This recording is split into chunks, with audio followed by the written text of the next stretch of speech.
Chapter 710. Another 20 days passed with the blink of an eye. A storm seemed to be brewing throughout the barren state.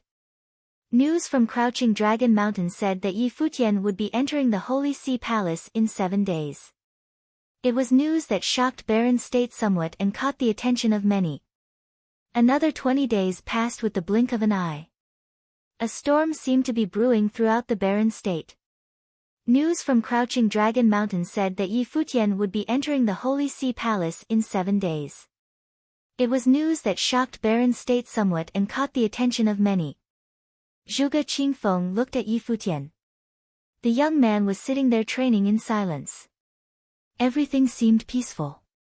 He had made it through the Grade 1 Noble Plane. With him at the pinnacle of the Noble Plane and having developed mature comprehension of rules, the Sage Plane seemed to no longer be some faraway goal.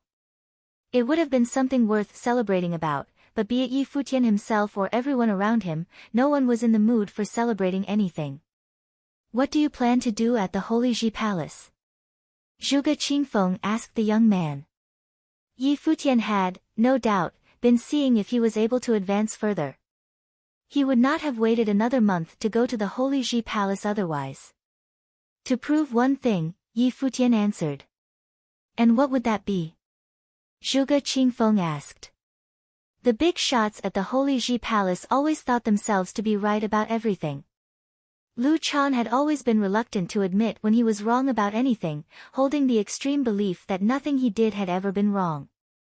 "I'm here to prove otherwise," Futian said. "Of course, there is a chance that the place simply won't bother giving me such a chance." There was a self-dismissive smirk on his face when he said so. He had been weaker than others, which meant he had little means of negotiating terms with anyone. Still, he deemed that he owed it to himself to try. Even if his attempts were to end in failure, it would have still been better than how things were at the moment. "There's also a chance that you're actually able to prove something, yet the Holy Ji Palace still won't admit anything," Zhuge Qingfeng added. "Of course. But still, having tried is better than having done nothing," Futian said. "I'll go with you," Zhuge Qingfeng said. Futian turned around to look at the clan leader behind him. Zhuge Qingfeng said, "Just like you said yourself. Even if you're not going, there is no certainty to say that Jisheng Cliffs will let the Zhuge family and Taihang Mountain off. Do you think they would let us go if I didn't show up? I also hope that you're able to prove something, even if things do turn out for the worse in the end. If things do turn out that way, I still hope that I'll be able to keep the Zhuge family in one piece, for I was once a student of the Holy Ji Palace." It was his personal decision to get involved with the matter involving Gu Donglu and Futian. Many in the Zhuge family did not agree with what he did, and so, it was natural for him as the one to suffer the eventual consequences. It was, after all, his responsibility as the head of the clan. "All right," Futian smiled and said, while still feeling rather guilty inside. He was the one who had gotten Zhuge Qingfeng into this in the first place, and he never thought things would turn out as they had. "There are 7 more days. I'll head out for a bit," Zhuge Qingfeng said. He knew more or less what Futian was trying to do. If Futian wanted to try, then he saw fit to try himself as well, just so that they have a better chance at it. A woman was wearing plain clothes and reading a sutra quietly, with a lamp and a statue of Buddha by her side in Qingdang Temple. The abbot, monk Qingdang, added a bit of oil in the lamp by her side. The woman put down her sutra after a while and asked, "Teacher, I've turned to the Buddhist way and I should have let go of my longing for the mortal world. Yet, why am I unable to do so? Everyone in the mortal world has their own beginning and ending. One could not be on one's path of return with unfinished business in their mind," monk Qingdang said. "Where does such a path lie?" the woman asked. "The path of return lies where one's heart lies," monk Qingdang explained plainly. "I understand." The woman nodded. Book Mountain, Eastern Barren Territory, Barren State. It was a peaceful, tranquil place for training. While the access restriction to Eastern Barren Territory lifted, the spread of news and information was slow. As such, few knew about the major events taking place in the Barren State. A figure was seen sitting cross-legged and training at the peak of Book Mountain. That figure was none other than the Sword Saint. There was little for him to attend to in the college for the past few years, enabling him to pour his energy into his own training. As such, his level of cultivation had reached Magi Plane.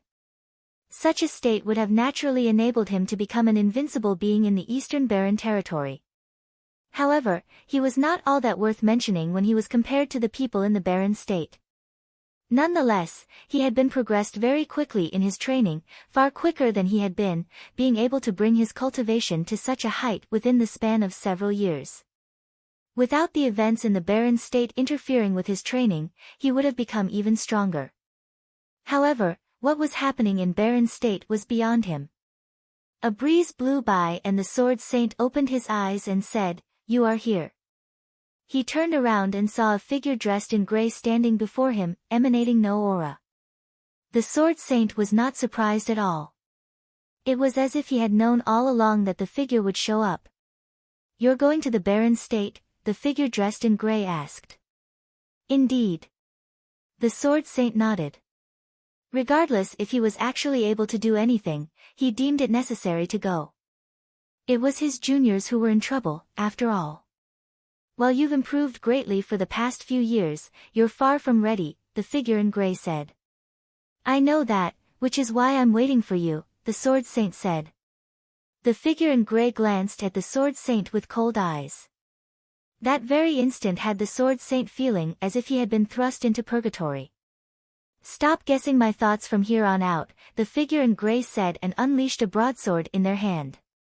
Countless runes flowed about the broadsword as if its powers were unsealed. The blade will only be unsealed when you decide to fight, but it is possible that it will bring you unbearable pain in return. "Do you wish to take the blade?" the figure in gray asked while looking at the Sword Saint. The Sword Saint did not doubt their words at all. If the blade was said to bring him unbearable pain, then it was certain that things would have turned worse than what he anticipated, instead of those words being something said only to scare him. Even so, he took the blade without any hesitation. The figure dressed in gray looked at him calmly and said, "Remember this. You will remain as long as the blade remains. Your life will be linked with the blade itself, the very moment you unseal it. I will keep this in mind." The Sword Saint nodded. He dared not forget anything the figure dressed in gray said. A wind blew and the figure dressed in gray was nowhere to be seen. It was as if they never appeared on Book Mountain in the first place. The Sword Saint looked at the blade in his hand, the blade that could only be unsealed only in battle. He put the blade away and headed for the bottom of Book Mountain. 7 days passed like a flying arrow to a cultivator. Since the news spread from Crouching Dragon Mountain, many in the Barren State acted. Countless flooded the Holy Ji Palace, with many from top forces among them. They had all reached the outskirts of the palace, and it seemed as if they had been anticipating that very day. The city lord of White Cloud City and Yen Wuji, head of the Sword Saint Villa, arrived at the Holy Ji Palace. There were also those from the Emperor family and Sacred Fire sect. They were all in this and it was only natural that they came to witness the final outcome of it all. None of them could rest easy until they saw the demise of the Zhuge family and Yuan Hong dead. That day, Yuqi saw Yu Shi and Shui Yi walking about back and forth before him at the city lord office. He yielded and said, all right, I'll go have a look at things. You all stay here and take care of the place." Yuqi walked out of the city lord office and gathered some of the mighty ones throughout Alchemy City before taking to the air, heading for the Holy Ji Palace. On the very same day, Su Shang recuperated and broke his isolation in Tingxue House. He too took a group of people with him and headed for the Holy Ji Palace. In sovereign territory, Huang Shi looked at Huang Jioge and asked, "Are you feeling rather sad about things?" Among my peers in the Barren State, he was the one that was truly peerless and the one who served as a beacon for us all.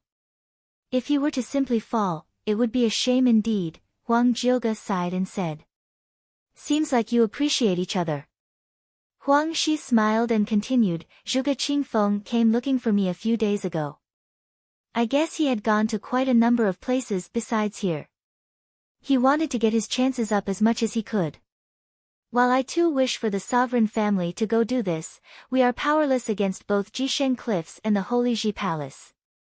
Zhuge Qingfeng should know that much. There is just nothing the forces of the barren state can do to change how things end, Huang Jiuge said. Zhuge Qingfeng wasn't asking for us to be in the war. He was only hoping that we give a chance to Yi Futian to prove himself, Huang Shi said. Is there even a need to prove himself further? Huang Jiuge asked. Yi Futian had already proven that he possessed unequaled talent among his peers. Even Qin Zhong of Jisheng Cliffs lost at his hands. I know not what Yi Futian was trying to prove, but since Zhuge Qingfeng himself went around visiting places, I'm now rather curious about what is that they are trying to do. So, I decided to go to the Holy Ji Palace myself, Huang Shi said. Huang Jiuge turned to look at Huang Shi with a smile. However, he still remained unconvinced that they stood a chance to change anything. Chen Yuan returned to Divine Sky City at the eastern region of the barren state after visiting West Mountain, the Gu clan and the Zhaixing house, persuading all those forces to go to the Holy Ji Palace to bear witness instead of to fight. That day eventually came. The air above Thousand Holy Islands was filled with mighty ones arriving by air. The Holy Ji Palace personnel did nothing to interfere, allowing the mighty ones to pass the Holy River and the Thousand Holy Islands, arriving before the Holy Ji Palace. A massive number of mighty ones gathered at the outskirts of the Holy Ji Palace on that day. It was a scene eclipsing the law battles held once in 3 years. After all, very few top-class figures came to watch the law battles, yet all who came that very day consisted of top-class figures from all over the barren state. It was said that Yi Futian from Crouching Dragon Mountain had departed with Zhuge Qingfeng and Yuan Hong, serving as his escort, heading for the Holy Ji Palace. Lu Chan stood before the ancient hall in Holy Sage Pavilion and asked, "Who is here today?" Everyone in the top 10 on the barren sky ranking, other than the Lord of Ice Temple, will probably be here today, Sage Tianqing answered. All of the top 10 figures were either already inside the Holy Ji Palace, or they were to be found among the crowd outside. Things are really bustling. Lu Chan looked up at the sky. The top 10 of the barren sky ranking gathering about because Yi Futian was showing up at the Holy Ji Palace. There was hardly any time in history where one noble plain youth had such an influence. A figure flashed before them and landed right before Lu Chan, assistant palace lord. The messenger bowed. "What is the matter?" Lu Chan asked. "People from Ice Temple are here," the messenger said, and Lu Chan became dumbfounded. There are also figures from all top forces, including monk Qingdang, who does not care for mortal world affairs. It is unknown, however, why they are all here, the messenger bowed and said. Lu Chan went silent. So all the top figures will indeed gather here today. Chapter 7:11. While Lu Chan had anticipated the day to be one that would have caught the attention of many, he never expected just about all of the absolute top-class figures to be found in the barren state to show. Even the Ice Temple had someone coming to the Holy Ji Palace. While Lu Chan had anticipated the day to be one that would have caught the attention of many, he never expected just about all of the absolute top-class figures to be found in the barren state to show. Even the Ice Temple had someone coming to the Holy Ji Palace. Of course, Lu Chan knew that majority came only to see what was about to happen. While their stances and attitudes were unknown, he knew for sure that the ones who would actually get involved were but a handful. Sage Wanxiang was performing divination in Wanxiang Pavilion. Stars showered from above as he spun the star wheel around. He saw the grand Holy Ji Palace caught in the middle of a storm, dark omens of devastating trouble shone and dark clouds overshadow the place. It seemed that the storm would soon be upon them, and dawn was nowhere to be found. "Someone come here," Sage Wanxiang shouted. One of his students walked and felt completely shaken by the image they saw. "Teacher, this is..." "Go inform the assistant palace lord that the ordeal of the Holy Ji Palace is upon us." Sage Wanxiang then added, "I need time to observe the stars, to wait for a sign to break the ordeal." The one who walked in had a very serious look on their face. Is Yi Futian's arrival at the Holy Ji Palace the ordeal spoken in the divination? How is this happening? What is going to happen today? Yes, teacher. They nodded and left to inform Lu Chan of Holy Sage Pavilion. Lu Chan was just as shocked hearing Sage Wanxiang's words. He was, however, puzzled as to where this ordeal was to come from. Nothing was heard from the forces of Jisheng Cliffs. The great force that hailed from Yu State probably had ample preparations. What do we need to do before they will leave the barren state alone? I never expected Sage Wanxiang to actually need to observe the stars like this. It is anyone's guess how fearsome the signs are this time. Is a storm about to hit the barren state today after such a long time of peace? Lu Chan's eyes were adamant. Whatever was to happen, he would be there to help the Holy Ji Palace survive the ordeal, for it was his mission to do so. In the palace where the mighty ones of Jisheng Cliffs were housed, Kang Yao turned his eyes to the person before him and said, I heard Yi Futian is on his way here. Not just Yi Futian. Many of the top-class figures from all over the barren state will also be here today. They may be quite a lot who want to get involved in this, the person before him said. Kang Yao remained calm, however, with a tinge of sarcasm on his face. So things turned out like this? He thought. Very well, time to clean everything up in the Holy Ji Palace once and for all. Without a saint in the barren state for so many years, they seem to have forgotten what respect and fear are. Well then, it's time for the forces in the barren state to undergo a reshuffling. This place of orthodoxy of Emperor Xia will be taken away sooner or later. All it needs for that to come true is simply a chance. Kang Yao headed for a prison which was specifically built for Gu Donglu, locking the man within. Your little brother is here, Kang Yao said, looking at Gu Donglu. Gu Donglu looked at Kang Yao and sighed to himself. So our little brother is still here in barren state. Not just Yi Futian. Zhuge Qingfeng, Yuan Hong, and many others will come too.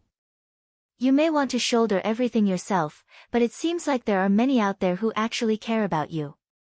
Kang Yao smirked sarcastically. It's fine how things turn out, as I want to see who dares to stand up. He lifted his head a little and said, everyone, prepare to get a move on. Many silhouettes arrived by air as soon as he finished. All of them were mighty ones from Jisheng Cliffs. Two walked to Kang Yao's side. Their bearing was imposing, which meant that they were incredibly fearsome people. Senior Kang. I heard that there are many ranked on the barren sky ranking here today.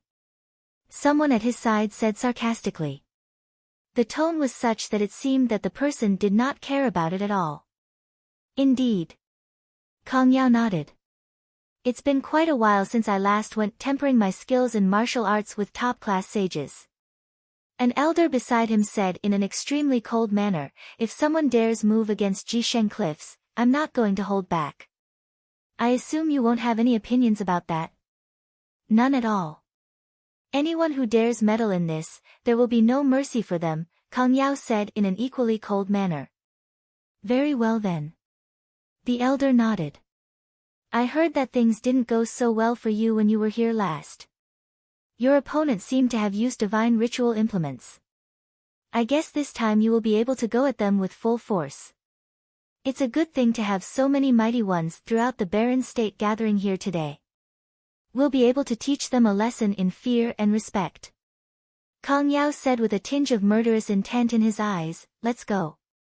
The group left as soon as he finished his words. Gu Donglu sighed as he watched them leave. The trouble did not end up quelled, and it seemed that the storm was inevitable. He had been listening to the chatter in Kang Yao's group for the past few days and knew that they brought quite a lineup this time. Jisheng Cliffs wanted more than revenge for Zhan Shao, they wanted to a show of force in the barren state. With a son of Jisheng Cliffs killed in the barren state, all the other states of the 9 states would have probably been looking at how events unfolded in the barren state. The outskirts of Holy Ji Palace were filled with people. There were mighty ones to be found as far as the eye was able to see. Mighty ones from everywhere had arrived. Lu Chan and Sage Tianqing went outside the palace and laid their eyes on all those who came. Lu Chan turned his eyes to one direction, finding a group of a woman carrying a carriage made of ice. A lithe, alluring woman was seen sitting in that pure, flawless carriage, yet no one dared intrude the construct with their spiritual powers. Lord Yun, you are here, Lu Chan greeted. Lu Chan, it has been a while.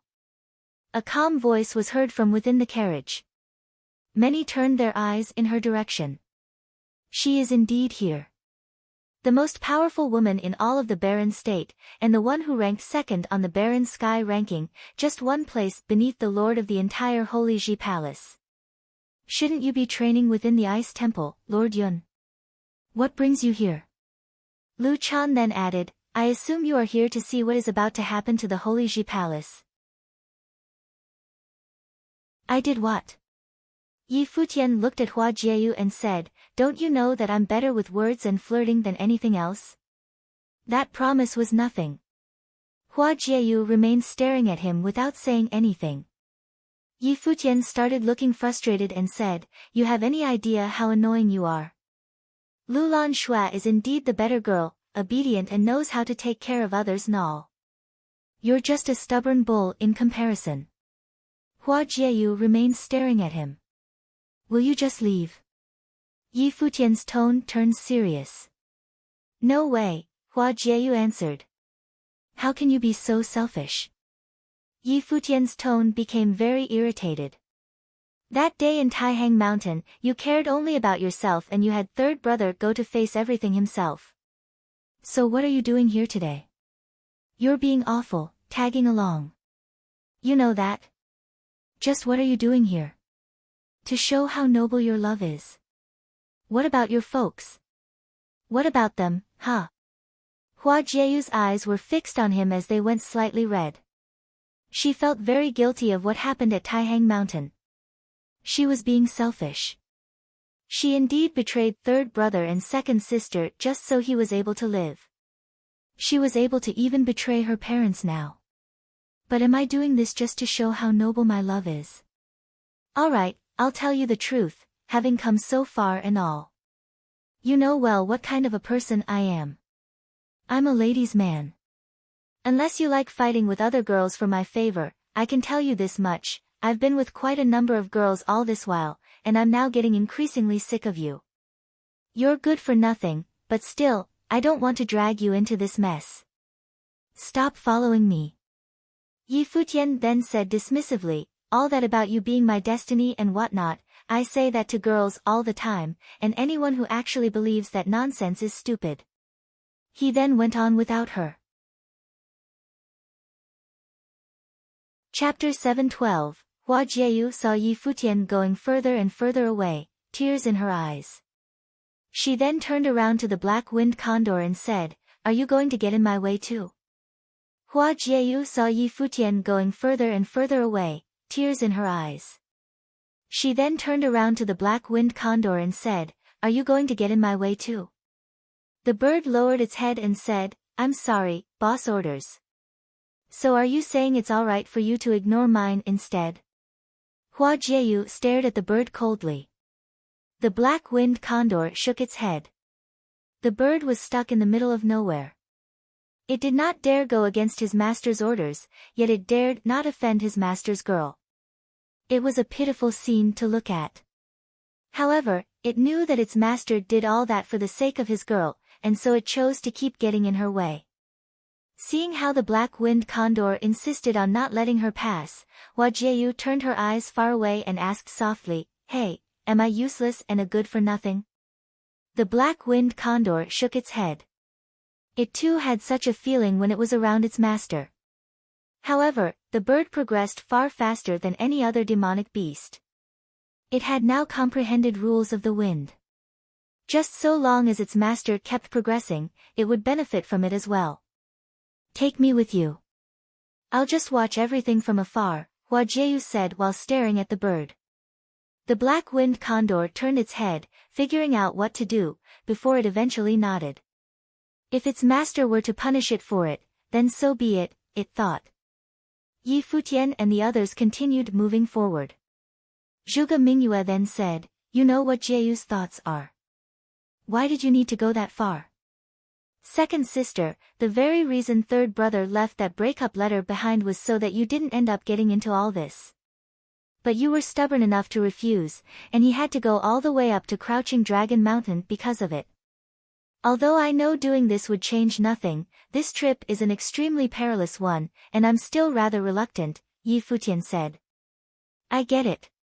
Zhuge Mingyue ruffled Yi Futian's hair. They were still a young couple in their 20s. If Yi Futian was reluctant to let her go, Hua Jieyu would have been just as reluctant. In actuality, however, what he did back changed nothing, and Zhuge Mingyue could only sigh over what happened. The fate shared by both siblings in training was uncannily similar. The Holy Ji Palace was within sight after passing one floating island after another. Yi Futian and the others finally saw the grand, regal core island. It was the place where he fought in the law battles all those years ago. Mighty ones from all corners were there, and they seemed to be waiting for something, him. Countless eyes turned in Yi Futian's direction. Zhuge Qingfeng and Yuan Hong escorted him. Despite knowing that he would have ended up dead, the young man in his 20s insisted on making the trip nonetheless. A noble standing in front of all the top-class figures from all over Baron State. Lu Chan, Sage Tianqing, and all the others were standing at the sky stairwell of the palace as they cast their gaze on Yi Futian. The one who had been a student of the Holy Ji Palace, a young man with peerless talents who ranked number 1 on law rank and was allowed entrance to the Sage Hall. However, it was indeed a pity that it all came to this. Futian, someone shouted. Yi Futian turned head at the voice and saw Qin Yuan, Mu Chuan, Long Ao, and Gu Yunqi's father all standing there. Yi Futian looked at them and said, "Headmaster, what are you doing here?" "Just to have a look," Qin Yuan smiled and said. Yi Futian turned his eyes to the others. Many came that day. Huang Shi of the Sovereign Family, Yu Qi of Alchemy City, Su Shang of Tingxue House, and he heard that there were many from all over the Baron State showing up at the palace just so that he would have a better chance at what he intended to do. He had never anticipated the ones ranked high on the Baron State to come. He felt rather remorseful at the moment. He, a noble, making all those top-class figures ranked on the Baron Sky ranking wait at the Holy Ji Palace. Of course, other than those on the Baron Sky ranking who were friendly with him, there were also those who were practically his enemies, such as Yan Wuji of Sword Saint Villa, the Godly Spear of Nantian House, Di Kai of Emperor Family, the leader of Sacred Fire Sect and the others. With the mighty ones of the Holy Ji Palace and the group from Jisheng Cliffs considered, even if they were to be many of his seniors willing to help him, it still fell rather short. Futian. Yet another shouted his name. He turned his eyes in another direction and saw a stout, tanned figure who bared his torso walking out from the palace. It was none other than his teacher, Sage Dozhan. "Teacher," Yi Futian shouted. "Dozhan, get back here." Lu Chan could not help but stand out and intervene. Things were as complicated as they possibly could have been. Is Sage Dozhan trying to get himself on Yi Futian's side, standing out like this? If he were to join the fray as a Lord of Battle Sage Palace, what would his stance even mean in all of this? The Holy Ji Palace does not interfere with squabbles outside and is only there to pass on the teachings of old. Today, I'm standing here as Yi Futian's teacher, not as Lord of Battle Sage Palace, Sage Dozhan replied. It was him who allowed Yi Futian to head for the Zhuge family. Yi Futian stopped the engagement, yet he had also planted the seeds of what was happening on this very day. It had been something that Sage Dozhan had totally unexpected. However, per his words, as he let Yi Futian off that day despite knowing well that the Holy Ji Palace was doing it all for the sake of having a saint emerge, they were not doing it the right way. His student did nothing wrong, and as such, he stood with the side that was doing the right thing. Lu Chan's expression turned awfully ugly. Kong Yao, who was standing with those from Jisheng Cliffs, simply smirked coldly. Very good indeed. He wanted to see how many would stand against Jisheng Cliffs. Futian, why are you here at the Holy Ji Palace today? Sage Dozhan asked. I'm here to make things right, Yi Futian answered. How? Sage Dozhan asked. I interfered in the engagement between Bai Luli and my second sister back at Crouching Dragon Mountain, and I got expelled for it. It was the will of the Holy Ji Palace to have Bai Luli become a saint. As such, everything the Holy Ji Palace did was to assist Bai Luli, and I acknowledge that. Yi Futian then elaborated further, looking at Lu Chan. Third brother once said that it was easy to prove what happened back in Yu State, whether it was my third brother or Zhan Shao who killed all those sages. I believe the palace knew deep down. As such, why is the palace standing on the side of Jisheng Cliffs and taking my third brother? Why do they want to take me, an expelled student of the Holy Ji Palace? Is there any meaning to saying all this? Lu Chan looked at Yi Futian. There was nothing words were able to do anymore. Of course. Yi Futian looked at Lu Chan and said, I want to hear from the assistant palace lord personally, whether the Holy Ji Palace had been doing the right thing all this while. Your third brother said the same thing when he came to the Holy Ji Palace. However, I'm free of guilt, and so is the palace as a whole. Lu Chan looked at Yi Futian. He admired Gu Donglu and Yi Futian, but it was one thing to admire and another thing altogether to say who was right or wrong. He did not think he had done anything wrong. It was simply that fate had been cruel to all of them. Free of guilt, eh? Yi Futian smiled. Nice for you to say that you are free of guilt. The very reason why you insist so adamantly on the righteousness of your actions was because of Bai Luli's potential for sainthood. What you have been doing was all for his sake, to have a saint among us, and as such, you found yourself free of guilt. In that case, I have one last request. If you still feel yourself to be free of guilt, I will then surrender myself to whatever is installed for me. If you still remember the beliefs you've held on to so adamantly, I'd then like to see if you'd really see it through. And what would that be? Lu Chan looked at Yi Futian and asked. The expelled student of the Holy Ji Palace is here to challenge Bai Luli. Yi Futian uttered every single word clearly and slowly. Many who were present felt their eyes frozen in place. Not even the top-class figures ranked on the Barren Sky ranking were able to react sensibly as they looked at Yi Futian. So this was what Zhuge Qingfeng was talking about when he said Yi Futian wanted to prove something. To challenge Bai Luli, but Yi Futian is just a noble. How is he going to do that? Bai Luli's unparalleled talents among his peers aside, his upper-level sage plane is already something that Yi Futian is unable to surpass. This is just ridiculous. Even the big shots who admired Yi Futian's talents felt that he was spewing nonsense. The city lord of White Cloud City glared at Yi Futian coldly. Him, challenging my son, Bai Luli? What kind of a joke is this? Sage Dozhan too looked at Yi Futian, feeling rather puzzled. This is a joke, isn't it? Sage Tianqing said coldly, Yi Futian, is there any meaning to all of this? Challenge Bai Luli. Lu Chan too looked at Yi Futian without saying anything. That request was indeed a ridiculous one. Do you all find it funny? Yi Futian turned to address those who were present and added, if I was able to kill Zhan Shao, why can't I challenge Bai Luli? Zhan Shao was of the same plane as Bai Luli. Countless eyes stared at him as he finished talking. Did Yi Futian just say that he was the one who killed Zhan Shao? You said it was you who killed Zhan Shao. Lu Chan stared at Yi Futian. Indeed, Yi Futian said. Third brother wanted to save me, so he knocked me OU, wanting to have me leave the barren state. He then came to the Holy Ji Palace alone. I was the one killed Zhan Shao. So that was what happened.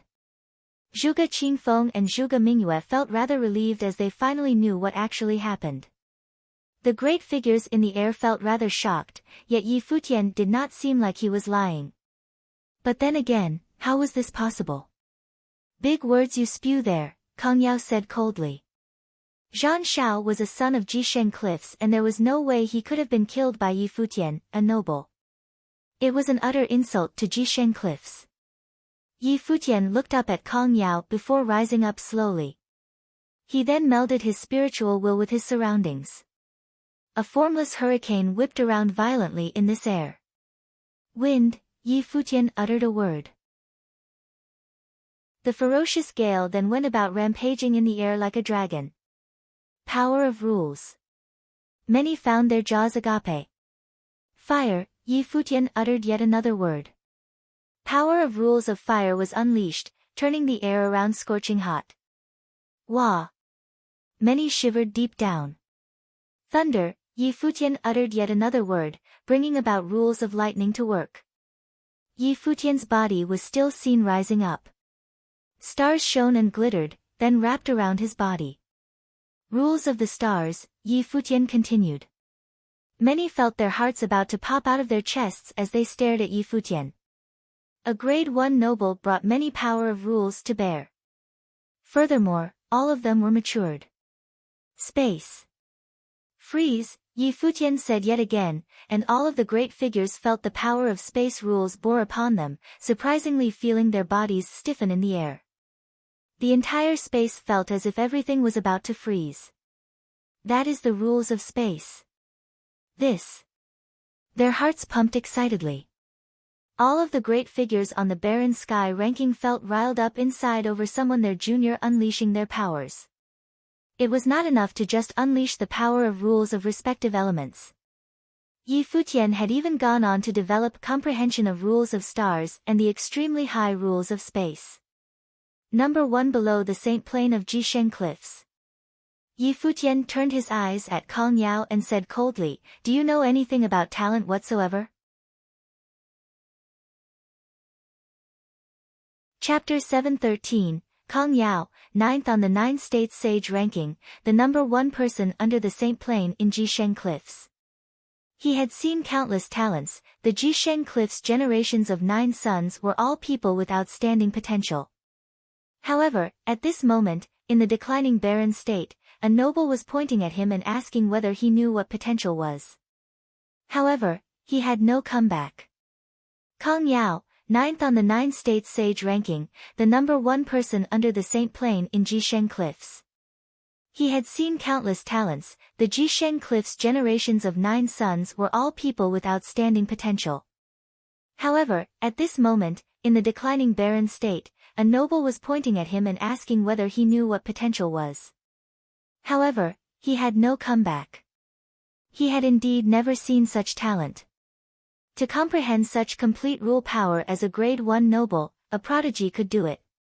To comprehend a strong and complete rule power needed an elite prodigy like Qin Zhong who had the potential to become a saint. However, even many sage plane cultivators could not comprehend spatial rule power, not to mention comprehending complete spatial rule power as a noble. Today, he had been exposed to something new. He had met a genius in the barren state. What a pity. The same with Gu Donglu. If he had met them earlier, he could have inducted them into the Jisheng Cliffs. However, they were now enemies. He was thinking, what is the head saint's intention for wanting to capture them alive? Should I disable their powers first to prevent any potential issues? Yi Futian was so impudent in front of him. Evidently, he hated him very much. Moreover, the ties between the two parties could not be mitigated. Yi Futian also understood that was why he dared to be so insolent. Kong Yao had wanted to touch the people from Crouching Dragon Mountain, so there was no difference between offending him or not. Even if he was not insolent, Kong Yao would not let him off either. Lu Chan, will you do it or will the Jisheng Cliffs have to? Kong Yao asked coldly. Lu Chan's heart clenched. At that moment, he was extremely troubled. He had expelled Yi Futian personally. Now, outside the Holy Ji Palace, Yi Futian had shown his potential to the entire barren state. As a grade 1 noble, he had comprehended multiple rule powers as well as the starry laws and spatial rule power. He had managed to do what countless sage plane figures had failed to. He wanted to prove that he was more outstanding than Bai Luli. In a sense, he had done it. Although Bai Luli had also comprehended complete rule power as a grade 1 noble, the spatial rule power was enough to wipe out all his accomplishments. Had he been wrong? Gu Donglu had questioned him, Yi Futian had questioned him. Now, doubts appeared in his mind. Lu Chan, I want to see the battle between the two most outstanding teens in the barren state.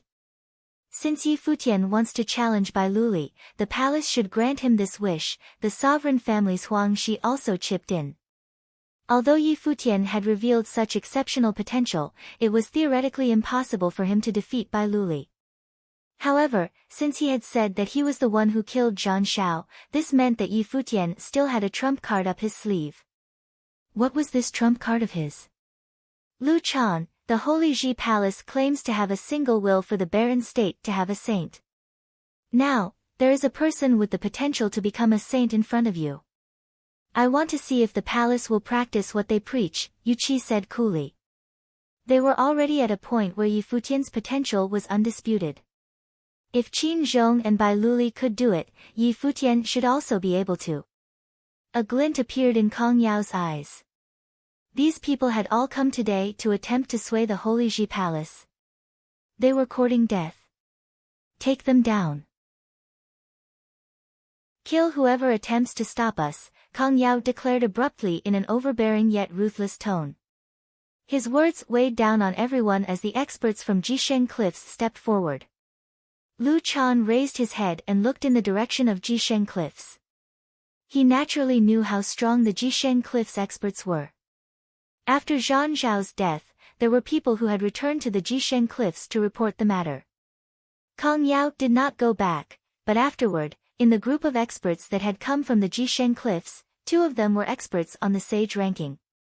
There were 81 sages on the 9 states sage ranking. Among them, 8 were from the Yu state and the Jisheng Cliffs had sent 3 here. Moreover, Kong Yao had previously been at a disadvantage because of Zhuge Qingfeng and Yuan Hong's saint ritual implements, and one of their 9 warriors, Zhang Shao, had died in the barren state. The Jisheng Cliffs would definitely return prepared. This time, Kong Yao had entered the palace with an even more dominant might and was more confident. Zhuge Qingfeng, Yuan Hong and Sage Dozhan all around Yi Futian, shielding him in the middle. The Jisheng Cliffs experts traveled through the air with an astonishing air of suppression. The 2 at the front were an elder and a teen who looked surprisingly young but had an extremely sharp aura. These 2 are on the sage and saint ranking, Sage Dozhan said with a somber expression. 3 experts on the sage ranking had come today. From his knowledge, the younger archmage, Gu Feng, was the number 1 warrior in the Jisheng Cliffs' previous generation. Now, he was the disciple of the Jisheng Cliffs saint. Gu Feng was one of the successors to the Jisheng Cliffs who had the chance to become a saint. He had a terrifying battle ability. The elder was also a terrifying figure. The rule power he excelled in was Ash. It was an extremely strong rule power created by combining flame rule power and transmutation. His name was Nia Yen and he killed people indiscreetly. Many people died in his hands in every battle of the divine path. An expert on the barren sky ranking. Nia Yen looked at Zhuge Qingfeng and commented. 6th on the barren sky ranking, would he be able to be ranked last on the sage ranking? The 9 states sage and saint ranking had 81 sages. Apart from the barren state, the other 8 states had approximately 10 sages each who could enter the ranking. That meant that even the last on the sage ranking was one of the top 10 in their state. However, the barren state did not have a saint and was ranked last in the 9 states. 6th on the barren sky ranking was probably somewhere around the end of the sage ranking. Nia Yan's eyes suddenly turned dark red. In an instant, the spiritual qi in the vast area became illusory. Under the influence of his eyes, Yi Futian had a feeling like his body would be burned to ashes. Rule power was omnipresent. With his current cultivation level, he could not withstand a rule power attack by an elite sage plane expert. Zhuge Qingfeng had already taken out his ritual implement. The 8 trigrams matrix shone in the area, surrounding Yi Futian within it as well. Nia Yen looked at Zhuge Qingfeng, strands of dark red aura flowing in the area, enveloping the 8 trigrams matrix. They then assaulted all of Zhuge Qingfeng's phantoms. At the same time, a silver three-pronged halberd appeared in Gu Feng's hands. A stunning light emitted from it, tearing through the air. Hum! Gu Feng rushed down, thrusting his three-pronged halberd at the 8 trigrams matrix. Immediately, the silver light swooped towards the clouds. Thunder struck down from the heavens onto the three-pronged halberd. In that moment, rays of destructive silver light appeared in the area like a thunder raid. "Be careful," many people shouted as they dodged the rays. "Disciples, return to the palace." Lu Chan shouted. Thunderous sounds echoed as a shocking sight appeared. The ground outside the palace split apart and cracks appeared. The land had been torn apart. Cracks were also appearing in the 8 trigrams matrix. Saint-level ritual implement. Many people looked at the three-pronged halberd in Gu Feng's hands and commented. Even the barren state had multiple saint-level ritual implements, you state would naturally have them too. However, Jisheng Cliff's saint-level ritual implements were all controlled by saints. Those under the saint plane were not worthy of having saint ritual implements, and Jisheng Cliffs would only loan them out under special circumstances, such as today. Crash! Yuan Hong stepped forward, the polearm of divine destruction smashing downward. In the surroundings, the Jisheng Cliffs experts headed towards Yi Futian. Sage Dozhan's body suddenly became even more burly as he released his Dozhan body. Horrifying rays penetrated his body, and in an instant, an exceedingly terrifying force erupted from his body. Stepping forward, his Dozhan body crushed down like a battle god, and the Jisheng Cliffs experts immediately retreated. Dozhan. Lu Chan looked at Sage Dozhan. Wanxiang had predicted that the palace would meet a calamity today. Dozhan going into battle with Jisheng Cliffs would undoubtedly put the palace in peril. Lu Chan, since you can't even control the palace's people, I will help you do it, Kong Yao said coldly and stepped forward as well. With just one step, a terrifying giant elephant appeared in the skies, crushing down on everything. Sage Dozhan's fists flew across the air and a golden glowing fist caused the giant elephant to implode. Humph! Kong Yao humphed coldly and looked at Yi Futian, who was protected by Dozhan. He said coldly, I said that whoever dares to stop Jisheng Cliffs will be killed. What makes you think that you can protect him? As his voice landed, he stepped forward. Multiple giant elephants crushed down on them and Sage Dozhan's body emitted brilliant light, his Dozhan body keeping them at bay. Master! Yi Futian raised his head and looked at Sage Dozhan, then turned to look at Lu Chan with a frigid expression, saying, Is this the path that you have insisted on following? Lu Chan fell silent. At that moment, the other experts from the Jisheng Cliffs walked towards Yi Futian, releasing their rule power. Little brother. A voice sounded and Yi Futian was stunned. He then lowered his head and looked in the direction of the voice. He saw a person dressed in simple clothing walking towards him. As he saw the figure, Yi Futian lowered his head in disappointment. Even Big Brother came. Even he had been implicated in this turmoil. Big Brother, Yi Futian called out to him. Brother. Zhuge Mingyue saw the figure and her gaze was also fixed on him. She had not seen her big brother for many years, but he was still the same as before, calm, simple, so ordinary yet extraordinary. Many people looked at the figure who had appeared. Zhuge Mingyue and Yi Futian's brother. Another person from the Eastern Barren Territory. But what difference would he make? The Holy Ji Palace has already given the order to arrest you and Donglu, why do you even harbor any hopes for them? The Sword Saint looked at Yi Futian and continued saying, What holy land is this? What a disgrace to its reputation. Yi Futian fell silent. This situation could only be resolved by the palace, so he still had hopes for it. However, even after he had revealed his potential, he was not even given the chance to prove himself. Big brother, why did you come? Yi Futian sighed. The cottage's disciples are being bullied and master is not around. As the big brother, how could I not show up? The Sword Saint smiled and continued, even if we have to fight to the death, I should be the first. As he said that, he took out the broadsword on his back. Broadsword Will rushed into the broadsword and broke its seal. In an instant, terrifying dark energy devoured the sword saint's body, engulfing every part of his body.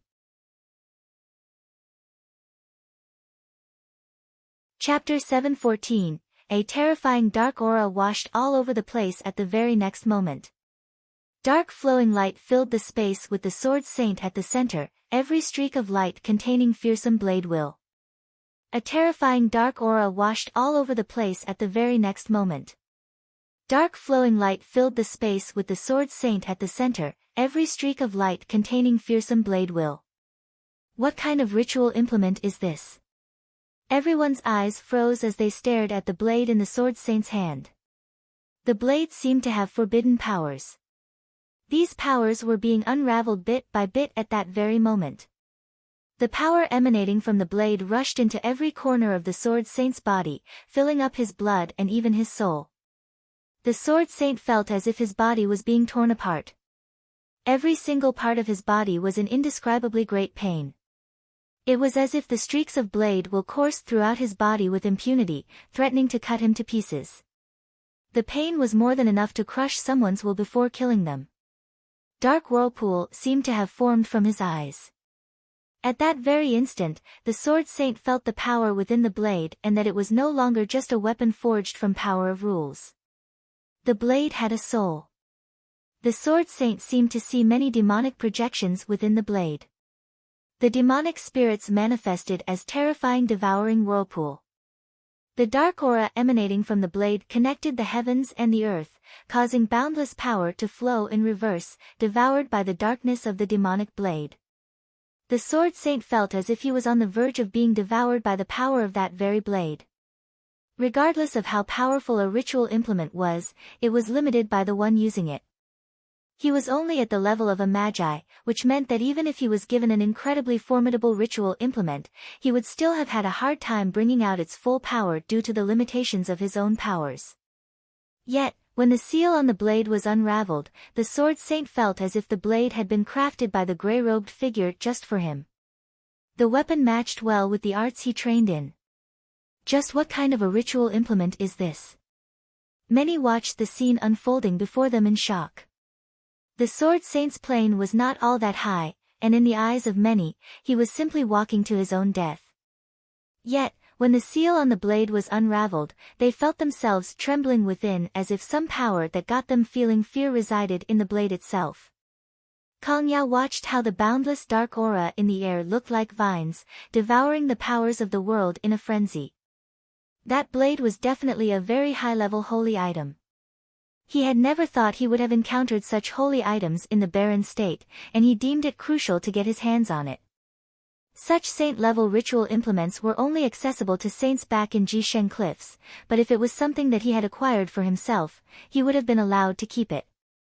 If he were to hand it over to Jisheng Cliffs, he would have been given another one in return, instead of simply adding more to their collection. A cultivator trained in the demonic arts. Kang Yao's expression was cold as he said, that is someone who is trained in demonic ways. What is the Holy Ji Palace doing keeping their hands to themselves with someone like that before us? Demonic arts. Yi Futian looked at his eldest brother. Since when did he train in demonic methods? Furthermore, the blade was a very powerful one. It was a demonic blade. Reverse. A cold voice was uttered by the sword saint. The spiritual chi and power of rules seemed to have flowed in his body in reverse, being devoured by both the human and the weapon. Dark patterns appeared all over his body as if he had been clad in a piece of terrifying dark armor. He held the blade in his hand tight, as if both of them had merged into a single being. Demon. The sword saint took one step forward and one demonic shadow after another appeared around him. Dark aura that felt even more terrifying whipped about in the air. He held the demonic blade up high and veins were seen popping all over him. Kang Yao's expression changed and said, "Look out." He sensed a sliver of danger. Kill. The blade was brought down as soon as he finished talking. The streaks of dark aura all materialized into curved blades and lashed out. Get away, Kang Yao roared. The Jisheng Cliff's mighty ones had initially surrounded Yi Futian and the others. When the blade was brought down, everyone was within range of the blade's attack. Retreat. Everyone from the major forces all backed away and evaded the dark blade as it swooped through the air as they went down. PFFTT. Some of the mighty ones from Jisheng Cliffs closest to them ended up chopped or bisected at the waist. The power of rules proved utterly inadequate to fend off the move. Anyone who got near ended up dead. Blood sprayed all over the air.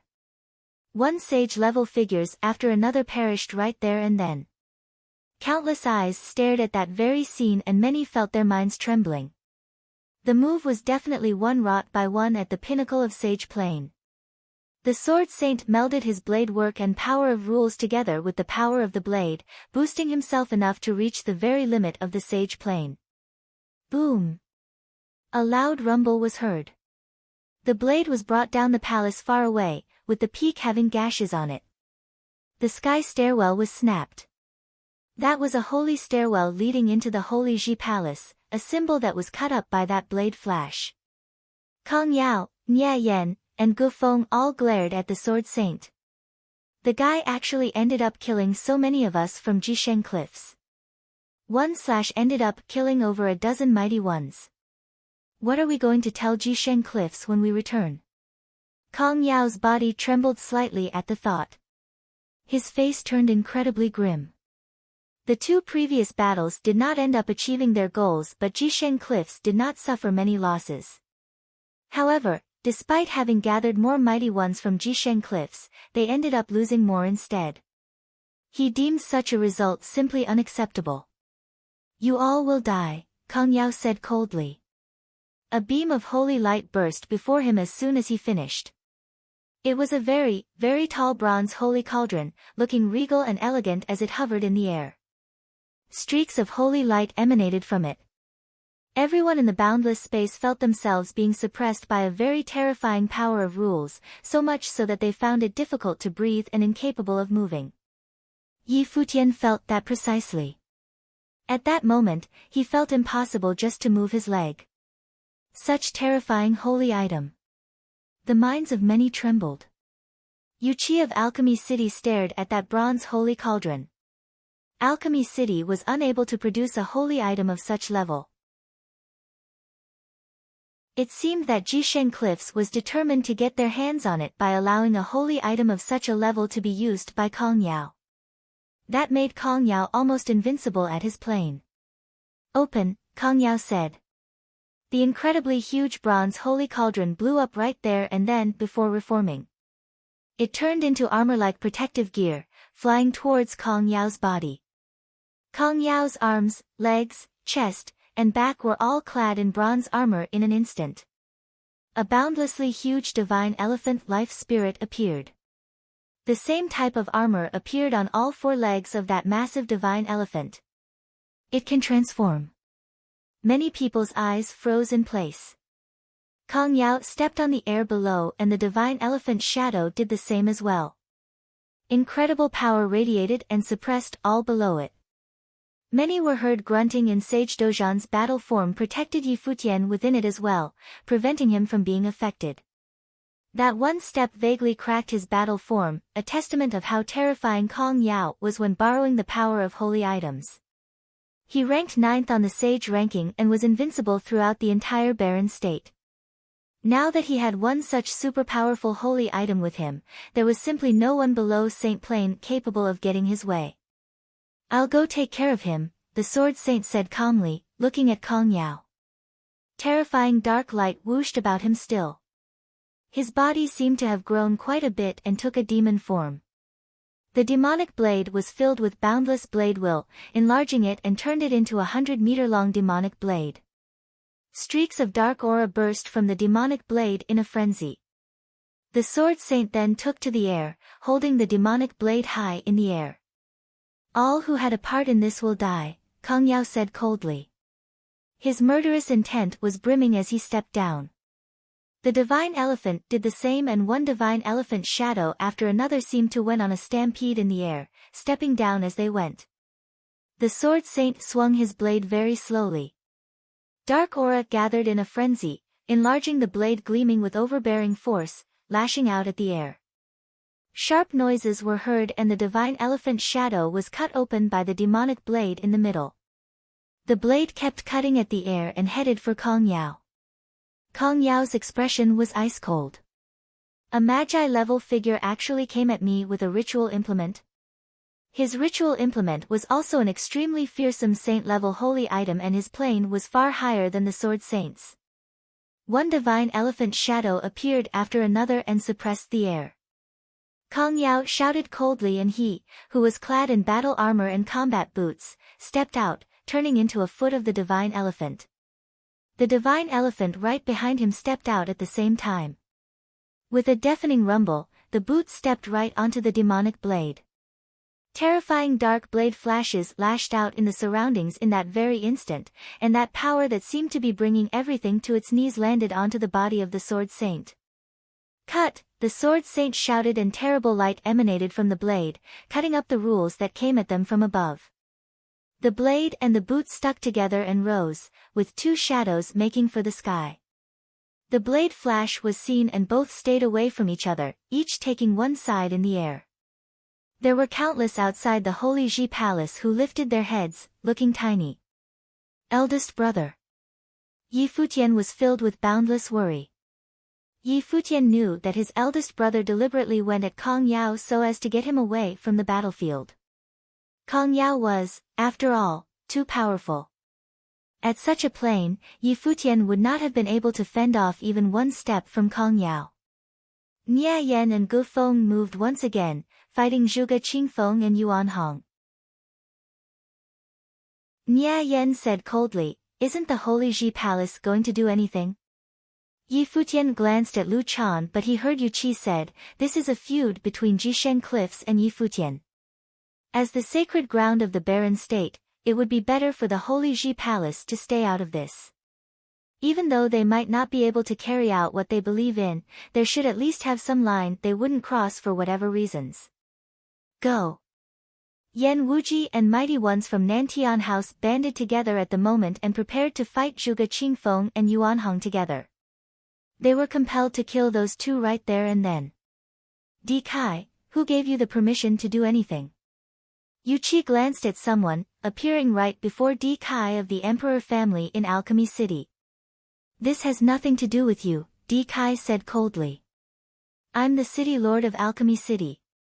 If you dare do anything funny, I'd have no choice but to make my move," Yu Qi said coldly as well. Su Shang got in the way of Yan Wuji at the same time and said plainly, "It is better for the barren state forces to simply watch from the sidelines." "Are you going to become Jisheng Cliff's enemies then?" The city lord of White Cloud City stepped out and said coldly, deeming them to be on the opposite side of Jisheng Cliffs. "No," Di Kai said plainly and added, "but the Zhuge family and Taihang Mountain are both barren state forces. As such, it is best for other forces from barren state to stay out of this." He stood across Bai Gu as soon as he finished.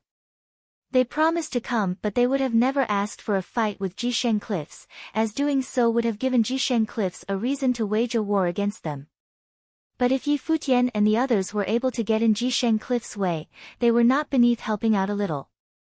Although Jisheng Cliffs had saints, all 9 states were the orthodoxy of Emperor Xia, which meant that Jisheng Cliffs could not simply go about as they pleased. So long as they kept themselves from acting against Jisheng Cliffs, it would be impossible for that force from Yu State to simply kill all of them despite the fact that they had done nothing.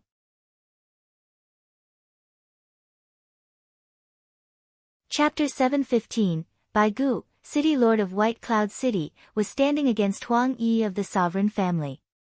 Both figures were ranked 4th and 5th on the Barren Sky ranking respectively. Bai Gu, City Lord of White Cloud City, was standing against Huang Yi of the Sovereign family. Both figures were ranked 4th and 5th on the Barren Sky ranking respectively. Su Shang and Yan Wuji both drew their swords and faced each other. Both of them were the most powerful swordsmen found in the Barren State.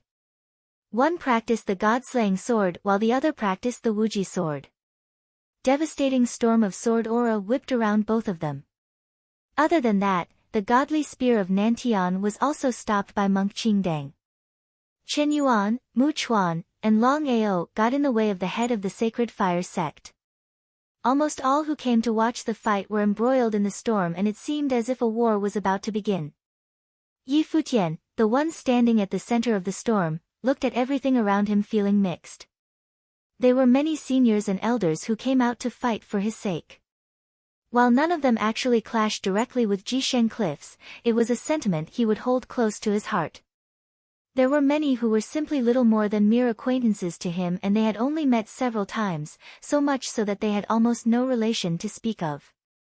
The most that could have been said was that he was acquainted with people of their later generations and he trained with them in the Holy Ji Palace. That was all far less than adequate to actually have such great figures getting involved with such a mess. Lu Chan remained standing where he was as he scanned the place. The fiercest battle was the one taking place in midair. That was a battle between those at their pinnacle, a battle fought between the best below the sage plane. Kong Yao controlled the divine elephant and unleashed its rules to the limit with the bronze holy item as support.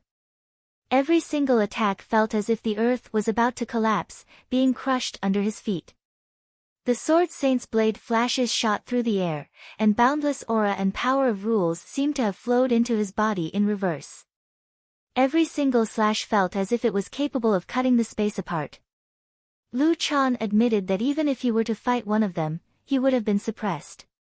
He had never expected the eldest brother of Yi Futian, who came from the eastern barren territory, actually had a demonic blade which was capable of producing such terrifying power.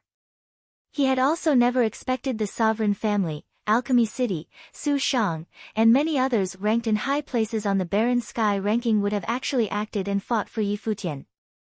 Lu Chan felt that he was able to vaguely understand such feelings. They were not asking for anything in return.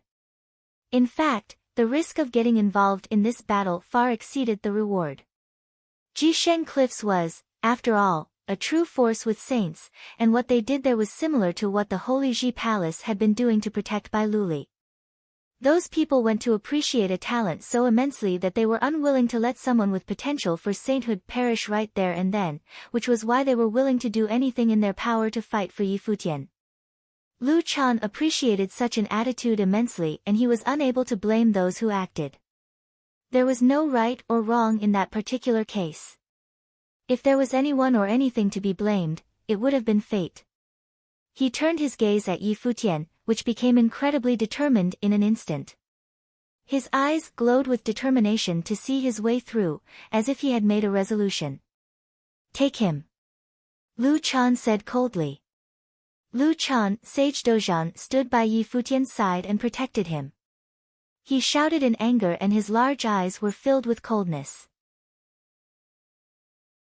Lu Chan actually ordered to take Yi Futian down. Isn't all this enough already? The boy has already shown his extreme genius level of talents and potential for sainthood.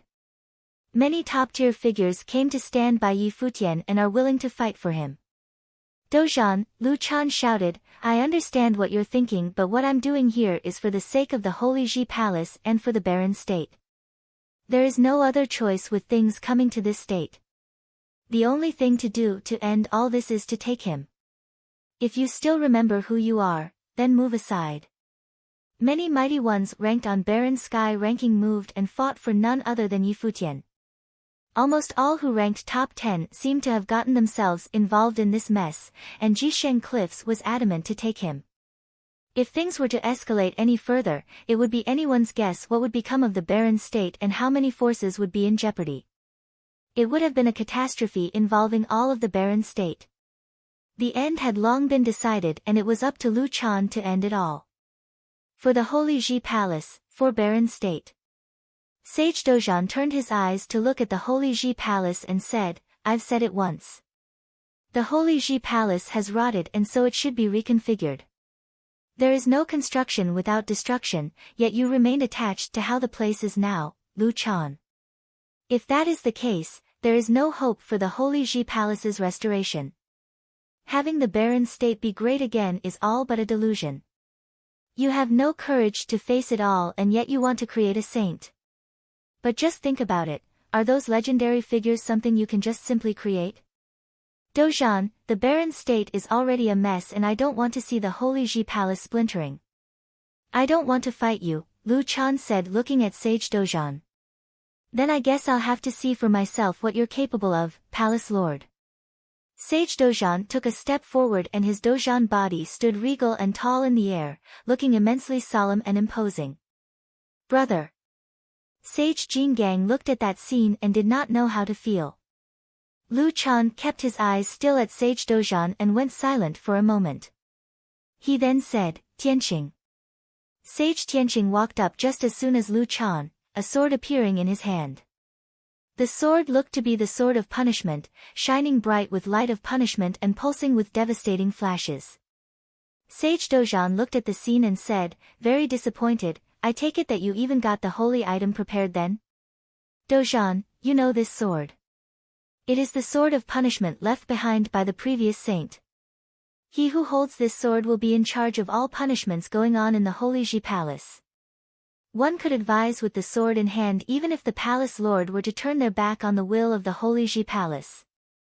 Are you sure you want to turn your back on the will of the Holy Ji Palace? Sage Tianqing said while staring at Sage Dozhan. Teacher, just let it be. Yi Futian was seen with immense disappointment. He had come with the intention of getting even just to get an opportunity to fight Bai Luli, to prove to the Holy Ji Palace that they were wrong. However, things happened just as he had expected. The Holy Ji Palace never even gave him a chance. Lu Chan remained fixated at his own will even though he had gone showcasing his talents. The Holy Ji Palace was now determined to take him down. As such, it would have changed nothing even if his eldest brother was to participate in all that. Just as Lu Chan put it himself, the end had already been decided and there was simply no need for more unnecessary sacrifices, getting so many seniors and elders into the mess by fighting for his sake. He looked at Lu Chan and felt immensely disappointed. He was disappointed at the place that he used to train in. Futian, this is more than just your fight now. It is now my fight too. Sage Dozhan said, this concerns my beliefs. I've always thought that my ordeal would take place during the path to attaining sainthood, but I never thought it'd happen right inside the Holy Ji Palace. What irony indeed. Sage Dozhan walked out as soon as he finished. Limitless power burst and dazzling golden lights permeated through his body. Dozhan. You're a really stubborn one indeed, Sage Tianqing said coldly. He took one step and terrifying power of rules permeated the air around them. He gathered aura with his hand and lashed out with the sword. The light of punishment took the form of crosses and hashtags, crisscrossing with each other as they cut the air before them. Boom! Sage Dozhan stepped out, and his body seemed divine. His tan skin burst with dazzling golden light.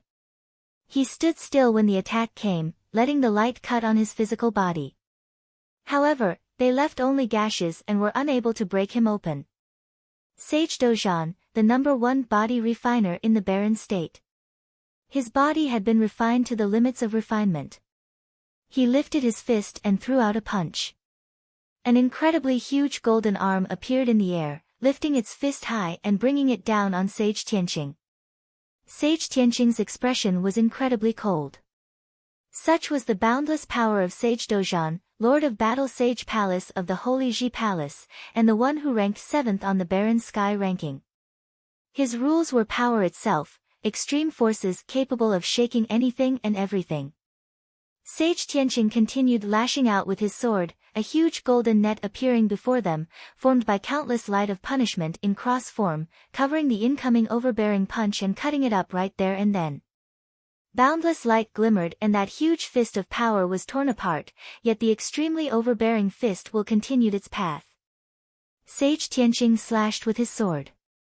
Only then was he able to stop the attack. His body was thrown backward and he looked incredibly distressed. He was still a lord of the Tianqing Pavilion of the Holy Ji Palace, after all. Yet he was still thrown back in a fight despite being armed with a ritual implement. Sage Tianqing held the sword tight and another even more terrifying power burst from his body. His beaming eyes looked at the air above and beams of light appeared. Countless streaks of light of punishment appeared and formed the word of punishment, circling around Sage Dojan's body and went on to cover everything in it. Sage Tianqing stood in the center of all that, as if he was the master of punishment. Dojan, stand back. Your physical body might be powerful, but you cannot do anything facing the sword of punishment, Sage Tianqing said coldly, and sword aura flowed into the countless light of punishment around them, ready to unleash terrifying killing moves any time. Tianqing, you might still be in charge of punishments in the Holy Ji Palace, but you have lost your beliefs, Sage Dojan said, and even more powerful light burst out of his body. The 7-star acupoints went all open from the top of his head to all of his limbs.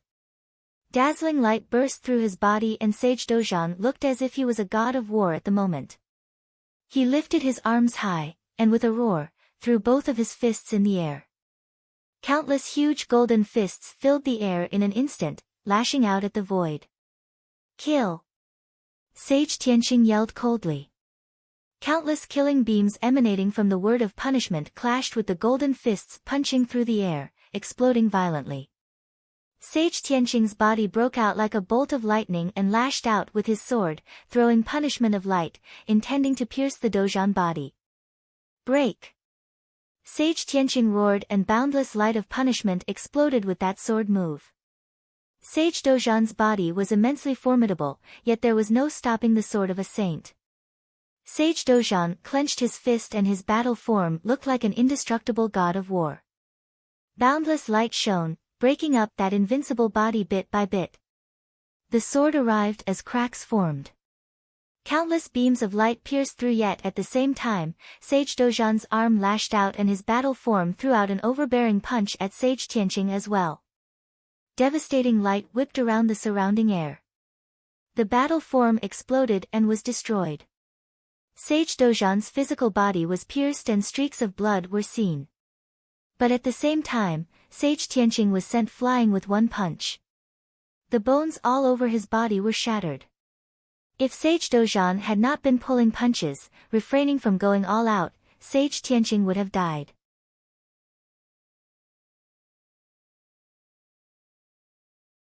Chapter 716. Lu Chan and the others from the Holy Ji Palace were practically frozen at the scene, staring at Sage Dojan feeling speechless.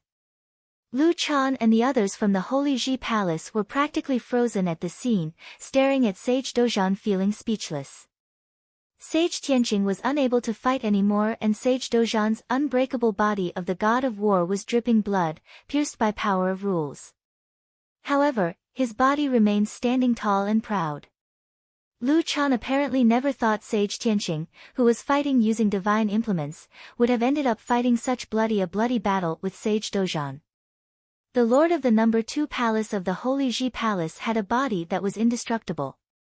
It suffered attacks from divine implements yet stayed completely intact, and went on to pummel Sage Tianqing until he lost all capacity for combat.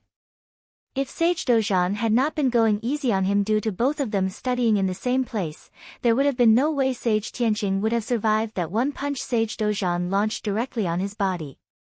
Teacher, Yi Futian said softly. Although Sage Dojan was his teacher when he was studying in the Holy Ji Palace, Sage Dojan actually spent little time teaching, and they both hardly saw each other much. However, Yi Futian remembered Sage Dojan's words very clearly when he was teaching, saying that his body was unlike any other, capable of withstanding all manners of attack. But it was not the case with the others, as he was able to bring them down with little more than one strike. Sage Dojan did what he claimed he was able to do right there and then. Yi Futian never thought of roping others in, yet many great figures fought for his sake at the Holy Ji Palace. Yi Futian wondered what they saw in him. Something that his teacher stood against the Holy Ji Palace for, something that enabled his teacher to fight for him, putting his life on the line. Lu Chan, while this is the first time I've seen him, my daughter told me to come see for myself. With so many mighty ones willing to fight for his sake, is that inadequate for you to change your mind? Lord Yun of the Ice Temple said. Lu Chan glanced at her and sighed to himself. The very moment he saw Yi Futian unleash his talent, there was simply no way he would have stayed unmoved. He too questioned himself, but with things having come so far, there was simply no turning back. I have gathered all 6 palaces and pavilions to discuss you, and we granted you permission to enter the Sage Hall. Even with the incident in Crouching Dragon Mountain, I remained steadfast in the decision to allow you to return to the palace and enter the Sage Hall. The only thing I asked was that you stop interfering with what was happening in Crouching Dragon Mountain. If you had agreed to it, none of this would have happened. Lu Chan looked at Yi Futian and said. To have my second sister married to Bai Luli, paving his path to sainthood, yet my third brother would be taken away by Jisheng cliffs? Yi Futian looked at Lu Chan and asked, what did they do wrong? What did anyone do wrong? Lu Chan stared at Yi Futian, who returned the gaze. It's time for all of this to end. There is no need to bring more people into this. Lu Chan then said, Daozang, take Dozhan away. Sage Daozang chuckled bitterly. Did everything need to come to this? Teacher. A voice was heard far away from the Holy Ji Palace. Sage Daozang turned around and saw Yun Shuisheng. Phoenix and other students appeared. There was no way he would not have been able to read what they meant with the look in their eyes. When Yi Futian was studying in the Holy Ji Palace, he was once the champion of the law rank and many had taken his guidance. Yi Futian's prestige in his batch had no match. Many of the younger generations were friendly with Yi Futian, and it was due to this that the battle royale happened that day. Daozang, the Sword Palace is not taking part in what is happening today. A voice was heard somewhere. Sage Daozang turned around and found the voice to be coming from the Sword Demon. The Sword Demon had defied Lu Chan before. With him making an open announcement that he was not taking part, it also apparently meant that he did not wish to see Sage Daozang taking part in any of this. Sage Daozang sighed. There was no right and wrong. Everyone had their own reasons for doing what they did. It was also an undeniable fact that things had reached a point of no return. Lu Chan saw Sage Daozang hesitate and he sighed as well. Yi Futian was able to gather many of the best the Baron State had to offer at the palace, had the Lord of the Battle Sage Palace fight for his sake, and caused the Sword Demon and Sage Daozang to turn against his will. It was obvious that everyone was shaken. However, he alone would have never wavered. Even if everyone around him thought him to be a vile criminal, he would shoulder it all. He walked and a terrifying aura descended from above, covering Yi Futian's body. Dozhan stepped forward as well. Dozhan, are you still insisting on doing this? Lu Chan stared at Sage Dozhan and said, are you really going to fight me? I fight for my beliefs and I don't need to hesitate. Make your move, Sage Dozhan said, and his body remained tall and proud. You are right indeed. If it is a fight for one's beliefs, there is indeed no need to hesitate. Lu Chan stepped forward and pointed his finger in the air. The finger shot through the air in a split second, as if countless lights of minute particles fell onto Sage Dozhan's body. He naturally knew what the assistant palace lord, the one who ranked third on the Baron Sky ranking, was capable of.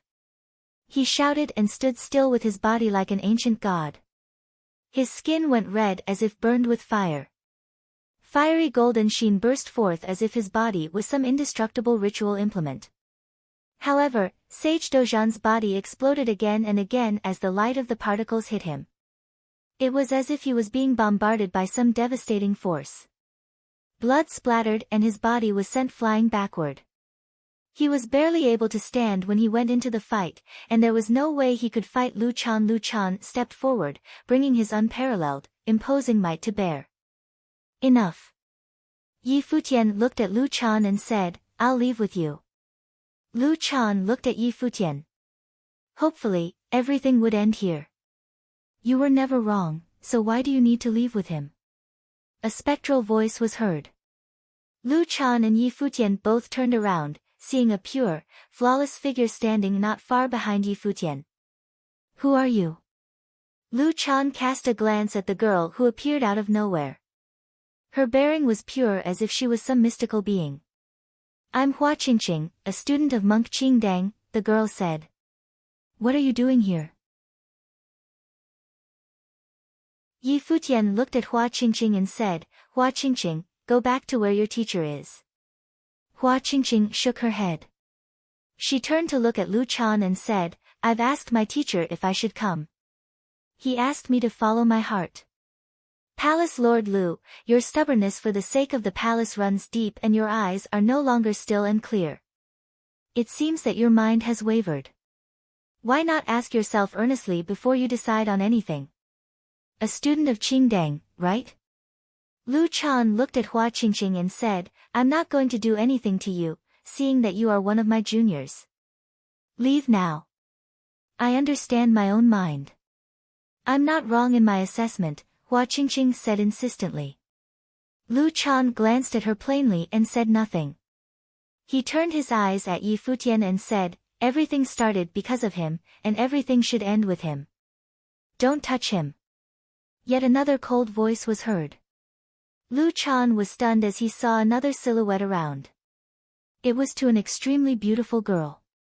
The sight of those two girls standing together made everything else in the world seem to lose color. Hua Jieyu, what is the point of you showing up? Lu Chan asked coldly. Hua Jieyu's eyes remained cold. Yi Futian turned his head around to look at her, letting out a bitter laugh. He and the black-winged condor shared spiritual powers and it was only natural for him to know what happened. She had actually sneaked up on the bird. Who asked you to come?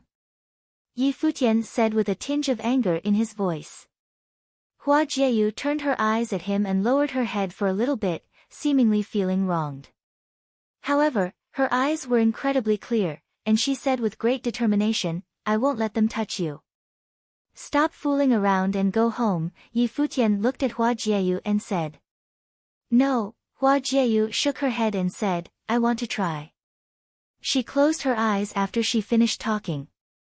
Terrifying aura emanated from within her body, engulfing her body.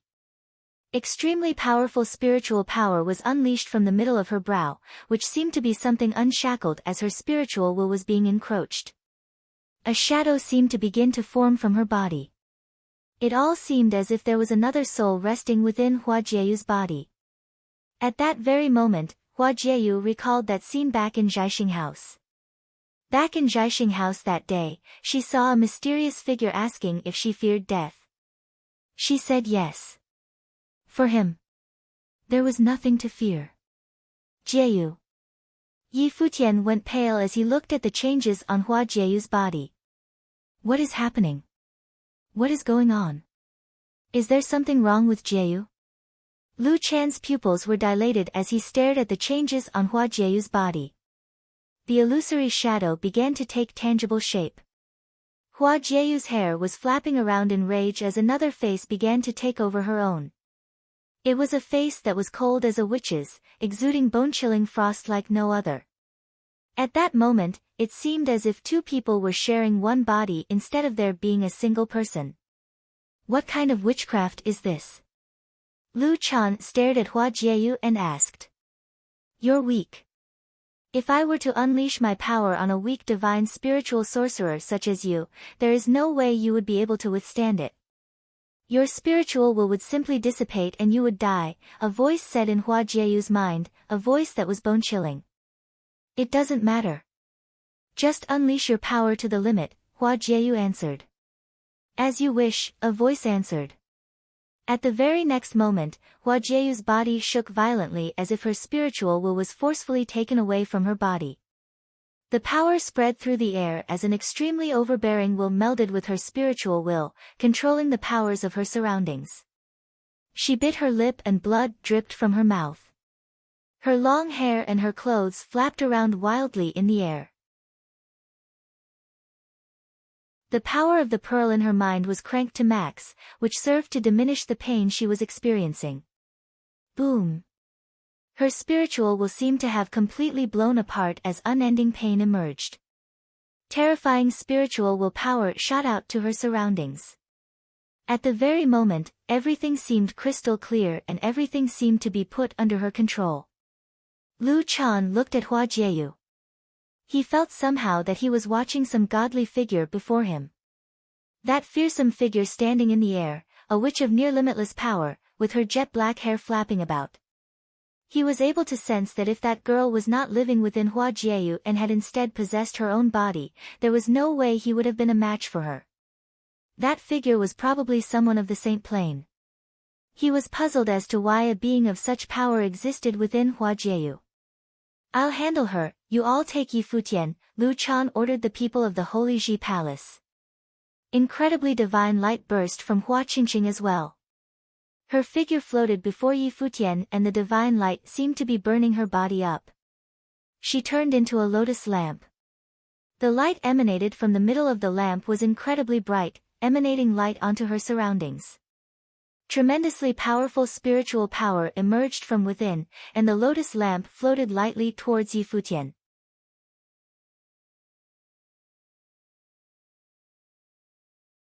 Chapter 717, The lotus lamp fell before Yi Futian. Hua Qingqing's silhouette was vaguely seen as the lamplight shone at the middle of Yi Futian's brow. Yi Futian's spiritual power radiated through the vast surroundings around him. His entire body seemed to have become dazzlingly bright. It was as if he was a regal ancient Buddha. Sounds of chantings were heard around in the air, resonating with Yi Futian's spiritual will. The lotus lamp fell before Yi Futian. Hua Qingqing's silhouette was vaguely seen as the lamplight shone at the middle of Yi Futian's brow. Yi Futian's spiritual power radiated through the vast surroundings around him. His entire body seemed to have become dazzlingly bright. It was as if he was a regal ancient Buddha. Sounds of chantings were heard around in the air, resonating with Yi Futian's spiritual will. "Hua Qingqing," Yi Futian spoke telepathically. "It is me," experiencing the power and tranquility, Hua Qingqing returned. Yi Futian felt as if the power of spiritual qi and rules resonated with his own spiritual powers. Those violent scenes of battle melded with his mind, resulting in his spiritual powers becoming incredibly powerful. Lu Chan shivered inside again. Monk Qingdang had taken in a student of very special talents. However, Lu Chan himself cared little about matters of the younger generation outside of those studying in the Holy Ji Palace. He had never expected that this student would have been that special.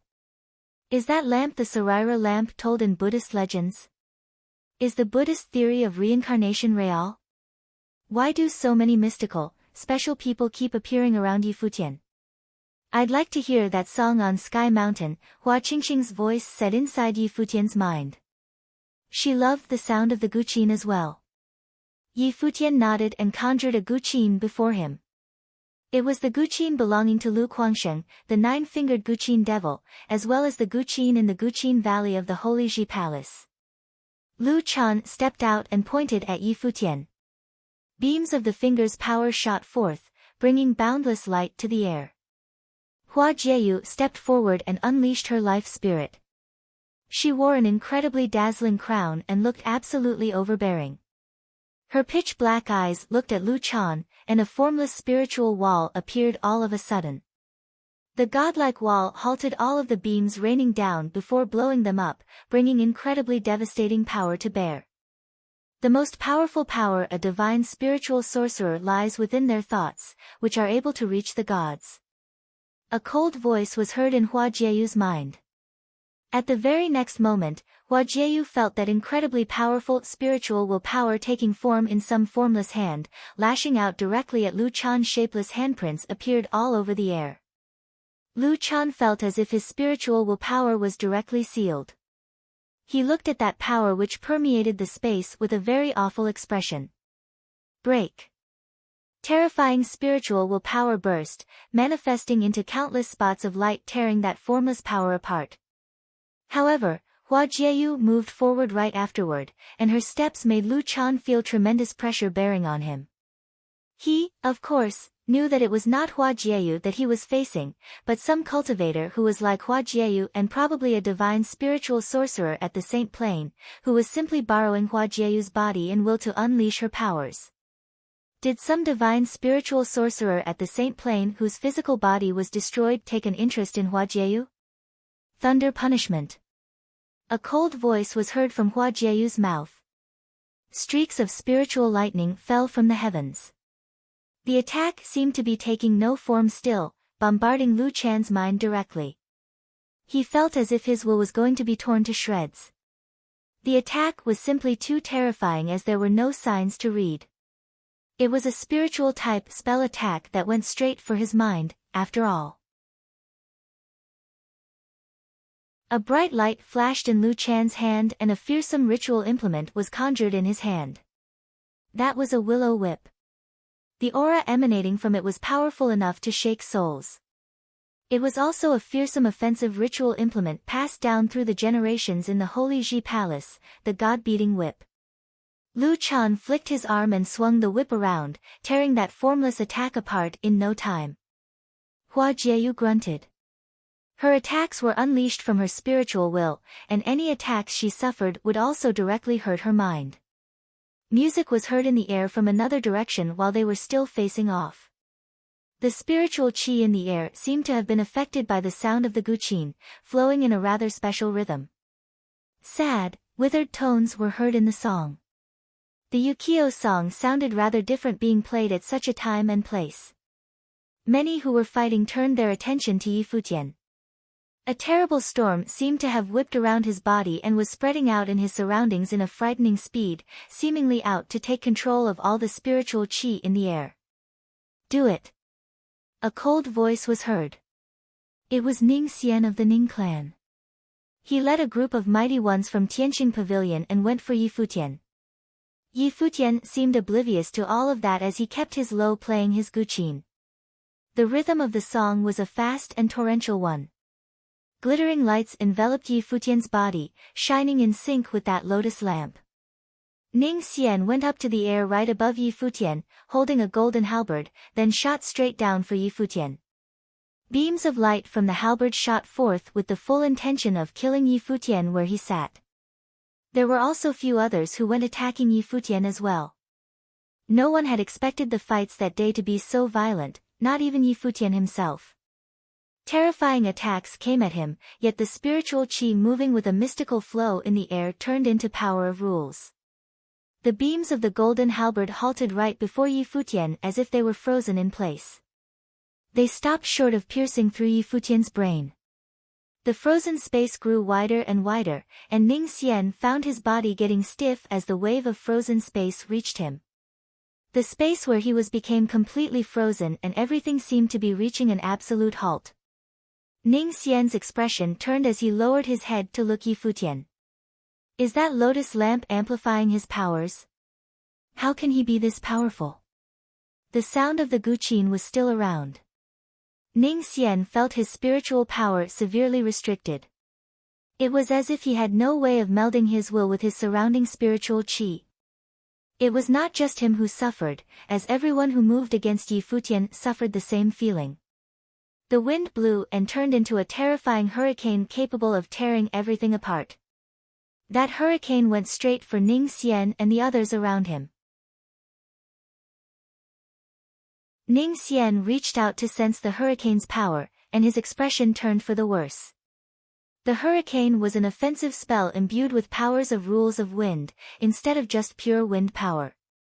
He wanted to escape but found his movements extremely sluggish, as if he had no way of moving. The hurricane cut through the air like blades as it sped at them, which then landed cuts on all of their throats. Ning Xian's body shivered as it went limp, his eyes filled with terror. Zh! Splattering sounds continued to be heard as everyone who moved against Yi Futian had their throats slit. The sword demon and sage Daozang closed their eyes as the scene before them unfolded, feeling pity for those Yi Futian killed. They were, after all, still mighty ones from the Holy Ji Palace.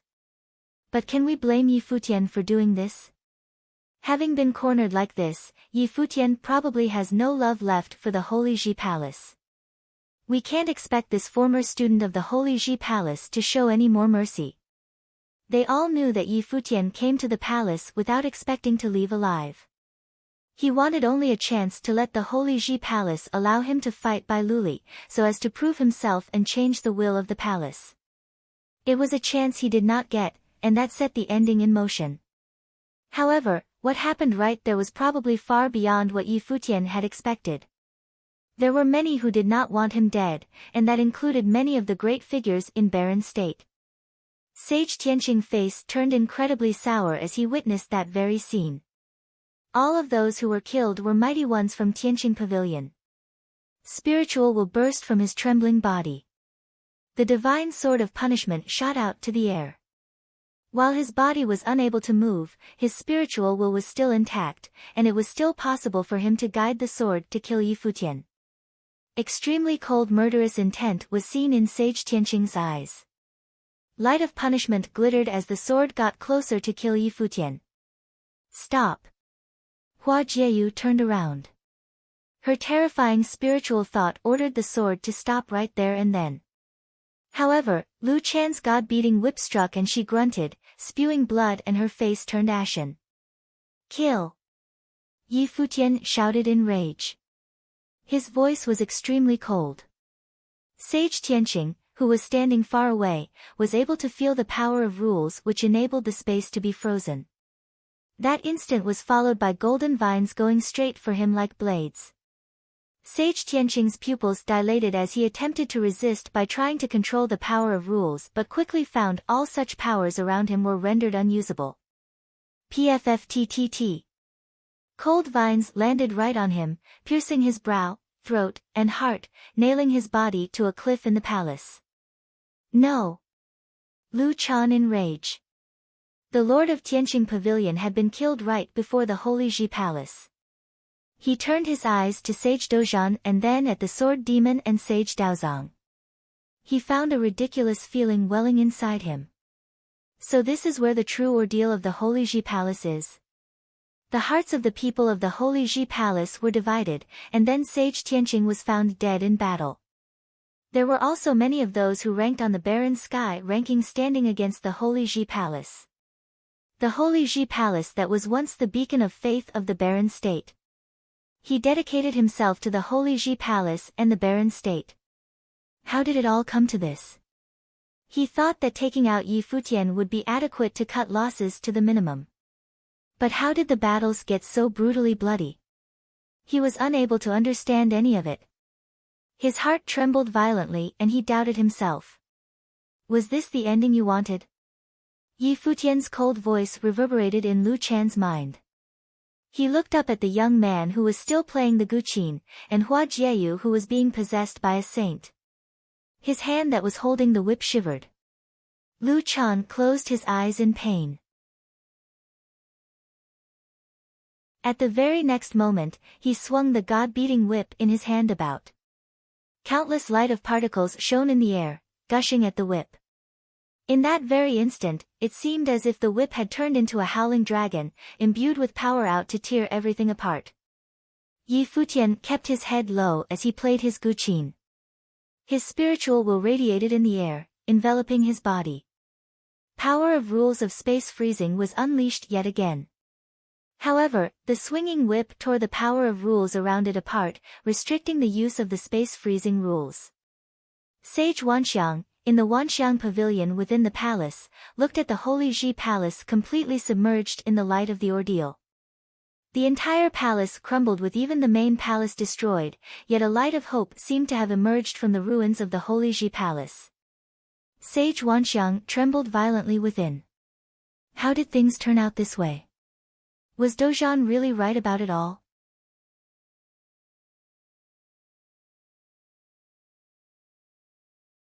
Chapter 718, Lu Chan unleashed terrifying powers with the god-beating whip in his hand.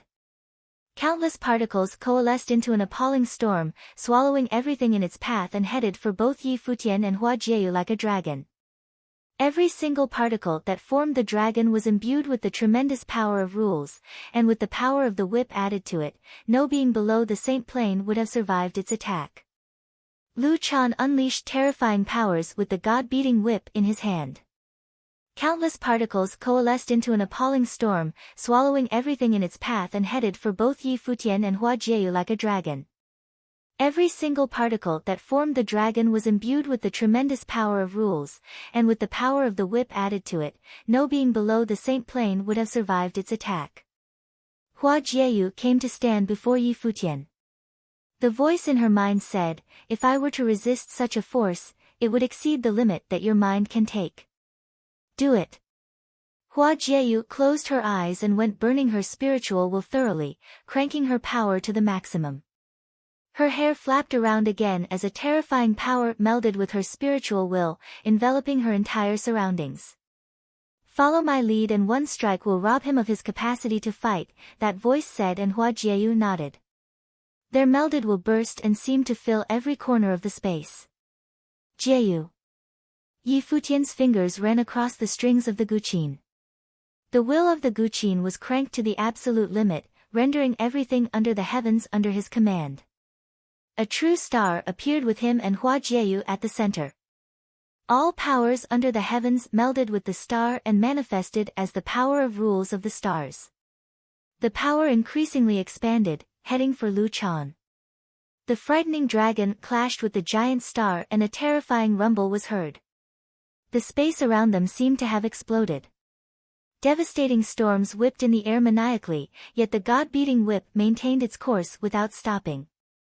At that very moment, the wills of Hua Jieyu and the being within her enveloped the entire space, invading Lu Chan's spiritual will. Lu Chan seemed to have witnessed a saint walking in his direction, intending to enter his mind. With one's thoughts as a catalyst, with the gods as a sacrifice, a voice that sounded like two people speaking said. The words spoken by the compounded voice resounded with a powerful impact. Forbidden spell, judgment, that voice said once again in an imposing manner that shook the hearts of all within earshot. At that very moment, the silhouette of the saint seemed to have invaded directly. Lu Chan felt as if his spiritual will was being executed by some terrifying killing spell. His expression was an extremely pained one as his face twisted about before he lashed out at the silhouette with the whip. Space freezing. Yi Futian cranked his power to the limit as well, rendering Lu Chan's movements incredibly sluggish. Lu Chan then let out a low roar. The veins on his arms popped as he shook off the shackles of rules. He lashed out with the whip, shattering all power of rules around him, and then sending it straight for Yi Futian. The whip exploded in rage as Lu Chan disregarded his own well-being to attack. The whip tore apart all power of rules as it went all the way for Yi Futian's head. The lotus lamp shone brilliantly with divine light, enveloping Yi Futian within. Yet, the whip maintained its course, and a clear crack of the whip was heard. The lotus lamp was no more and Hua Qingqing spewed blood before Yi Futian, her face completely ashen. The aftershock hit Yi Futian all the same. His soul trembled as he spewed blood. At the very same time, Lu Chan grunted. His aura diminished at frightening speed as his eyes remained glaring at the space before him. That silhouette stood right before him as frightening power of judgment rampaged in his mind, threatening to tear it apart. He cranked his spiritual power to the max. His robe billowed wildly as blood dripped continuously from the corner of his mouth. Lu Chan grunted again after a while. His aura diminished as if he had used up all the power in him. At the same time, Hua Jieyu spewed blood from her mouth as she wobbled about, making it seem almost impossible for her to stand. Who are you? Lu Chan asked coldly. It was apparent that the being within Hua Jieyu was a saint. There was no response. Yi Futian then glanced at Hua Qingqing. I'm all right. See to her. A smile was seen on Hua Qingqing's ashen face. It was as pure and flawless as ever, with a tinge of sadness in it. Yi Futian smiled a rather pitiful smile himself. He walked towards Hua Jieyu without saying much to Hua Qingqing. He then shouted, Jieyu. Hua Jieyu's body fell backward. Yi Futian cradled her while he was trembling deep within. He felt extremely terrified inside. Jieyu. Yi Futian extended his shaking hand and touched his face, feeling tears at the corner of his eye. Idiot, why are you crying? Tears were found at Hua Jieyu's eyes as she looked at Yi Futian. She then said to him gently, I'm feeling rather tired. Futian, do you think I'll die? No, Jieyu.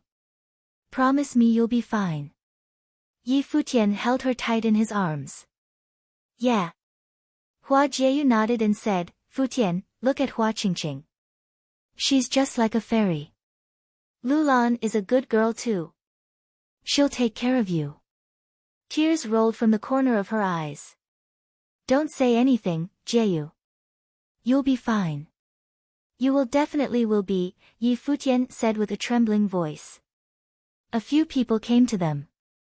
They were Phoenix, Yun Shuisheng, Mu Zhiqiu, and the others, all from the Holy Ji Palace.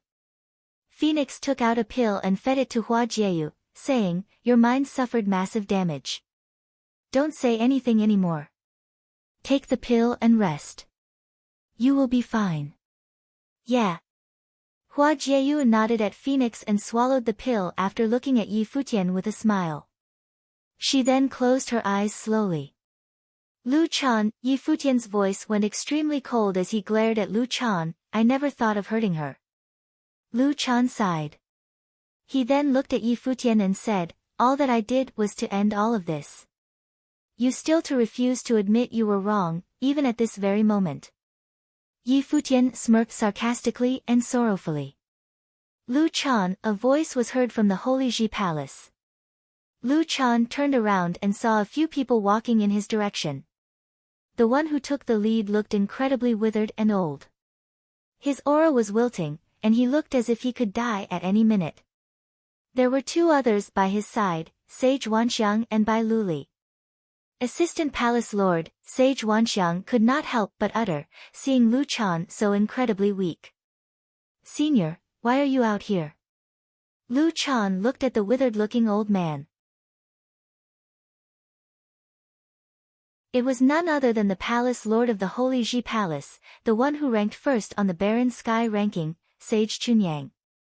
Sage Chunyang turned his eyes at Yi Futian, and Sage Wanxiang did the same, before turning their eyes at the ones beside him as well as Sage Dozhan.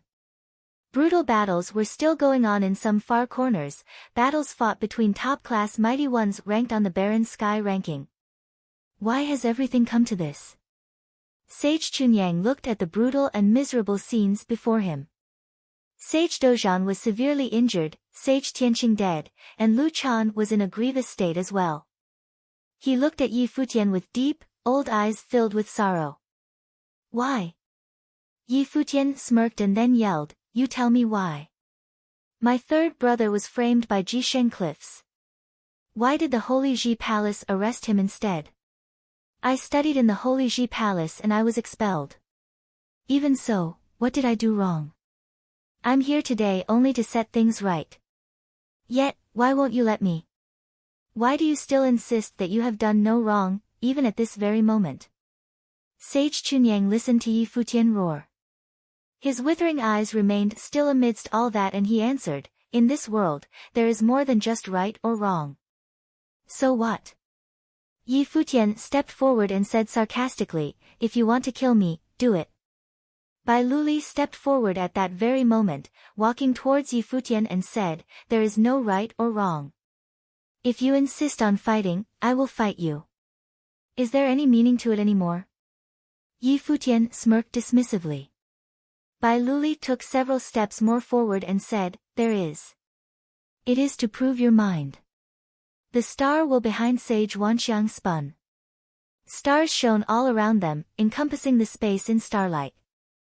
The space seemed as if it was an independent sky of stars, with star wheeling spinning and starlight covering both of them.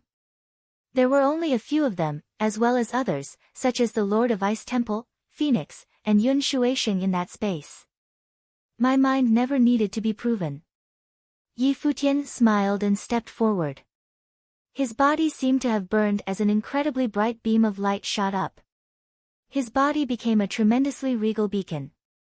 The swaying light made Yi Futian look as if he was an emperor. Powers of the world around them rushed at him. Under the envelopment of the divine light, Yi Futian's aura rose at frightening speed, vaguely reaching that of a mid-level sage. Lu Chan's body trembled slightly as his steps got incredibly wobbly. Yi Futian had unleashed such brilliance before when he played the Yukio song, yet that because there was Hua Qingqing boosting his powers as a lotus lamp and the Song of Kings. It was entirely normal for such a phenomenon to show under those circumstances. But it was only at this moment that Lu Chan had come to realize that the light was not something brought forth by Hua Qingqing's lotus lamp, and it was not a product brought about by the Song of Kings. It was something that truly belonged to Yi Futian. So this is the real Yi Futian. The hearts of Sage Chunyang and Sage Wanxiang trembled as they locked their gaze on him. They were able to sense that the light of emperors shining before them was higher than their own power, so much so that it almost compelled those who saw it to bow and proclaim reverence to it. Why does he possess such power? Sage Wanxiang closed his eyes and cranked the star wheel to the limit. Starlight showered from above, covering the two figures below. An heir of the Holy Ji Palace, ranked 10th on Baron Sky ranking, revered as the #1 genius in all of the Baron state. While none of this was your doing, you were the start of all this.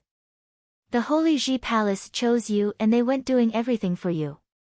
They thought whatever they did was right, and so did you. You have no regrets and Lu Chan felt no guilt. You all saw yourselves to be too perfect. I never saw myself to be perfect. I did only what I saw needed to be done. Bai Luli stepped forward. Beings of lightning appeared and boundless lightning flashed about in the air around Yi Futian.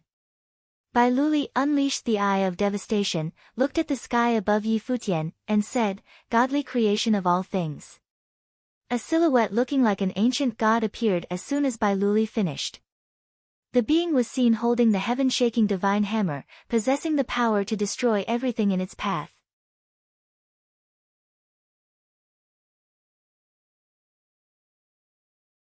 Chapter 719, Yi Futian turned his head up and his eyes burned with raging flames. A shadow of a godly ape appeared behind him and he was covered in rules of wind. He rose like a bolt of lightning at that very moment, heading straight for that giant ancient god. Yi Futian turned his head up and his eyes burned with raging flames. A shadow of a godly ape appeared behind him and he was covered in rules of wind. He rose like a bolt of lightning at that very moment, heading straight for that giant ancient god. Bai Luli stood in the air and waved his arms. That terrifying ancient god brought the hammer in its hand down. Lightning flashed in the air as the power of rules crushed everything beneath it. Yi Futian felt appalling powers right before him. He melded his will into his surroundings and uttered a word, "Freeze." The space around slowed and the movements of that ancient god seemed to have been affected. Yi Futian clenched his fists and terrifying light circled around him. His divine ape battle form took form and howled in the air. 5 out of the 7-star acupoints opened and tremendously violent power was unleashed. The giant divine ape lashed out at the ancient god with its arm as if to shake it down. The arm of the divine ape clashed with the sluggish hammer. As the punch was imbued with rules of stars, it felt as if a star had collided with the heaven-shaking divine hammer.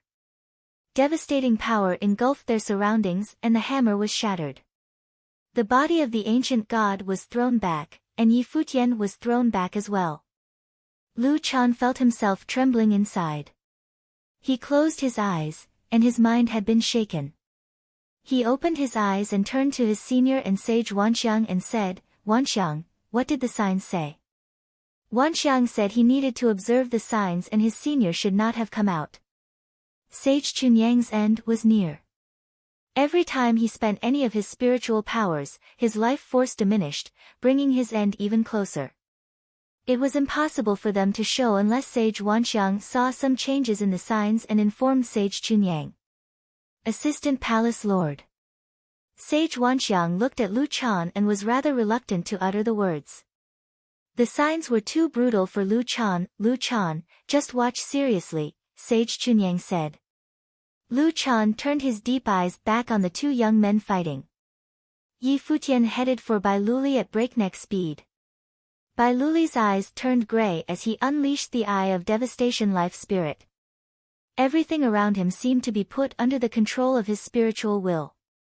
8 godlike silhouettes appeared in the air taking 8 different corners.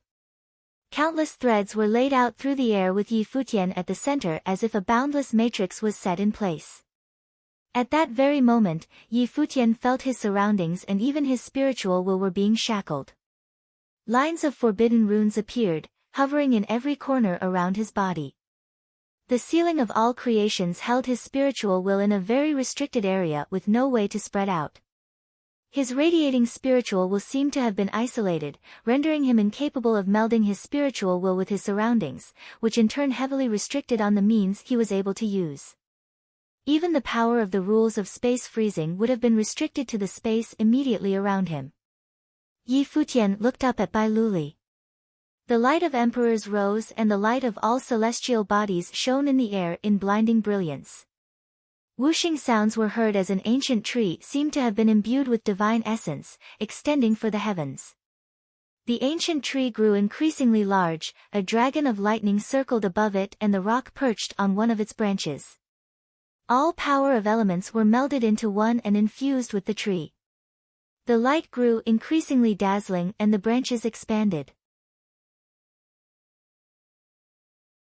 Light emanating from the ancient tree extended outside the forbidden powers, with Yi Futian's spiritual power expanding with it.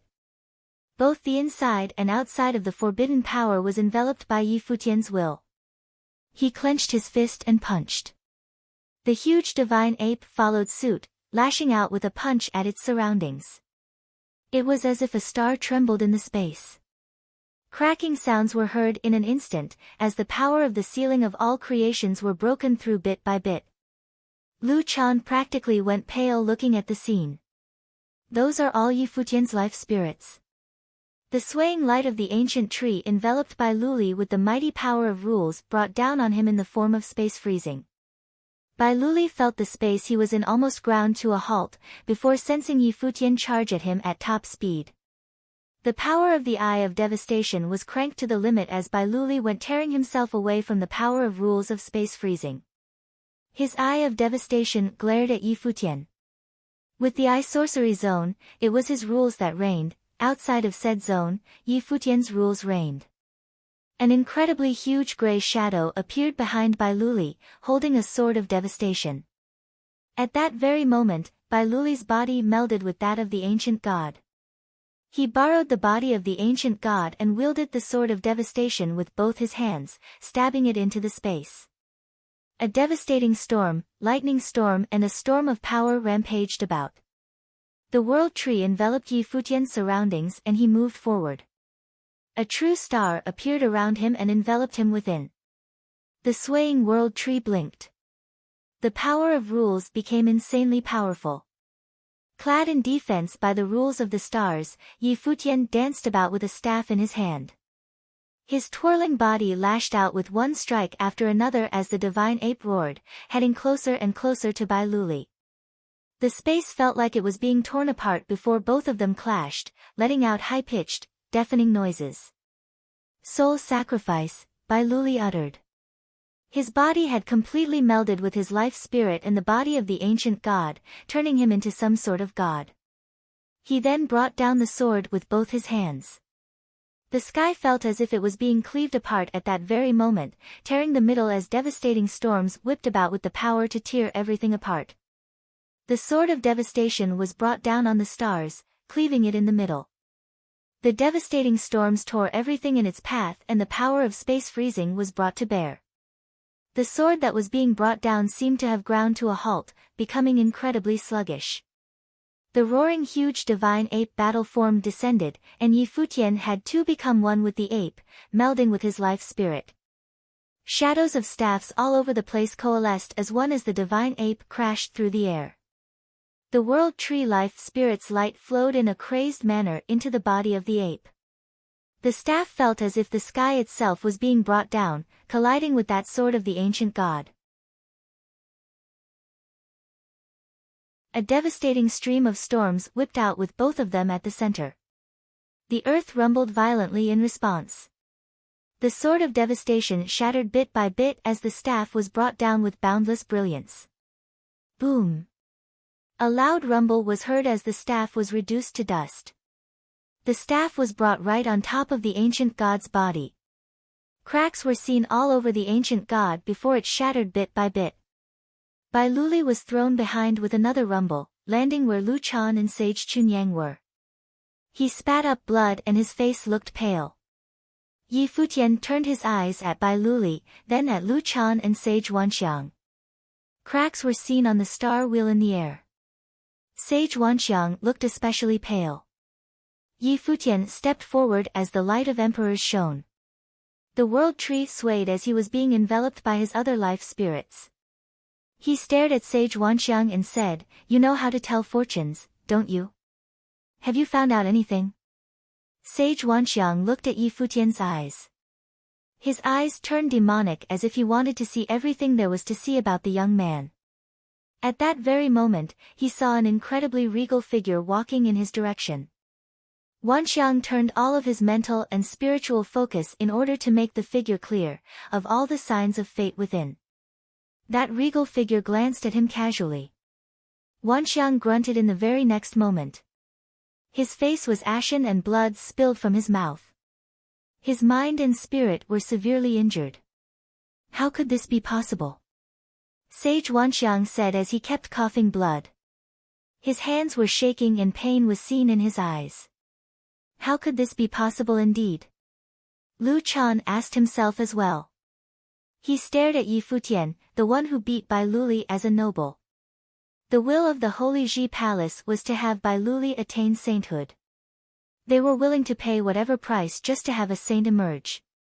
Despite Yi Futian's insane talent and being ranked first on the law rank, Lu Chan deemed him disposable, for they did not have time to wait for him. However, there Yi Futian stood, having beaten Bai Luli.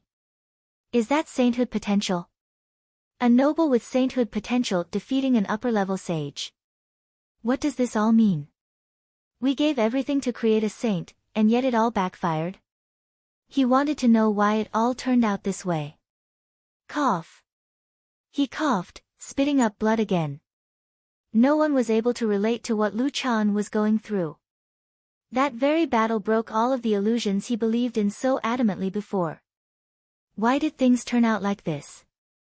Yi Futian smiled, but he looked rather sad. He himself wanted to know why as well. His life spirit dissipated and that overpoweringly brilliant light vanished as well. Yi Futian felt nothing but overwhelming exhaustion at that very moment. Sage Chunyang looked at Yi Futian and closed his eyes. Had Lu Chan been wrong? No, I was the one who was wrong. He was the palace lord of the Holy Ji Palace. In a sense, the will of the Holy Ji Palace was his will. He had been anxious and hurried with things due to his end being near. He saw Bai Luli demonstrating the potential for sainthood and gained the acknowledgement of the Sage Hall. He wanted too badly for a saint to emerge in barren state and had ignored everything going on in the outside world, which led to that great wrong before everyone that day. He, as one who was about to die, had to shoulder the responsibility for all that. What did the signs say? Sage Chunyang opened his eyes and asked Sage Wanxiang. Unknown, Sage Wanxiang said with trembling voice and added, unidentifiable. What do you mean unidentifiable? Sage Chunyang asked. The fact that it was unknown means that it is unidentifiable. Sage Wanxiang looked at Sage Chunyang and uttered something else telepathically.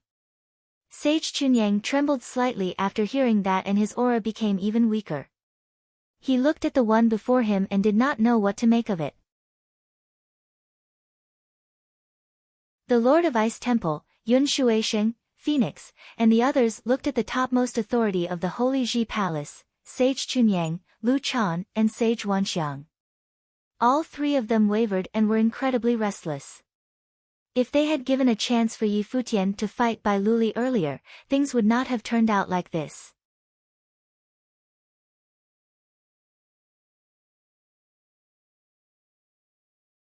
Chapter 720. In yet another battlefield, the Sword Saint and Kong Yao were fighting a monstrous battle up in the sky. Kong Yao's every strike packed the power to overwhelm the heavens, while every slash and thrust of the Sword Saint's blade was imbued with force so terrifying that the heavens were in danger of being cleaved open. Their battle kept escalating. In yet another battlefield, the Sword Saint and Kong Yao were fighting a monstrous battle up in the sky. Kong Yao's every strike packed the power to overwhelm the heavens, while every slash and thrust of the Sword Saint's blade was imbued with force so terrifying that the heavens were in danger of being cleaved open. Their battle kept escalating. Kong Yao, who was clad in a bronze divine implement, fought ferociously. He stood tall in the heavens and a mystical phenomenon appeared around him. A boundless, huge divine elephant stood in the middle, bringing boundless powers to bear. His eyes remained fixed on Sword Saint before him.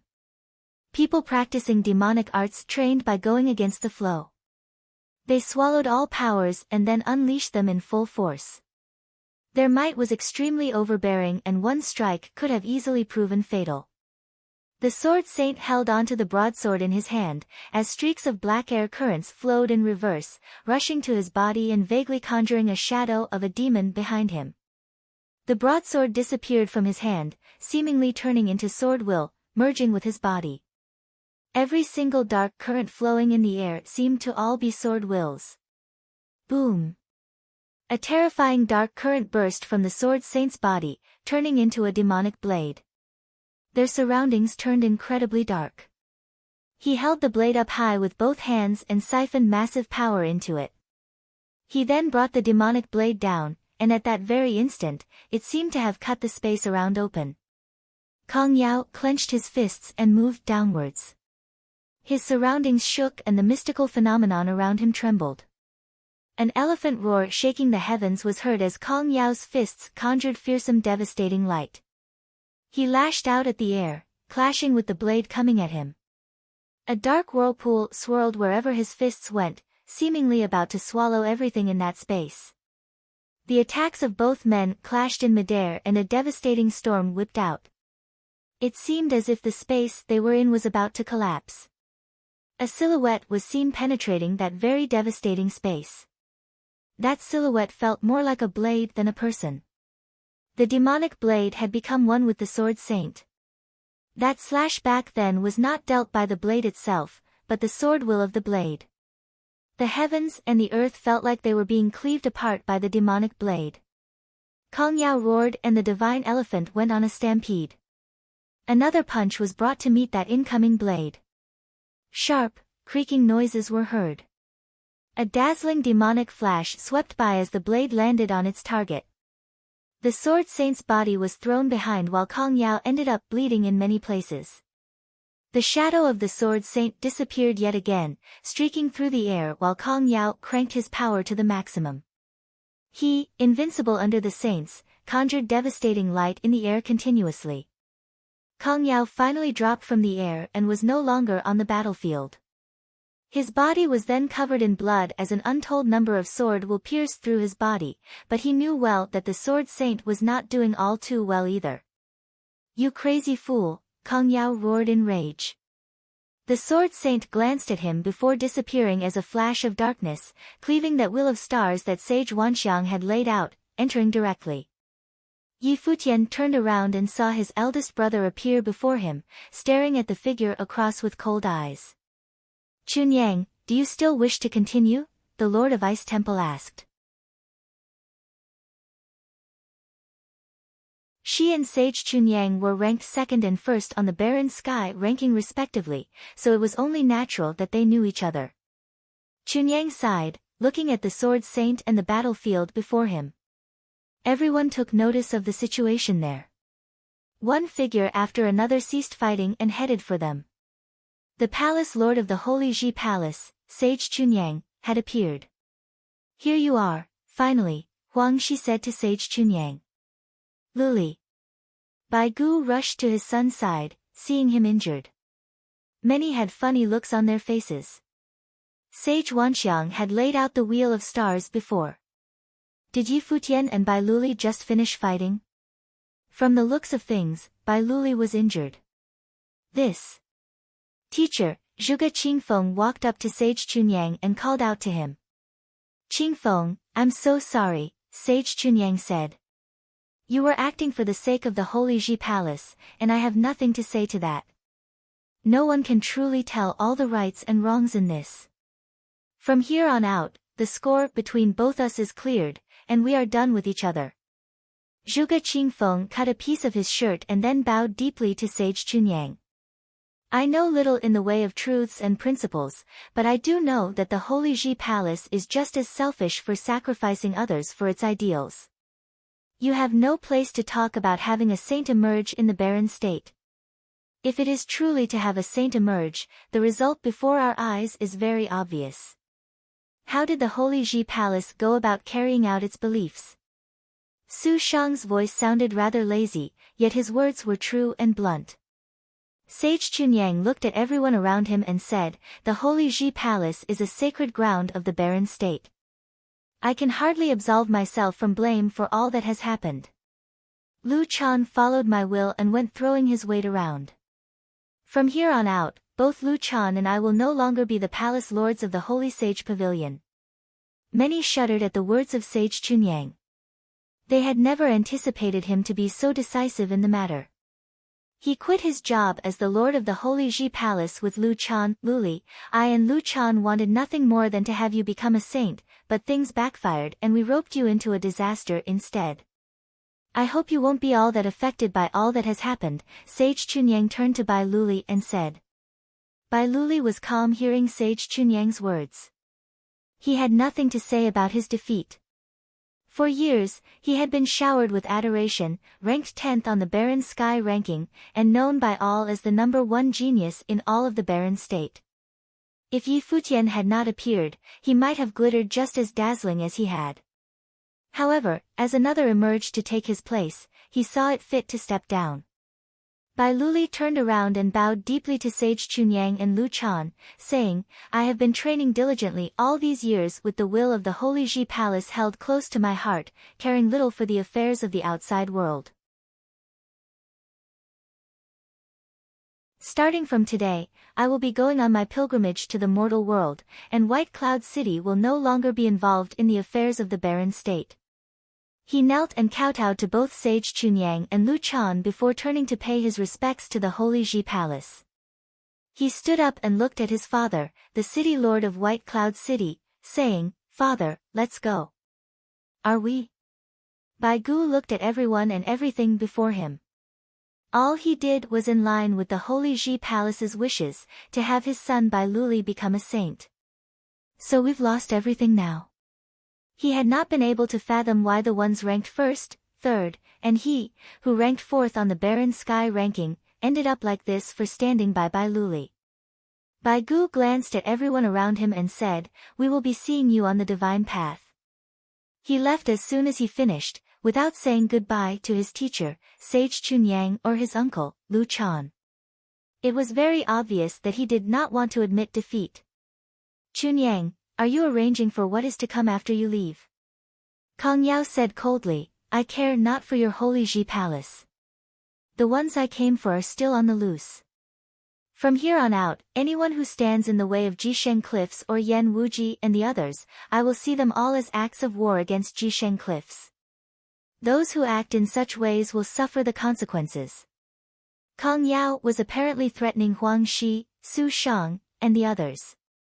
He had intended to kill some of them right there and then, but he had changed his mind, opting to first take Yi Futian and Gu Donglu away. While he did not know what happened in the battle before, he knew that Yi Futian had defeated Bai Luli.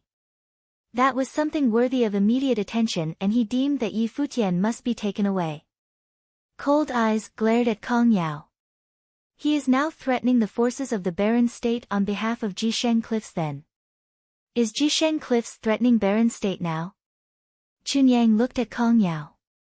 "What if we are?" Kong Yao asked coldly. An aura coursed around Chunyang. Many people of the top forces in the Barren State turned around to glare at Kong Yao. "Brother Gu," Kong Yao called out. Gu Feng walked to Kong Yao's side. "It seems that the Holy Ji Palace is turning its back on the will of the head saint. Please call out to him," Kong Yao said. "Indeed."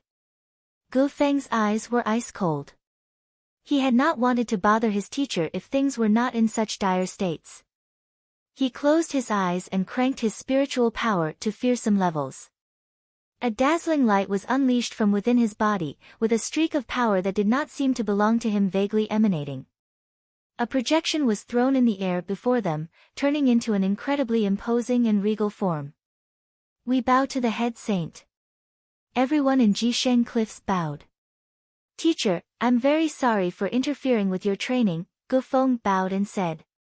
The illusory figure glanced at everyone around and said, Chunyang, are you going against my will? Greetings to you, senior. Sage Chunyang bowed slightly. That saint then said, some of the people from Jisheng Cliffs were killed in the barren state. I'm having Kong Yao take those two responsible away, and I assume you're not against that. Yi Futian turned to look at that regal figure. Is that a saint? Huang Shi, Su Shang, and all the others looked incredibly troubled. There was no one who dared defy a saint, after all. I beg for your forgiveness, senior. I have made the wrong decision before and now, I'm sorry to say that I cannot hand them over to you, Chunyang said. How dare you? A cold voice was heard. The might of its voice permeated the air to bear on everyone present. Brother, you asked what Wanxiang saw before, didn't you? Chunyang asked Lu Chan telepathically. Lu Chan looked at his senior and Chunyang continued, the main palace crumbles before the light of hope appears in the Holy Ji Palace. That was what Wanxiang saw. Lu Chan shuddered before smiling as if he was laughing at himself. It is ironic indeed. The main palace, the Holy Sage Pavilion of the Holy Ji Palace. Brother, I'm so sorry, Chunyang said. You're not to be blamed. Lu Chan smiled and looked awfully sad. Do you still remember what our teacher told us before he died? I do. Lu Chan nodded. Everyone present then saw their bodies begin burning. It was their spiritual will that burned, turning into incredibly mighty powers. They looked as if they were offering themselves as sacrifices, burning their very own lives. Lu Chan turned around and cast his gaze at everyone before him, saying, I did what I did with the best interests for the Holy Ji Palace in mind, and I have made a grave error in my actions. For that, I'm willing to shoulder the dire consequences of that very error by offering my life to carry on the will of the Holy Ji Palace. May the Holy Ji Palace live and prosper. For the Holy Ji Palace, Chunyang said. For the Holy Ji Palace. Lu Chan's voice was no longer heard. The spiritual will of both men seemed to have merged into one before turning into a dazzling mark, flying deep into the palace, all the way to the Holy Sage Pavilion. Chunyang, the head saint of Jisheng Cliffs, said coldly. I call upon Emperor Xia. A dazzling light burst from afar, deep within the Holy Sage Pavilion. The bodies of both Chunyang and Lu Chan were no longer around, yet that voice was an incredibly solemn one. The Lord of Ice Temple, Huang Shi, Zhuge Qingfeng, and the others watched as they trembled inside. The Sword Demon, Sage Daozhen, trembled as well. The 9 states were all from the line of Emperor Xia orthodoxy. Legend had it that Emperor Xia left a mark in the grounds of orthodoxy in all 9 states, and only the heads of the orthodoxy knew how to activate the mark. However, it was also said that only saints were capable of such a feat. Palace Lord Chunyang was near the end of his days and Lu Chan was not a saint. They should have had no way of activating the mark unless they used secret arts. However, doing so clearly came with a terrifyingly hefty price. In this case, their lives. With the head saint of Jisheng Cliffs descending personally, even though it was simply a will, everyone knew what that meant. Nobody had a way out. After rounds of brutal battles, it was still deemed necessary for Yi Futian and Gu Donglu to be taken away, and the Holy Ji Palace remained split with the barren state. There was only one way to resolve all that way: call upon Emperor Xia. The deed was accomplished through the sacrifice of both palace lords of Holy Sage Pavilion.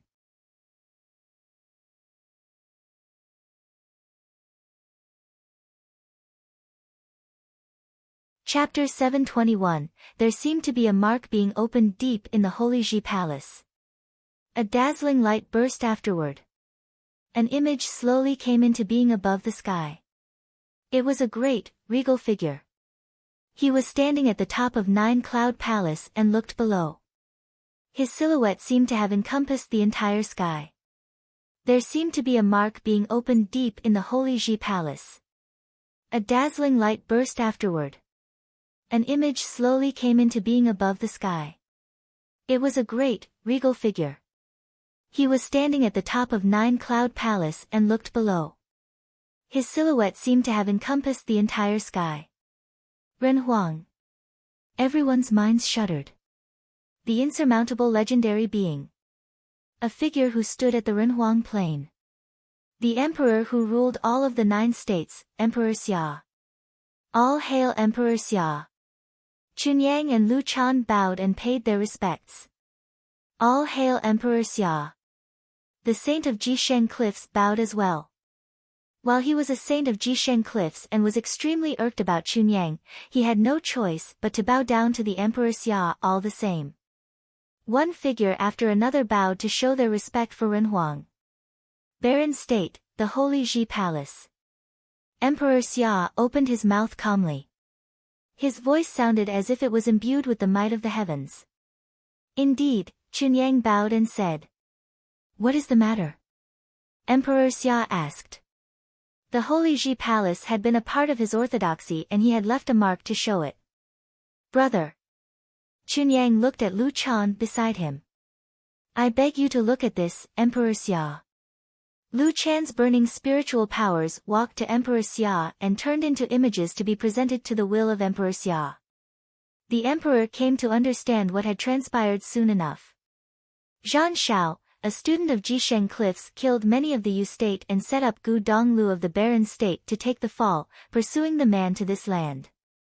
As for what happens next, I took the liberty to call you, Emperor Xia, as I do not see any other way of solving this now that a saint from Jisheng Cliffs is here. Please forgive my trespasses, great emperor, Chunyang said. This place belongs to the Barren state. Why did you help Jisheng Cliffs before then? Emperor Xia asked coldly. It is a crime of mine to have the Holy Ji Palace bear such a shame due to my personal agendas. I deem myself no longer fit to be in charge of the Holy Ji Palace as the Palace Lord, and I'm willing to atone for my crimes with my death, Chunyang said. Emperor Xia's expression was calm. He then looked at the saint from Jisheng Cliffs and said, Do you have anything to say for yourself? Emperor Xia, I knew not of what transpired before. What I did know was that a son of Jisheng Cliffs was killed. As such, I sent people to look into the matter. I will investigate the matter thoroughly after I return. I beg for your forgiveness, Emperor Xia, the head saint of Jisheng Cliffs bowed and said. Emperor looked at him plainly. The head saint then continued, Emperor Xia, a saint has not emerged from the Barren state for many years, yet the Barren state still calls itself a member of the orthodoxy. The Holy Ji Palace was not fit to be called such, and I suggest for the place to be taken apart. Chunyang and Lu Chan looked incredibly troubled. If it had not been Emperor Xia, the other states might have taken over Barren state a long time ago. They knew that there was not much time left for the Barren state. It was only a matter of time before the day would come. As such, they had gotten anxious and did everything they could to have a saint emerge from the Barren state. They had not expected such rushed, anxious efforts would lead to such wrongs in the end.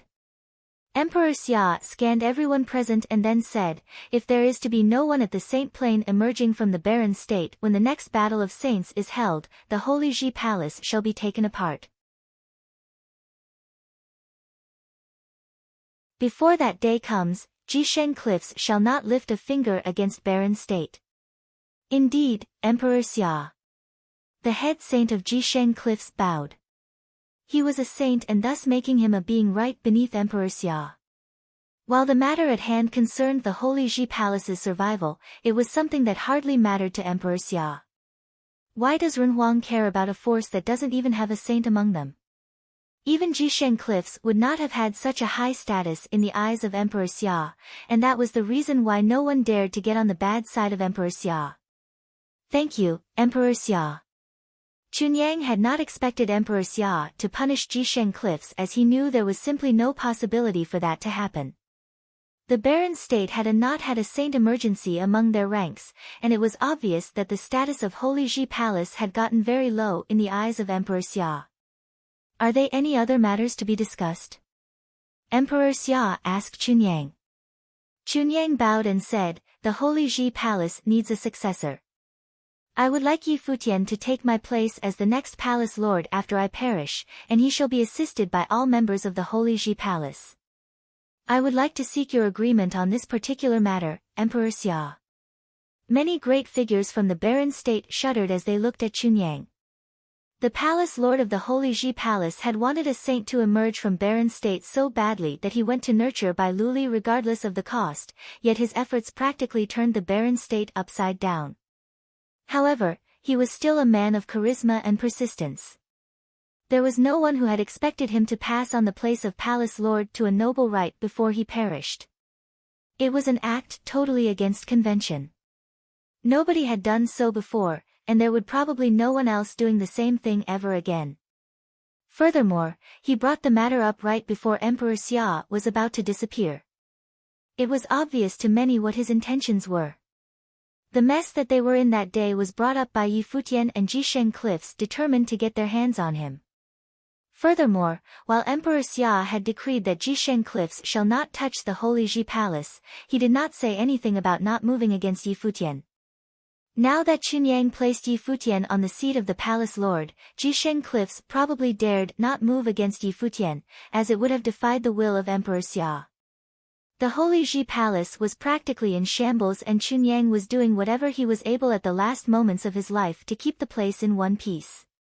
He was also doing it so that the hope for the future other than Bai Luli lived.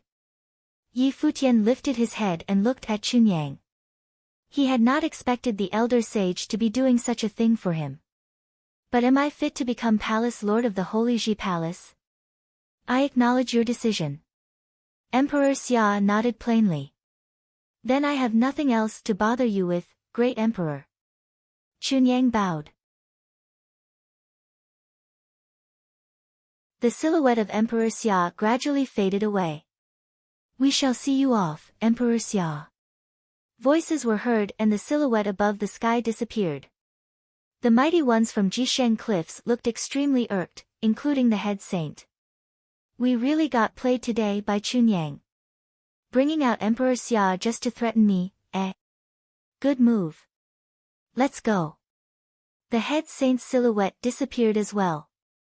Kong Yao and the others with him scanned everyone present. So we just go home empty-handed like this? Furthermore, they had suffered great losses this time. They came to the Baron state and waged several wars with the inferior state, yet they returned with their wings clipped every single time. Let's go. Kong Yao scanned everyone present with deep eyes. It was a score he intended to settle at a later date. Yan Wuji of Sword Saint Villa, Godly Spear of Nantian House, Di Kai of the Emperor family and the others turned pale as the ones from Jisheng Cliffs left. What about us? With the Holy Ji Palace calling upon Emperor Xia and making Yi Futian the next palace lord, the will of the Holy Ji Palace was reunited once again. This time, it had the agreement of many great figures from all over Baron state. However, to those people, such turn of events spelled their doom. No one cared about what those few thought about anything. Chunyang and Lu Chan's silhouette faded, as if they had indeed come to the end and turning invisible. They looked at everyone in the Holy Ji Palace and Chunyang said, "You all heard what I said. From this day, Yi Futian shall be the palace lord of the Holy Ji Palace." Hey, I didn't agree to any of that, Yi Futian said as he turned to look at Chunyang. He was feeling very complicated at the moment. Should I resent all this happening to me? The battles fought today had many severely injured and their lives hanging by a thread, which included his teacher, Jieyu, Hua Qingqing, and many others. If the Holy Ji Palace had only allowed him to battle with Bai Luli when he was there, none of all that would have happened. That was why he had gone to the Holy Ji Palace in the first place. He was there to return everything to how it was before. He had achieved what he set out to do in the first place. Everything turned to how it once was, yet said result came too late. He was feeling very complicated deep inside at the moment, and very exhausted as well. I know it is hard for you to accept what the Holy Ji Palace did. But your teacher, the Sword Demon and Daozong, did any of them do anything untoward towards you? Chunyang said, now, Lu Chan, Tianxing, and I will all be a page in history books. What happens next, take it as something you do for yourself as well as for the friends you have in the Holy Ji Palace. Yi Futian looked at his teacher, Sage Dozhan, and then at the Sword Demon, Sage Daozong, then at Yun Shuisheng, Phoenix, and the Oters. He closed his eyes and felt a storm whipping up in his mind. For many years, countless from the barren state lost their lives in their journey to achieve sainthood. I myself was one of those people. The barren state had the least hope out of the 9 states of achieving such a goal. We were weak and yet we dared to challenge, but that also meant that we suffered the highest casualties. As such, I nurtured Bai Luli and put all hopes onto him. I hope that one day, someone from barren state will be able to reign supreme, overwhelming top-notch figures from the other states and let a saint be born. Only by doing so will the Holy Ji Palace be able to achieve what it was made to do in the first place. Only with a true saint present will the Holy Ji Palace and the barren state truly achieve greater prosperity. I've always had a wish that I would be able to see a saint from the barren state emerge before I breathe my last breath. I clung to that belief with all I had.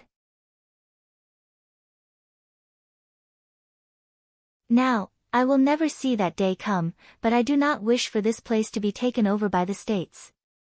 If such a thing was to be allowed to happen, what happened today is doomed to happen in the future. Someone like you will have emerged, but they will have been even more powerless to change anything. Chunyang continued, none of these would have happened if there had been a saint in the barren state. Your talents would have been discovered and you would have been a student of a saint. Bai Luli would be studying alongside you. The geniuses all over the barren state would be known throughout the 9 states. It is my fault that none of those came true. I would never see all that happen, but I hope you will bring all of the things that I have dreamed of to reality. His body gradually turned into bits of light as he talked. Palace Lord. The Sword Demon, Daozong and many others listened with heavy hearts. Assist him the best you can. Long live the Holy Ji Palace. Chunyang looked at everyone present. At that moment, he recalled the hopes his teacher had for him all those years ago. It was a pity that he never had the honor to truly tutor Yi Futian. Brother. Seeing Chunyang disappearing, Lu Chan turned to Yi Futian and said, I know you hate me. I had hopes for you when I permitted you entry to the Sage Hall. I had wished for none of these events to happen. I'm a sinned one of the Holy Ji Palace. Your achievements in the future will be great, while I, the sinned one, will be nailed on the stakes of shame. The world shall come to loathe what I did, and I will be very pleased if such a day is to come. He lifted his head after he finished talking. His body turned into specks of light, following Chunyang in the netherworld. Countless watched all that happening. 2 of the figures ranked on the top 3 places of Barren Sky ranking, the Palace Lords of the Holy Ji Palace, perished. The number 1 and number 3 on Barren Sky ranking were no more since that day. Many vaguely felt that an era had come to an end. What will the next era hold for us indeed?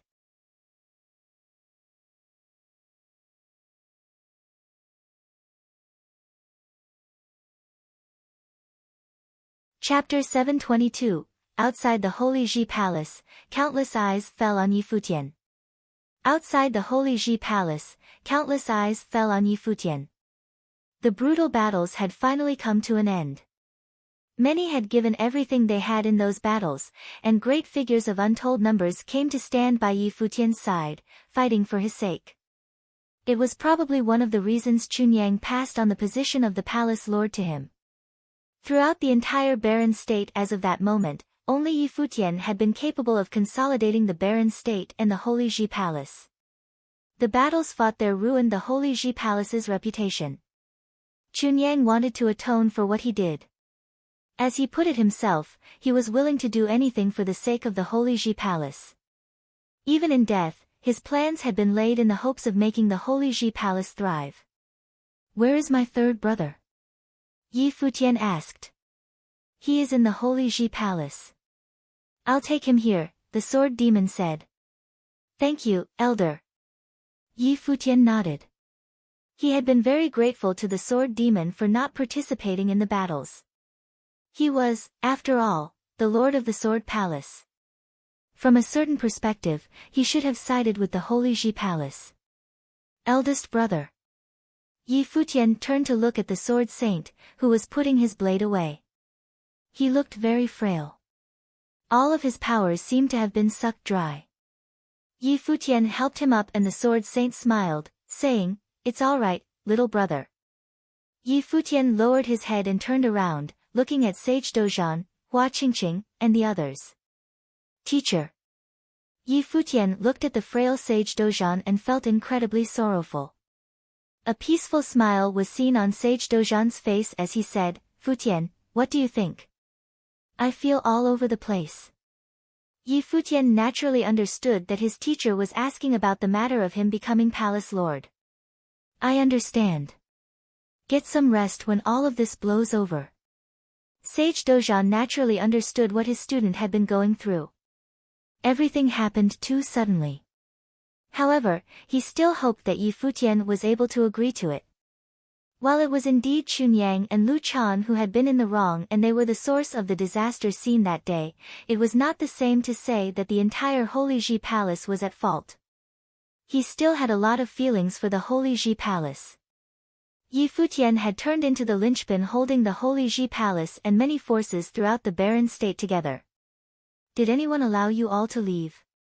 A cold voice sounded, breaking the peace. Many turned to look at the direction where the voice came from.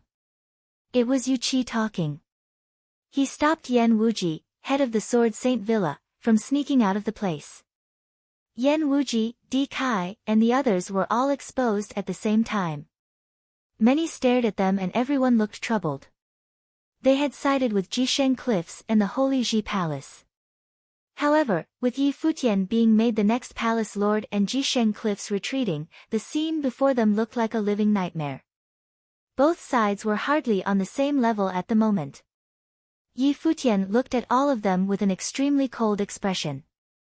While Chunyang and Lu Chan had their own principles for doing what they did for the sake of the Holy Ji Palace, trying to prevent a greater crisis befalling the barren state by making him and his third brother scapegoats to bring the mess to an end, those people had nothing but their own interests in mind, wanting to take out the Zhuge family and Taihang Mountain. Make your move here. Aren't you afraid that you'll get others involved? Yan Wuji threatened coldly. If you people even had a line that you wouldn't cross, your families might have suffered less, Yu Qi said with an equally cold tone. Who do you think you are, threatening us?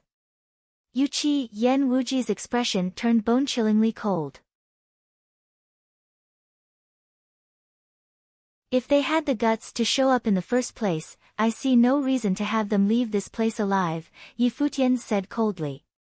Zhuge Qingfeng, Yuan Hong, Yu Qi, Su Shang, Huang Shi, Qing Deng, Chen Yuan all stepped forward, surrounding them. There was no need to talk about principles at this point. The Lord of the Ice Temple, Sage Daozang and many other mighty ones came to stand in front of Yi Futian and the others with him, preventing them from getting harmed by those on the other side. Let's do this, Yu Qi said coldly. As someone ranked 8th on the Barren Sky ranking, it was apparent that he was no pushover. Things had come this far and none of those people were allowed to leave, or they would have come back to bite them in the future. Eldest brother, little brother. Gu Dongliu's voice was heard. Yi Futian turned around and saw the sword demon bringing Gu Donglu to him. There were many wounds on Gu Dongliu's body and he looked frail. It was apparent that Jisheng Cliffs had not been treating him well for fear that he would escape.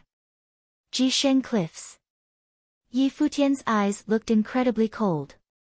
Although Zhan Xiao was the one who had been responsible for everything, the overbearing attitude of Kong Yao and Jisheng Cliffs was something he would never forget.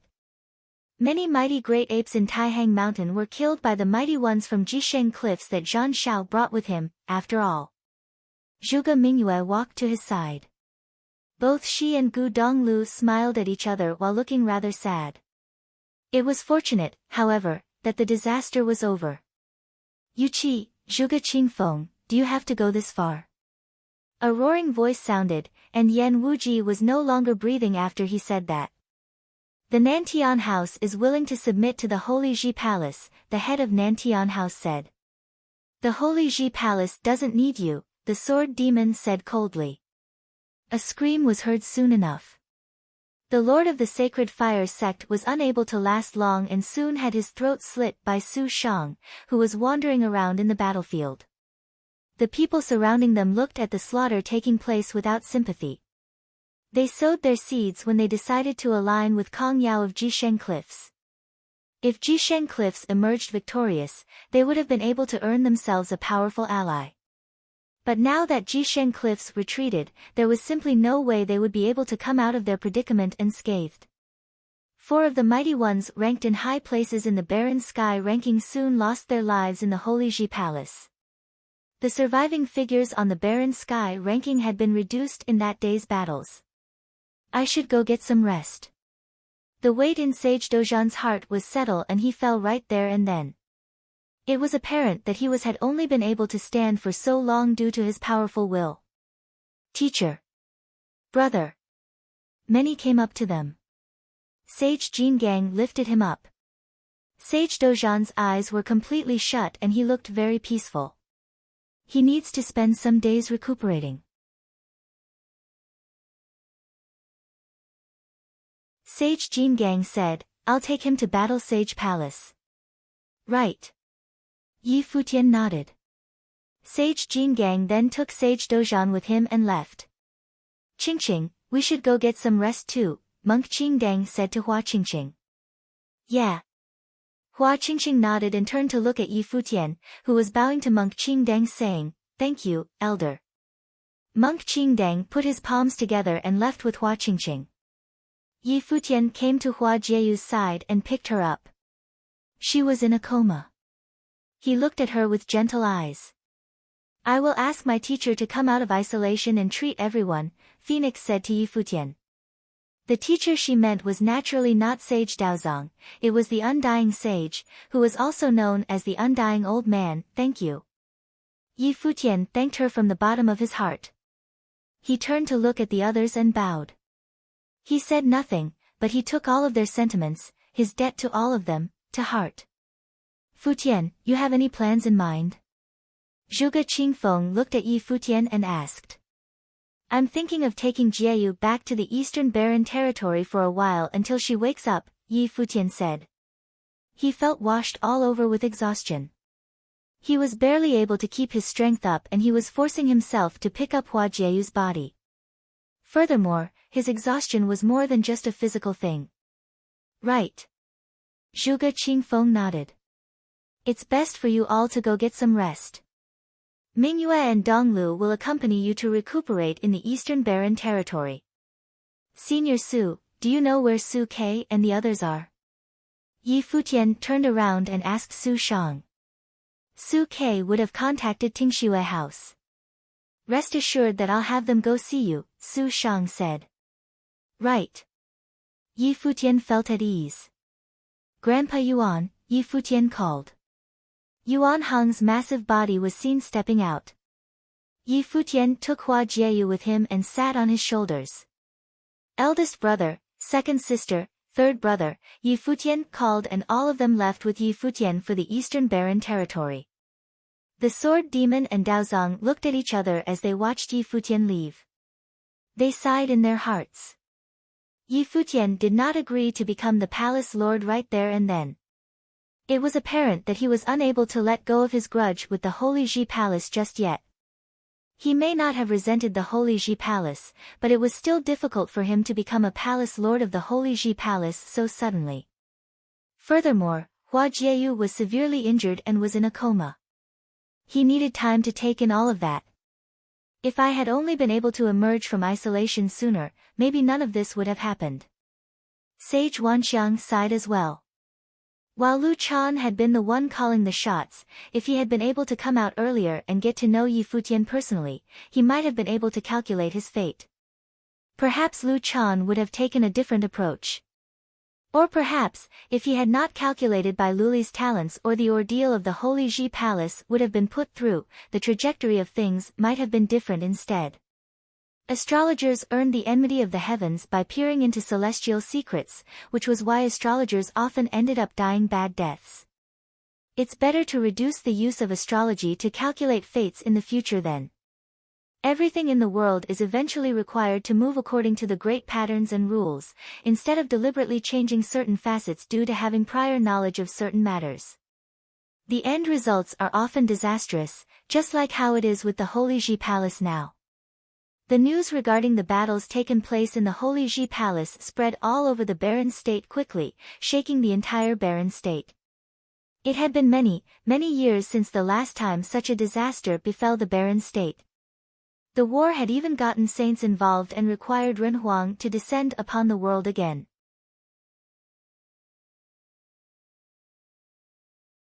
The two palace lords from the Holy Sage Pavilion perished, ending the war with their own lives in return for peace throughout the barren state. At the same time, it was also said that Yi Futian was to become the next palace lord of the Holy Ji Palace. Yi Futian was able to defeat Bai Luli, who ranked 10th on the barren sky ranking, while he was still a noble. Such was his fearsome talents.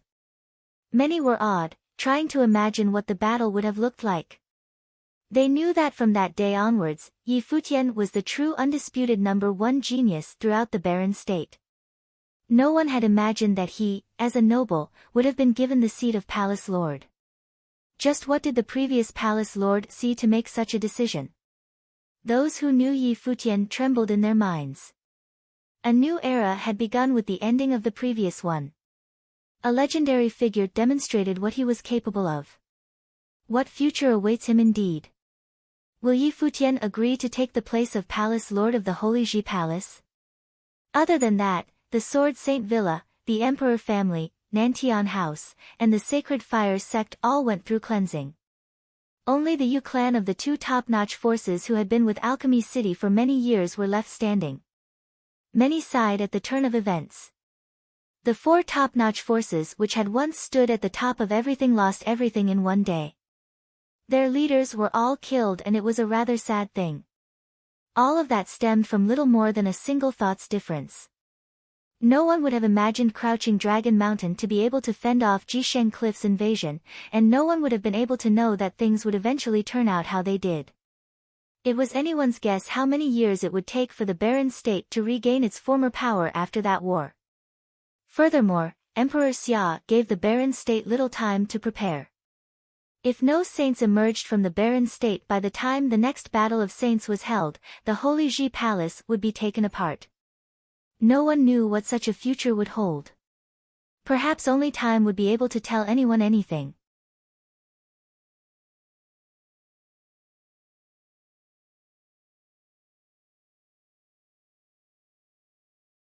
Chapter 723, A month later, on top of Book Mountain at the Eastern Barren Territory. A month later, on top of Book Mountain at the Eastern Barren Territory. Hua Jieyu was lying on a bed inside a room of a compound, attended to by an elder looking at her injuries. The elder shimmered with jade green light and exuded incredibly thick life energies. A beautiful girl was standing right behind the elder. She was none other than Phoenix, a student of the Holy Ji Palace. The barren state was undergoing a metaphorical earthquake after the war at the Holy Ji Palace. Many forces were busy recuperating from the ordeal while the Holy Ji Palace needed time to get things together again. Yi Futian and the others had all returned to Book Mountain at the Eastern Barren Territory. Phoenix had requested for her teacher to treat the injuries sustained by Dozhan at the Holy Ji Palace, and he came to the compound right after treating Yi Futian's teacher. Yi Futian, Hua Fenglu, and Nanda Wenin all stood to one side and looked at the elder nervously. The shimmering jade green light on the elder subsided after quite a while. He turned around and said to Yi Futian, she overtaxed her spiritual powers in battle and used powers that did not belong to her. It is fortunate that she had ritual implements that helped keep her spiritual powers intact. Furthermore, the person you said to have possessed her probably held back as well, keeping her will from crumbling altogether. Phoenix had her take some pills before and I will work to repair her damaged spiritual powers in the next few days.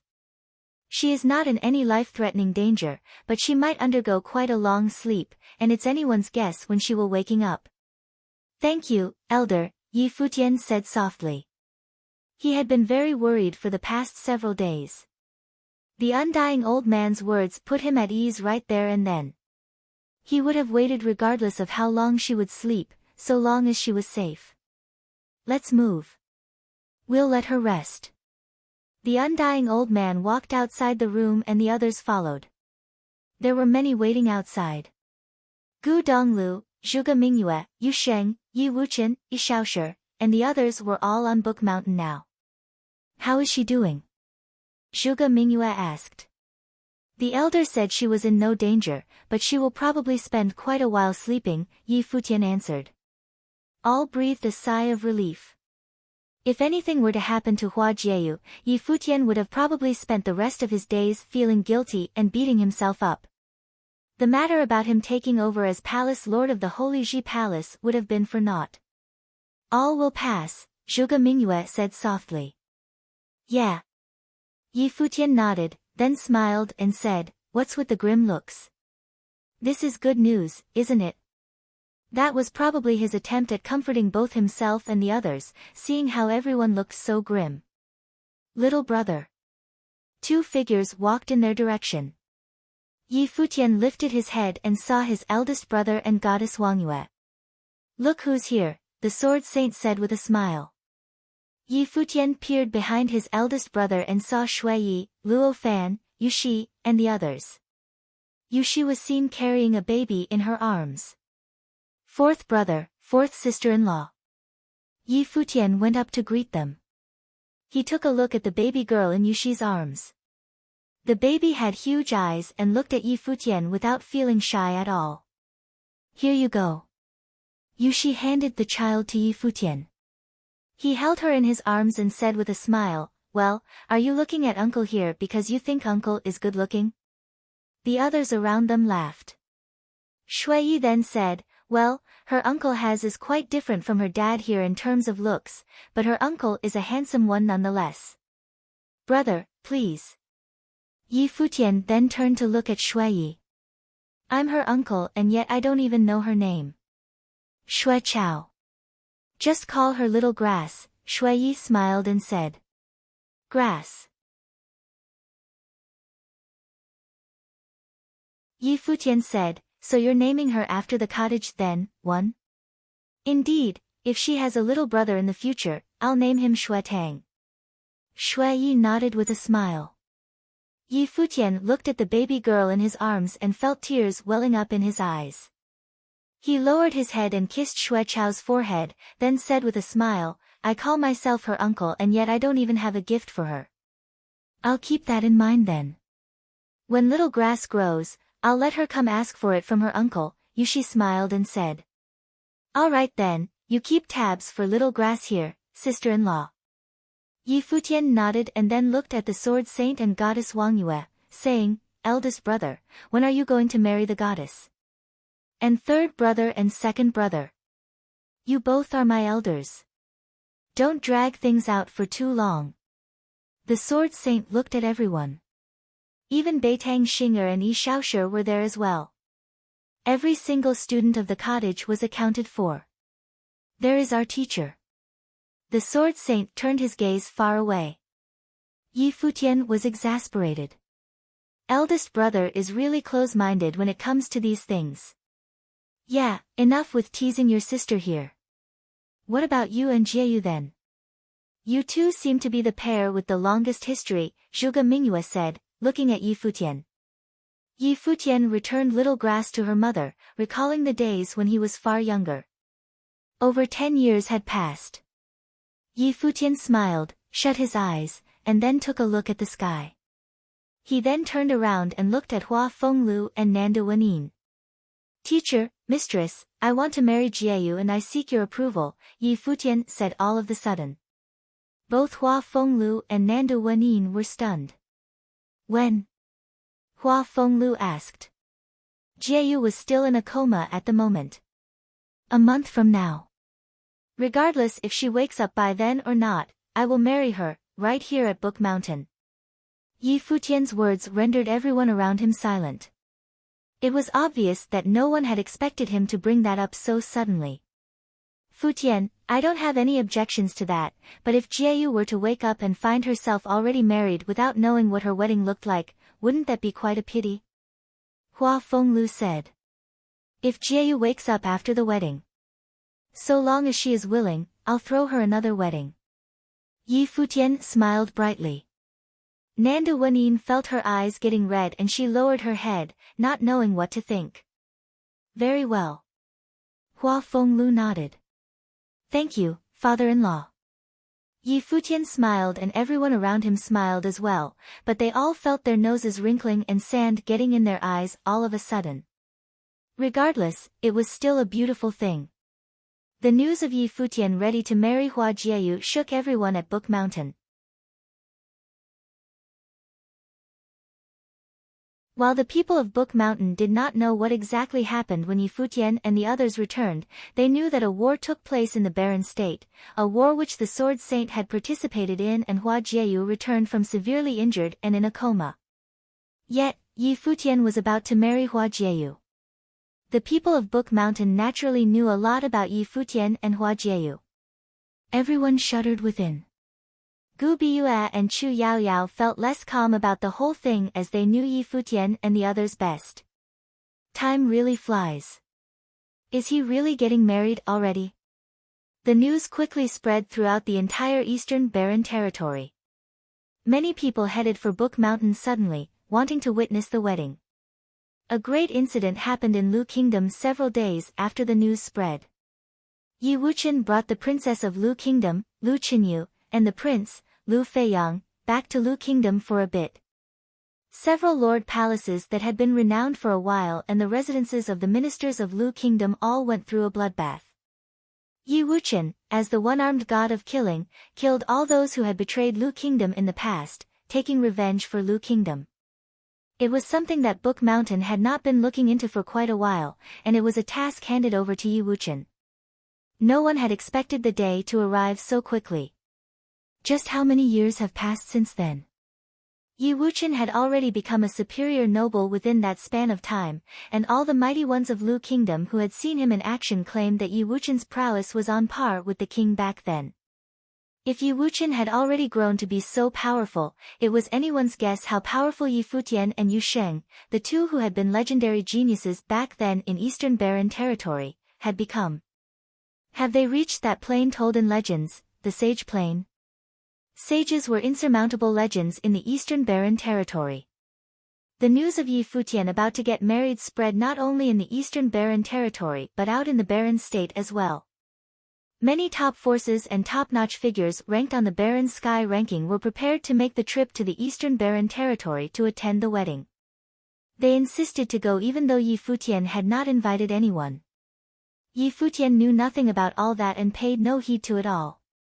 He trained in peace at Book Mountain, and any time he had to spare was spent visiting Hua Jieyu and talking to her. A group mighty ones arrived at Book Mountain that day. They were all young people. Su Ke, Huang Jioge, Yun Shuisheng, Zhongli, and many others went looking for Yi Futian right away. I heard that you're getting married. Su Ke walked up to Yi Futian and said, Congratulations. Yi Futian looked at Su Ke, Huang Jioge, and the others. He smiled and said, I have yet to apologize about what happened to you all before. Su Shang and Huang Shi participated in that war. Their participation naturally had something to do with Su Ke and Huang Jioge. Furthermore, he already knew that it was Yi Wuchen who killed Bai Zhe and Su Ke was in it as well, helping them escape with the powers of the Tingxue house. I don't know what you're talking about. Su Ke shrugged. I'll tell you something. I'm in the Holy Ji Palace now, Huang Jioge said to Yi Futian. Yi Futian looked peculiarly at Huang Jioge. What? You find that weird? Huang Jioge shrugged and added, the Holy Ji Palace doesn't have a head now and all of the lords are waiting for you to get back. Yet, here you are, getting ready to have your wedding. How is my teacher doing? Yi Futian asked. Lord Dozhan is just fine. Everyone nodded. Yi Futian nodded slightly, feeling at ease. You should really head back after the wedding. Su Ke added, there are many expecting your return.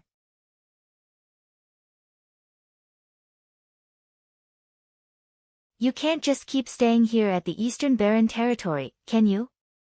Furthermore, I'm still waiting for you to get back and grant me my permission to enter the Sage Hall, Su Ke said without bothering to hide anything. Yi Futian looked at him, feeling speechless. So this is why he is persuading me to go back to the Holy Ji Palace and become Palace Lord? The Sage Hall of the Holy Ji Palace was the place where the lineage of saints was. There was no one in the barren state who did not want to get in that place. As the next Palace Lord of the Holy Ji Palace, he now had the right to give such privileges. Yi Futian did not respond to that. Su Ke shrugged, speechless. Well, it seems like I can't be of any use in this case. But no matter, the old guys will come get you in a couple of days anyway. How many years do we have before the next Battle of Saints? Yi Futian asked all of a sudden. The issue with Jisheng Cliffs was one he had no intentions of forgetting. The event is held once every 20 years. We have less than 10 years until the next one. Su Ke added, no one ranked on the Barren Sky ranking had any certainty about things in the last one. They didn't even really get involved in it. The other 8 states were the ones mainly fighting back then. Palace Lord Chunyang suffered a crushing defeat back in that one. Short indeed, Yi Futian mumbled to himself. It was no wonder why the Holy Ji Palace rushed to create a saint. It would have been difficult for even Bai Luli to reach the pinnacle of the Sage Plain in such a short time. It was even more than difficult for Yi Futian, given how he was just a noble. 1. The cottage is called Chao Tang in Chinese, where Chao means grass.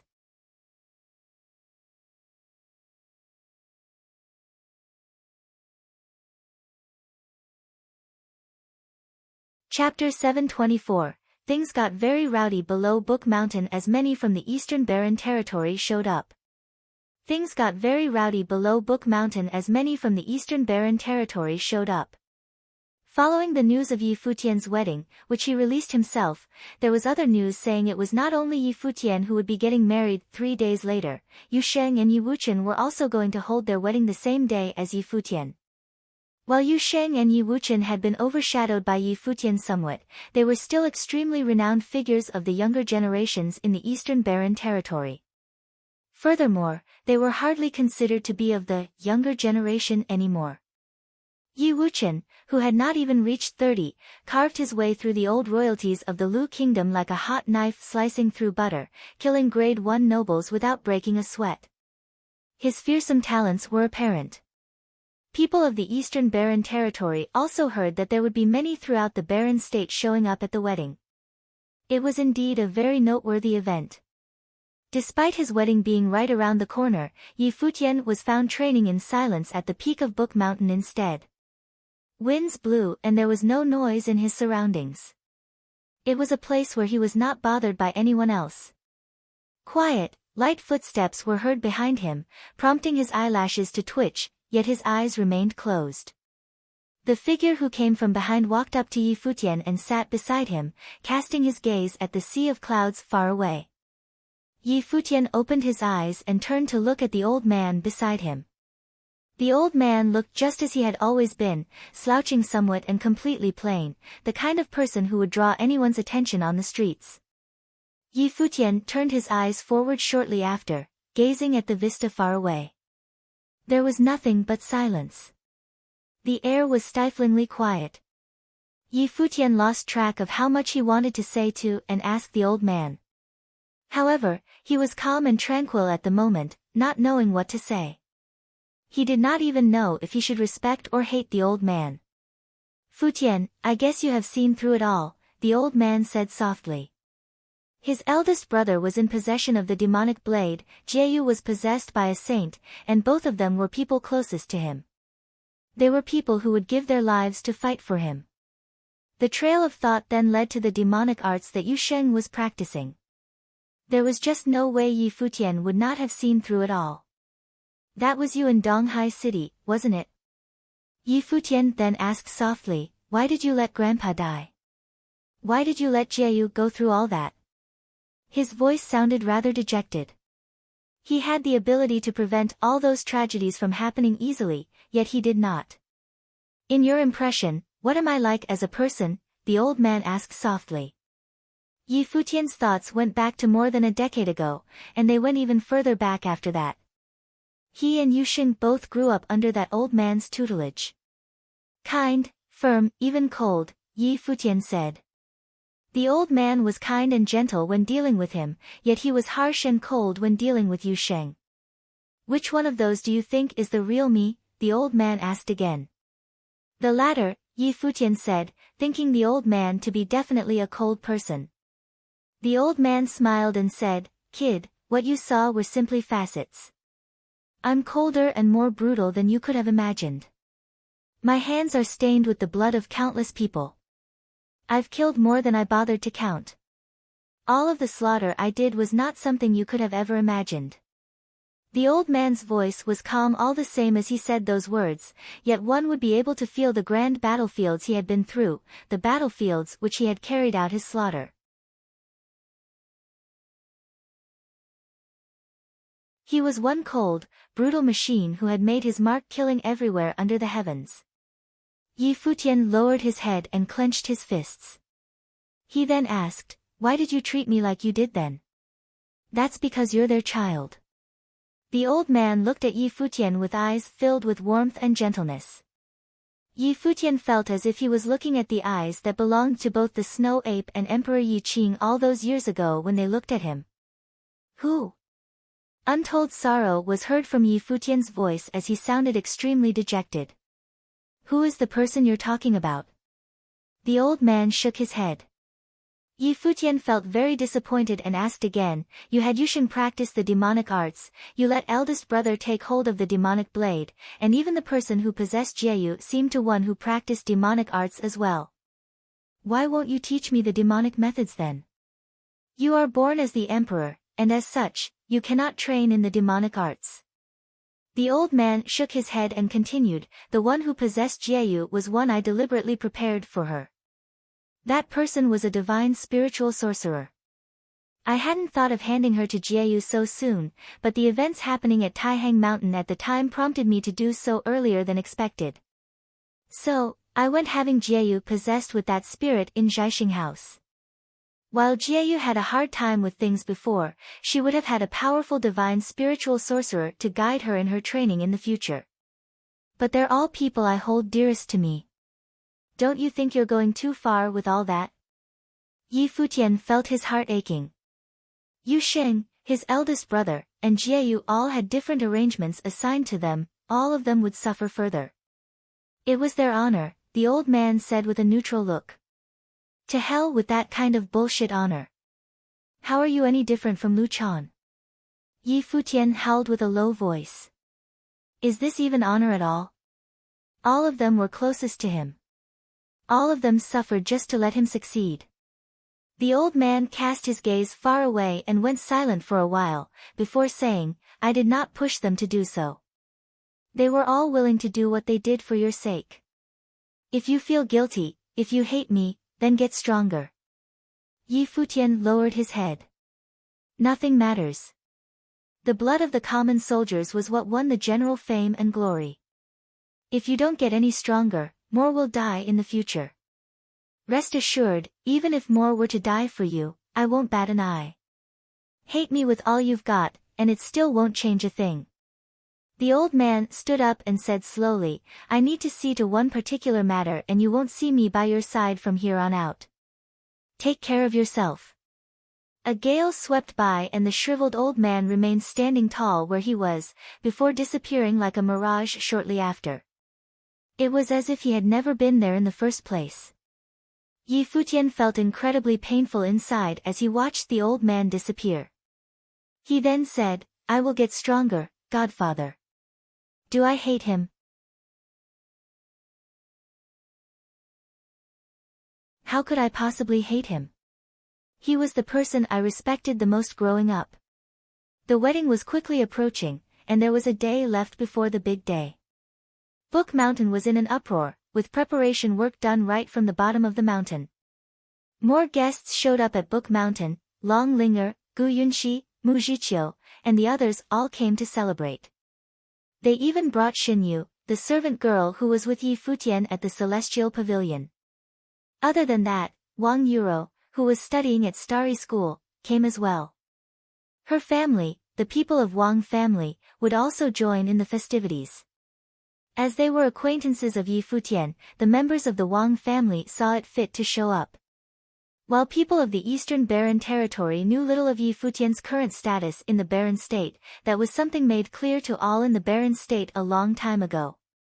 The youth who had once fought for the Wang family was now someone who could take the seat of Palace Lord of the Holy Ji Palace if he so wished. It was elegiac that it felt like a dream indeed. "Brother Futian, can I be your bridesmaid?" Long Linger asked playfully. Yi Futian went to pat her head and said, "Just what is going on in that head of yours all day?" "Futian." A voice was heard. Yi Futian turned his eyes at the direction of the voice and found his teacher, Sage Dozhan, walking in his direction alongside the sword demon and Sage Daozong. "Teacher." Yi Futian went up and greeted them, "Seniors." "Yi Futian, this wedding is more than just about you alone. Dozhan is both your and Yuxing's teacher, the sword demon is Wuchen's teacher, while I'm Hua Jieyu's teacher. I assume you don't have anything against all three of us serving as witnesses?" Sage Daozong said as if he was joking. "That's great." Yi Futian nodded with a smile. "All of you teachers will have front seats to serve as witnesses for us." They nodded and Sage Daozong asked, "How is Jieyu doing now?" "She has yet to wake up," Yi Futian said softly. "Don't worry about it so much. I've heard from Phoenix that she is just in a coma for the time being. She will wake in due time," Sage Daozong said to console him. "Haven't you made up your mind yet?"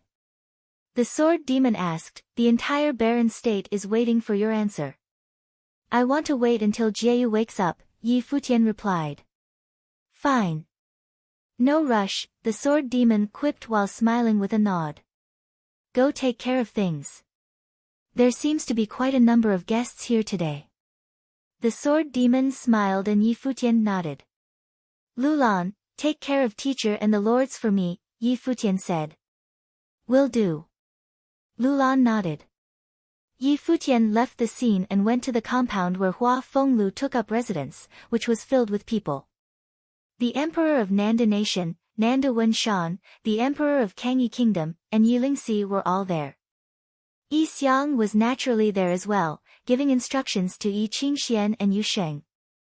Yi Wuchen's parents were there as well and they were very pleased.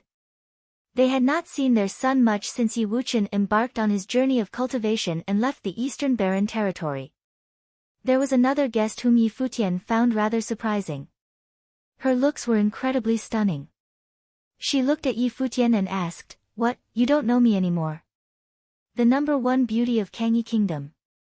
"How would I dare not know such a person?" Yi Futian replied with a smile. "That woman was the number one beauty in the Kangyi Kingdom before, Lin Yueyao." "Yi Futian, you're such a dog. You have all that success and you go about forgetting old friends, eh? Not inviting me to your wedding and all that." Lin Yueyao then continued in a sassy manner, "Well, consider me crashing the party today. I assume you're not going to kick me out?" "I wouldn't dare." "You alone?" Yi Futian shook his head with a bitter smile. He had no time nor was in the mood to invite guests.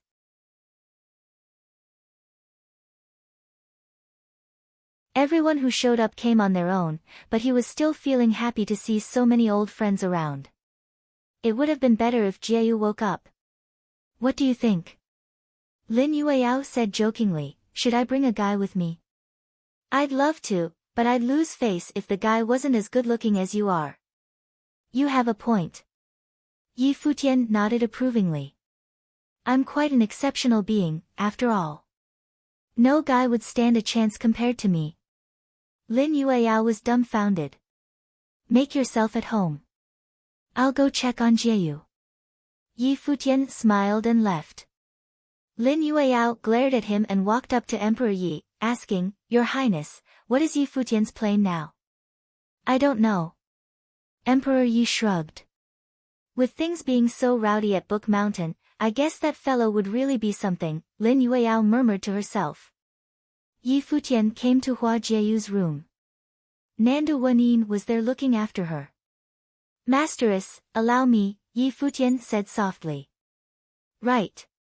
Nandu Wenyin nodded and left. Yi Futian sat at the side of the bed and held Hua Jieyu's hands. Things were still rowdy outside, but it was uncannily quiet in the room instead. Jieyu, we're getting married tomorrow. Do you really want me to carry you all the way up there? Yi Futian asked softly.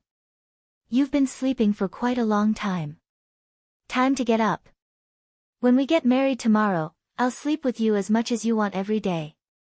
Hua Jieyu was still lying still on the bed, but her eyelashes twitched. Yi Futian's eyes were still on her hands. He held them close with both of his hands and said with a smile, If you haven't woken up by tomorrow, don't say that I'm bullying you in the days to come. Yi Futian smiled and continued, It's been more than 10 years. Time really does fly. You'll be my girl tomorrow, and I'm not going to go easy on you. I dare you. A soft voice was heard. Yi Futian shuddered for a bit. He lifted his head and looked at Hua Jieyu's eyes. He saw her open her eyes with tears at the corners, which fell down the side of her face. She was, however, smiling. Her smile was beaming and it looked as pretty as ever. Yi Futian smiled as well.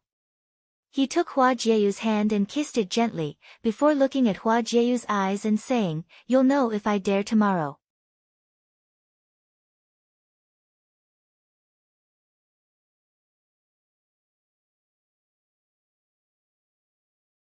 Chapter 725, Yi Futian's wedding day finally arrived.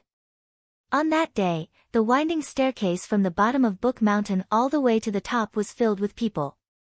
Most of them were people from all over the Eastern Barren Territory who showed up to celebrate the event. It was only natural for the Sword Saint not to stand in the way of all the people who attended the event and offer their best wishes, which led to the grand scene where the place became filled with people everywhere. Yi Futian's wedding day finally arrived. On that day, the winding staircase from the bottom of Book Mountain all the way to the top was filled with people. Most of them were people from all over the Eastern Barren Territory who showed up to celebrate the event. It was only natural for the Sword Saint not to stand in the way of all the people who attended the event and offer their best wishes, which led to the grand scene where the place became filled with people everywhere.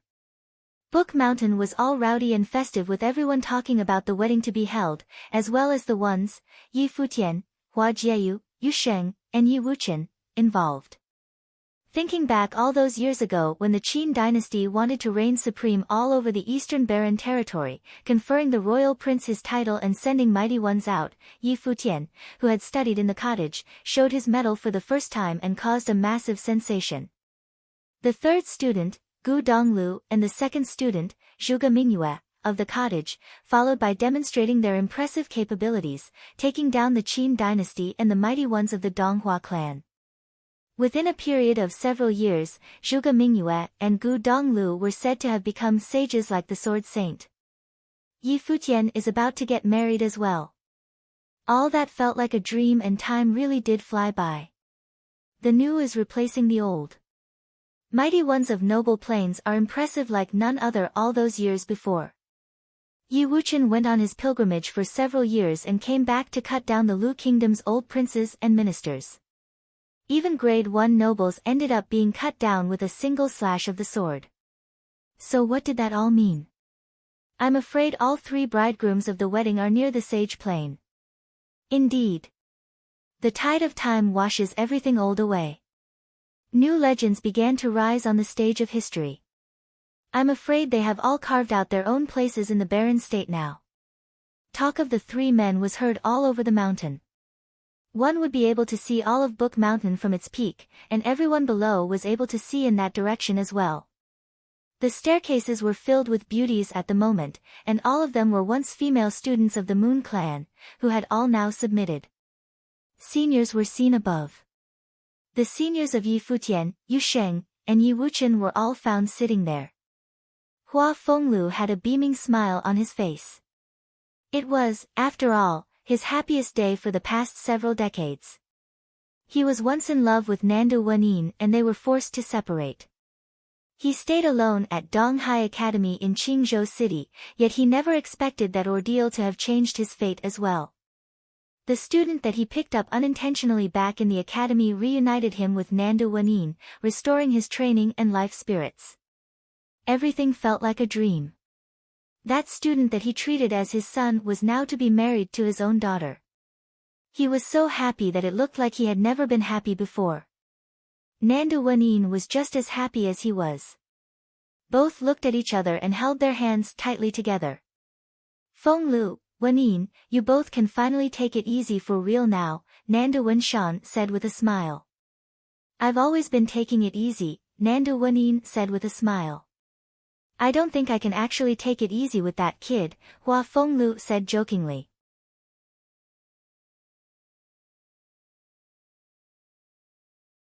Back when the students of both the Guqin Devil and the Art Saint fought in the Luo Palace all those years ago, I knew Fenglu had gotten himself a good student, Nandu Wenshan reminisced. Yeah. Hua Fenglu nodded. He was 80% like me, even with looks considered. At the moment, Hua Fenglu was thinking of the time when Yi Futian carried him on the back all the way to Donghai. Both teacher and student had never been so miserable before. You are one hell of a fellow indeed. Nandu Wenshan laughed. But Hua Fenglu was indeed uncannily handsome. His sister would not have fallen for the man otherwise. Elder Yi, you have to drink up today, Nandu Wenin looked at Yi Xiang beside him and said. I will.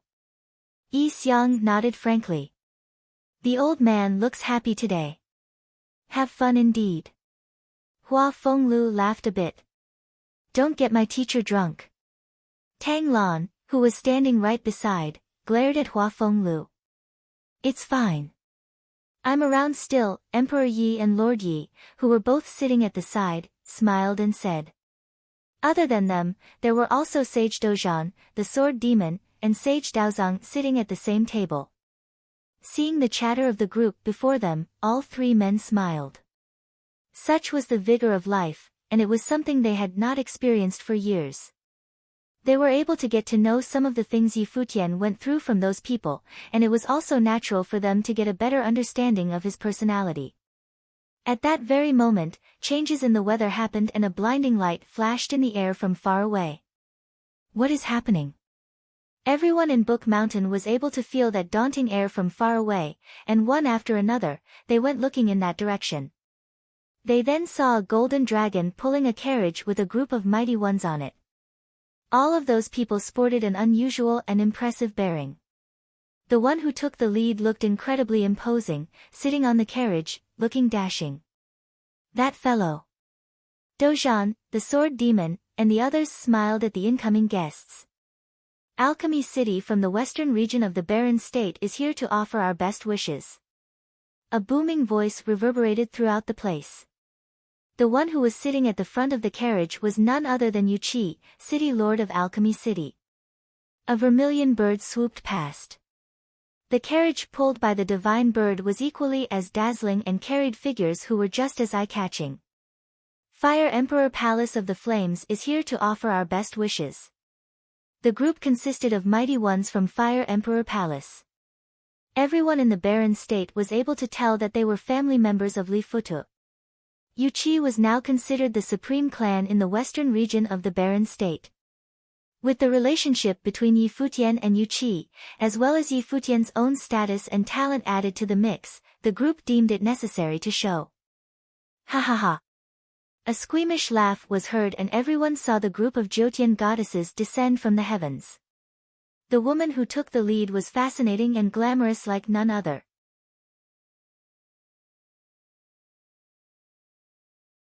The Goddess Pavilion is here to congratulate Mr. Yi on the auspicious event, the Lord of Goddess Pavilion said with a smile.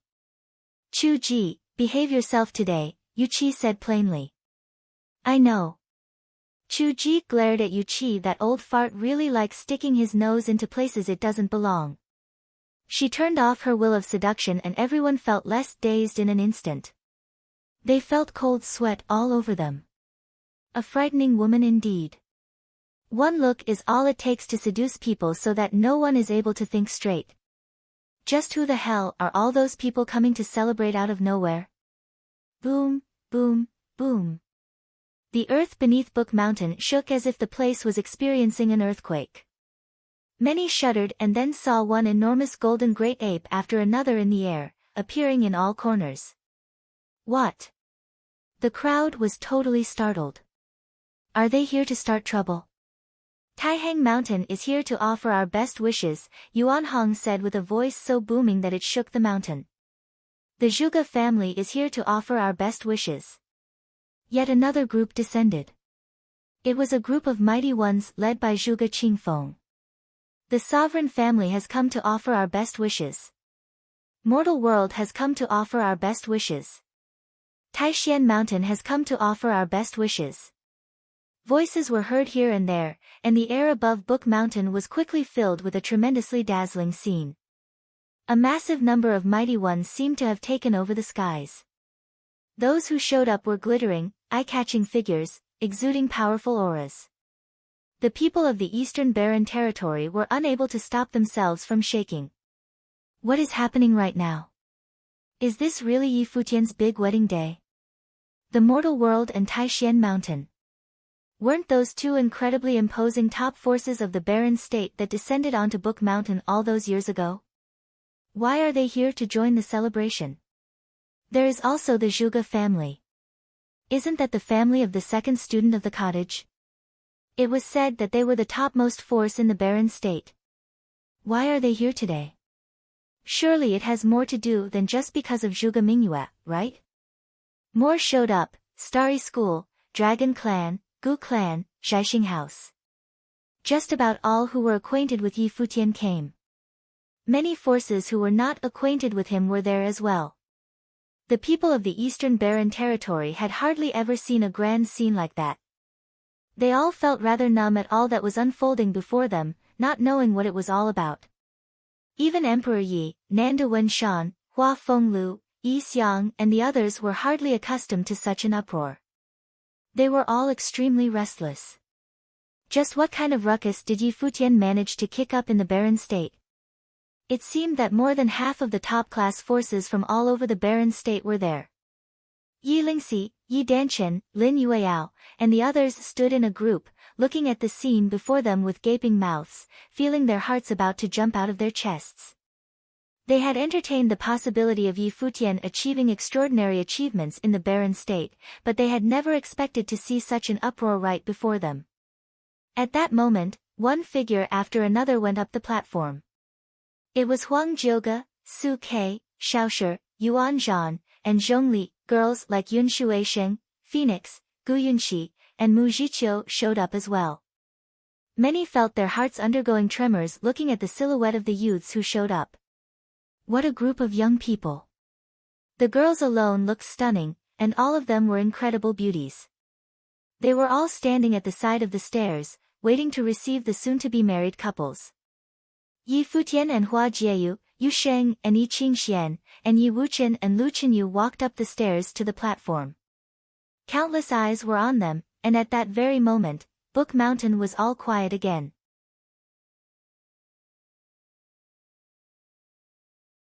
The mighty ones from all over the barren state who descended from the air all settled down, as it was rather inappropriate to steal the couple's thunder.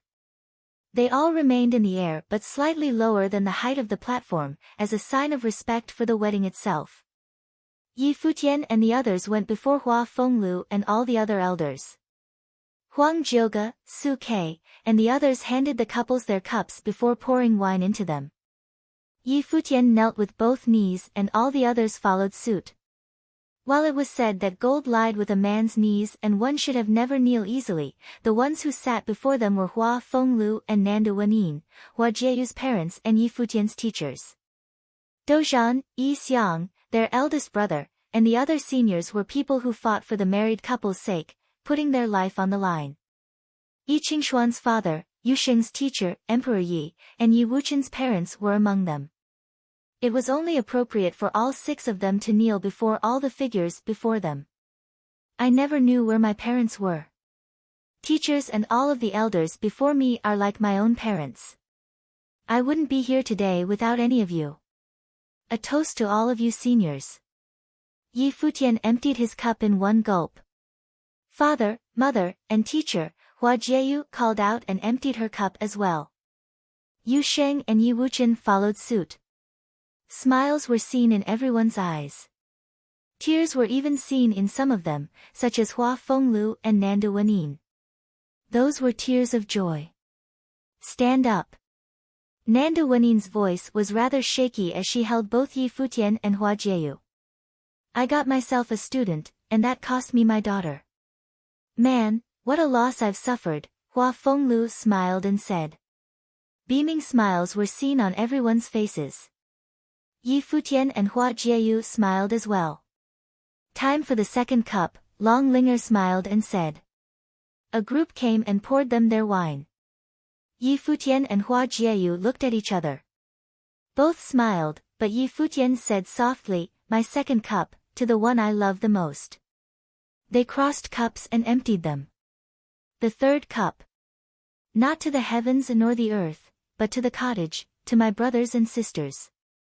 Yi Futian held his cup up and toasted his eldest brother, second sister, third brother, Yu Sheng, Yi Wuchen, Shaoshi, Yuan Zhan, Yun Shuisheng, Phoenix, and the others, then emptied it.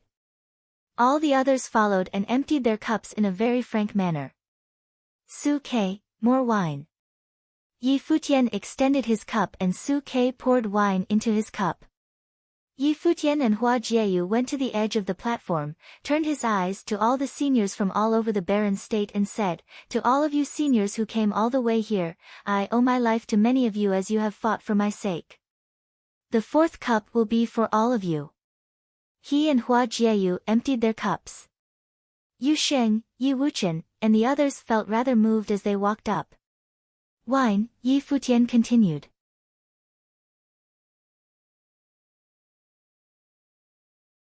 Many looked at him and they saw him drinking down 2 cups in succession.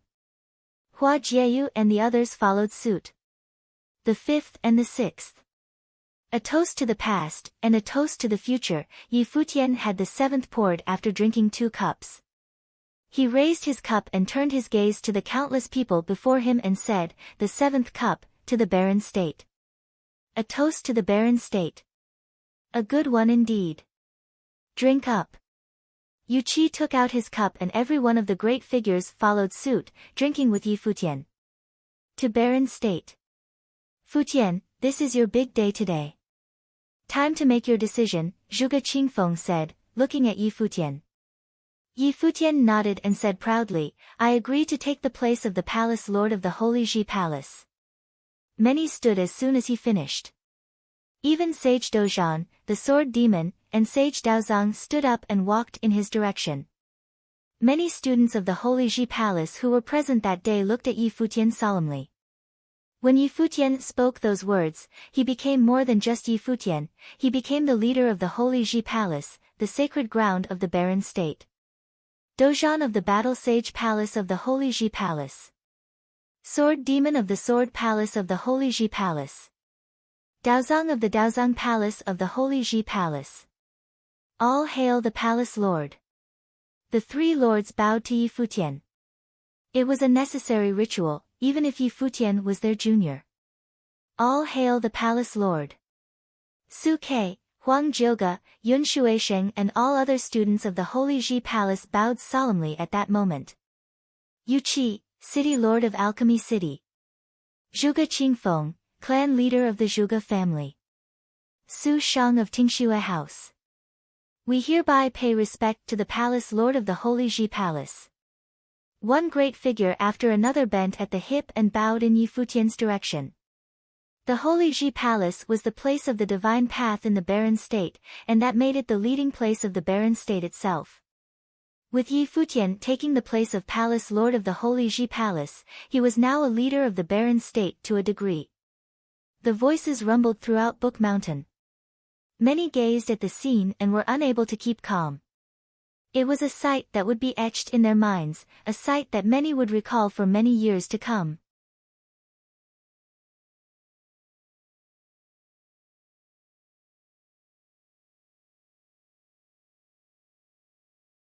Chapter 726. That day was one destined to be recorded in the annals of the Eastern Barren Territory, for there had never been an event of such grandeur. That day was one destined to be recorded in the annals of the Eastern Barren Territory, for there had never been an event of such grandeur. No one had expected that a student from the cottage would have already become a leader in the barren state before he even turned 30. The students of Book Mountain all felt extremely honored because of him. In Yi Futian's perspective, it was also a day with unparalleled significance. He married the one he loved most. It was a responsibility like none other. It was more than just power offered to him in taking the place of Palace Lord of the Holy Ji Palace and shouldering the expectations of the many great figures who came before him. They would not have supported and urged him to take such a grand position otherwise. Of course, it was something to be discussed at a later date. Everything was to be put aside for the moment at that very day. Many great figures from the barren state left after the banquet, countless from the Eastern Barren Territory went down the mountain with incredibly restless minds. The sky turned dark, yet Book Mountain remained lively, although it was nothing compared to what took place during the day. Red candles decorated the elegant room in Yi Futian's residence. His beautiful wife laid quietly on the bed. Everything was tranquil and beautiful. Yi Futian went to the bed and supported his jaw with his hands, gazing at the beautiful woman before him. Hua Jieyu rolled her eyes at him, but she blushed nonetheless.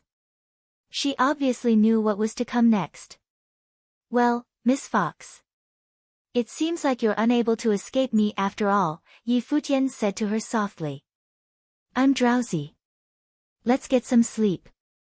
Hua Jieyu turned her back at Yi Futian. "My wife speaks the truest words. The night is worth 1,000 gold. Let's do so together indeed." Yi Futian burrowed beneath the blanket and held his wife in his hands. "Where are you putting your hands?" Hua Jieyu's voice was as soft as the fluttering wings of mosquitoes. Very soft indeed. Yi Futian's hands were itchy. "Pervert." Hua Jieyu attempted to run, but there was simply no way she was able to get away from Yi Futian. "Well, now you know," Yi Futian laughed.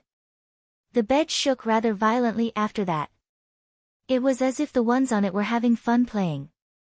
It was a fine day and a night to be remembered indeed. Yi Futian and Hua Jieyu got up early in the next morning to serve tea to Hua Fenglu and Nanda Wenin. Hua Fenglu and Nanda Wenin smiled rather sheepishly as they looked at the newlywed couple. Nanda Wenin then said, "Futian, I expect to be seeing my grandchildren from you soon." "Well." Yi Futian smiled in a rather shaky manner and looked rather awkward. Hua Jieyu's face went all red and she rolled her eyes at Nanda Wenin, then said softly, "Mother, what are you talking about?" Hua Jieyu and Nanda Wenin smiled, looking at the behavior of those two young people. It was normal for Hua Jieyu to feel embarrassed, but Yi Futian had always had skin as thick as a wall, so it was rather unexpected for him to be acting all awkward. "Futian, your teacher and the others said they are packing up and leaving at first light. Go check on them for a bit," Hua Fenglu said. "All right. Jieyu, keep teacher and mistress company here," Yi Futian said. He did not change how he addressed his elders, and it was not due to him being unfamiliar with them, but rather simply because he was too accustomed to how he addressed them already. To him, they were both like his parents anyway. Yi Futian left and headed for the other compound where the lords of the Holy Ji Palace were. "Teacher, uncle," Yi Futian called. He had taken to calling the sword demon and sage Daozang uncle instead. "We're preparing to leave for the Holy Ji Palace to set things up for your return."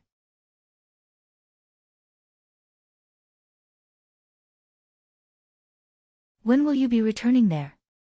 the sword demon asked. "This is why I'm here," seniors, to discuss this particular matter with you. Tianqing Pavilion is now in need of a lord to govern the place, and I'm thinking of having my eldest brother take the position. What do you think? Yi Futian elaborated. While he had become the palace lord of the entire place, it was still unthinkable for him to throw his weight around without consulting others. A matter of such importance naturally required the other lords to discuss over it. Fine proposition. The sword demon nodded. The sword saint fought Kong Yao hard that day. It was naturally a good thing for someone that powerful to be among the ranks of the Holy Ji Palace. With the place now practically in shambles, they, of course, hoped to fill up the ranks. If Yi Futian was able to persuade the sword saint to take up the position of a lord in the Holy Ji Palace, they saw no reason to be against it. Well then, I'll go discuss the matter with my eldest brother. If there are no further issues, we shall depart for the palace together, Yi Futian said. All three of his elders felt pleased with his words. It seemed that Yi Futian was ready indeed. Yi Futian came to the Sword Saint's resident palace, where the rest of the cottage's students stayed the night before. Zhuge Mingyue smiled sheepishly and said as soon as Yi Futian came in, "You're early, little brother." "You're early yourself, second sister." Yi Futian pretended to be oblivious and smiled. "Eldest brother, there's something I need to discuss with you." "Go ahead." The Sword Saint nodded. With the Eastern Barren Territory at peace and Book Mountain serving as its sacred ground, there is no need for you to remain here any further.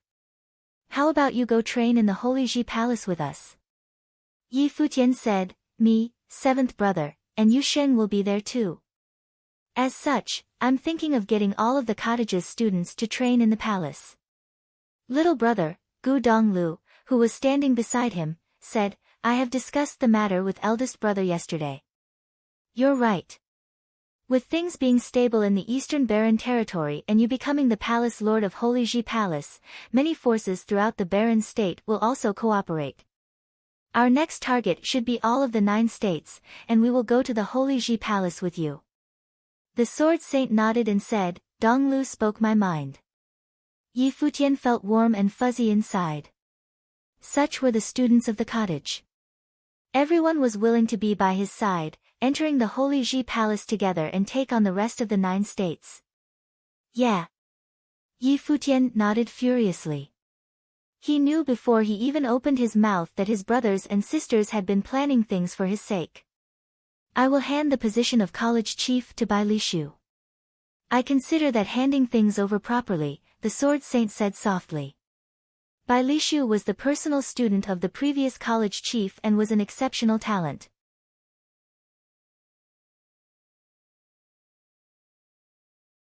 It was fitting for him to take over as college chief, while the Sword Saint and Goddess Wangyue would have made for the Holy Ji Palace instead. "Well, we'll go get things pertaining to the Eastern Barren Territory arranged and then we'll head to the Holy Ji Palace," Yi Futian said with a smile. A group of mighty ones arrived in the Holy Ji Palace 7 days later, and the group was none other than the ones led by Yi Futian. Hua Fenglu and Nandu Wenyin arrived with Yi Futian as well. Hua Jieyu was their only child and Yi Futian was also Hua Fenglu's only student. With both of them married and Yi Futian becoming the palace lord, it was only natural for them to enter the Holy Ji Palace as well. Other than that, Yi Wuchen's parents were there as well, but Yi Xiang surprisingly did not show. He remained adamant about staying back as headmaster of Donghai Academy to teach the students there. That old man was so stubborn that Yi Futian was entirely incapable of persuading him. The only thing he was able to do was to have Yu Sheng and Yi Qingxian go visit the old man more often. Countless students of the Holy Ji Palace headed towards the Holy Sage Pavilion after hearing that Yi Futian was returning. With Yi Futian agreeing to take the place of the Palace Lord of the Holy Ji Palace and returning that day, many wondered what his orders would be. The crowd was huge and mighty ones were outside the Holy Sage Pavilion. Yi Futian and his party descended from above into the Holy Sage Pavilion. Many of the mighty ones from the Holy Sage Pavilion came to greet him, among them being many who were elders. They bowed to Yi Futian and said, "All hail the Palace Lord." "At ease, elders." Yi Futian waved and said, "My plane at training is still low. Despite taking up the place of Palace Lord of the Holy Ji Palace, I still require your guidance from here on out. Teacher, uncles, please gather all the elders of the Holy Ji Palace here," Yi Futian said, looking at Dozhan and the rest. They nodded and then took to the air, heading for their respective palaces and pavilions. All the elders came and gathered at Holy Sage Palace shortly after. They turned their eyes at Yi Futian, who was sitting before them, and bowed. "All hail the Palace Lord." Yi Futian waved and said, "I've discussed with my teacher and the uncles before I came here. I know well that I haven't been in the Holy Ji Palace for long and my training is still lacking. The place of Palace Lord shouldn't belong to me, but since I'm now at such a position regardless, I hope all the elders present will cast off any personal opinions and work to make the Holy Ji Palace a stronger, better place. It was the wish of the old Palace Lord before you. It is only natural that we place our faith in you," someone said. Yi Futian nodded. The prior battles cost the Holy Ji Palace heavily. Without a saint in the barren state for many years, we have been bullied.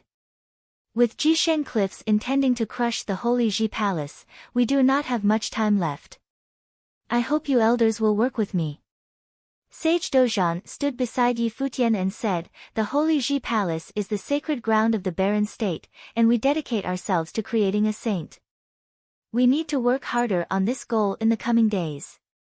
If any are found harboring personal agendas as Ning Xian had, they will be cut down without question. Besides that, we have been discussing several matters with the Palace Lord on our way here, and we would like the Palace Lord to make the announcements," the Sword Demon added. Everyone was able to tell Yi Futian's current status in the Holy Ji Palace. He had all the support he was able to get from the lords. First of all, Tianqing Pavilion will henceforth be renamed as Sword Saint Pavilion and will be governed by the Sword Saint.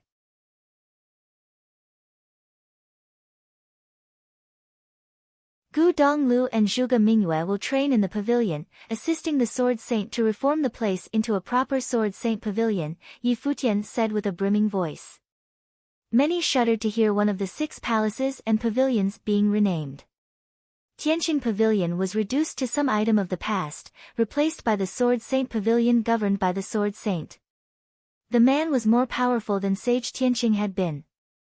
Gu Donglu, whose talent rivaled that of Bai Luli, and Zhuge Mingyue, the daughter of the Zhuge family, were to be added to the ranks of the palace as well. With that said, the new Sword Saint Pavilion would be restored to its former glory when it was called Tianqing Pavilion, eclipsing the pinnacle of its former achievements. Second, the people of Taihang Mountain will be moving into the Holy Ji Palace. Yuan Hong, the king of Taihang Mountain, will serve as assistant palace lord of Holy Sage Pavilion, assisting me. Many more shuddered as Yi Futian announced his second order. It was a move to replenish the losses suffered by the Holy Sage Pavilion. Even though it was far from enough to restore the Holy Sage Pavilion to its former glory, the addition of personnel from Taihang Mountain and assistance from Yuan Hong would at least ensure that the place would not look too vulnerable. All there was left to do was to wait for Yi Futian to reach greater heights. Many were secretly startled. The old palace lord had good eyes all along. Yi Futian began injecting new energy into the Holy Ji Palace to make up for the losses suffered in that battle.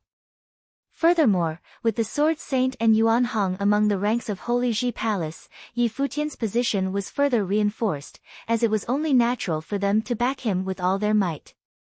Third, it is something concerning the rules of the Holy Ji Palace. The bar for entry to the Sage Hall had been set too high, resulting in only one person or even none from a single generation to train within. Henceforth, all students who have been personally inspected by the 6 lords will earn the right to train in the Sage Hall. I have discussed the details of such inspections with the lords, and I hope we will be able to see more with potential for sainthood emerge from the Holy Ji Palace. Yi Futian continued and everyone nodded. There were still no objections. With the crisis looming around the corner, the Holy Ji Palace indeed needed to have more talented people emerge in order to fight the other states of the 9 states. Fourth, this is something that does not concern the Holy Ji Palace. The eastern region of the barren state was in a weakened state. The force that originated from a saint's lineage was divided into 3 factions, resulting in the eastern region being continuously weakened. There is now only one mighty one ranked on the barren sky, ranking among them. I propose to have the 3 major schools of the divine sky city of the eastern region be reunited as one school, and Zhaixing House to be returned among their ranks.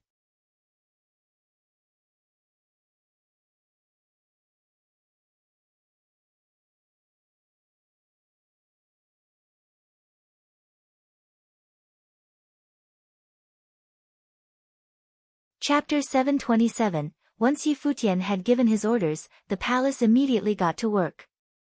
Tianqing Pavilion was already refurbished once before, but with the Sword Saint as its new lord, it would be renamed as the Sword Saint Pavilion. Gu Donglu and Zhuge Mingyue would also stay to assist the Sword Saint. Once Futian had given his orders, the palace immediately got to work. Tianqing Pavilion was already refurbished once before, but with the Sword Saint as its new lord, it would be renamed as the Sword Saint Pavilion. Gu Donglu and Zhuge Mingyue would also stay to assist the Sword Saint. People were starting to notice that the selected people to enter the Sage Hall were all Futian's closest friends. Battle Sage Palace had Yu Sheng, Yi Shaoshi, and Yuan Zhan. Daozang Palace had Yun Shuiseng, Phoenix, and Hua Jieyu. Of course, Jieyu was already the Lord's wife by then, and no longer a simple disciple. Sword Palace had Yi Wuchen, Su Kei, and Zui Qianqiu, and last but not least, Wang Jioge of the Holy Sage Pavilion, as well as Zhuge Mingyue, Gu Donglu, Shui Yi, Luo Fan, and Yu Shi of the Sword Saint Pavilion would not require an introduction by now. Yet, the people of the palace did not suspect that Futian had made these decisions by favoritism. Upon ascending the role as the lord of the palace, these scenarios were bound to happen. Furthermore, these friends of his were also all gifted and competent in their own right. To have them cultivate their disciples in the Sage Hall, therefore, did not come as a surprise either. Additionally, these were the people that would be campaigning by Futian's side in the future. The majority of them have stepped up for Futian once before, supporting him through his most dire times. Without need for much further assessment, it was clear that if anything were to happen to the palace lord, they would definitely stand up for Futian without a second thought. The lords also came from various backgrounds of immensely prominent forces in the barren state. Even the chief of Alchemy City had personally brought his daughter, Yu Shi, and son-in-law to the palace to learn, not long after their child had been born. The significance of such a decision was a clear testament. The chief of Alchemy City was never an avid participant of the activities within the palace, independently occupying the western regions as their leader, but he had changed his attitude since then, supporting Futian wholeheartedly. Everything within the palace had been reconfigured around Futian's influence, which seemed to have fulfilled Sage Wanxiang's prophecy that with this newfound energy, the palace would be revitalized and reinvented. Futian's influence extended beyond the palace as well. To uncover the power of the Yukio song on the likes of the mortal world and Taishan Mountain, several of the strongest candidates were sent to the palace, bearing gifts as an effort to bury the hatchet. This was also why they had hiked up Book Mountain to congratulate him, and if Futian had decided to look into it, it was also likely that they wanted to copy the ways of the Sword Saint Villa. When the top 3 schools in the Divine Sky City of the East were officially merged, and Zhaixing House was also to be returned to Starry School, despite the unwillingness of college chiefs Yang Ding and Gong Kuei, they knew that they could never raise a finger against Futian's decision. They had no choice but to accept. They wondered if they had listened to Qin Yuan and assisted Futian in the past, to have been a part of the 3 schools, would they be able to roam about the palace on their own by now? A month later, the number of problems started to dwindle, and the palace had returned back to its usual routine. The turmoils of the barren state had also been fully resolved.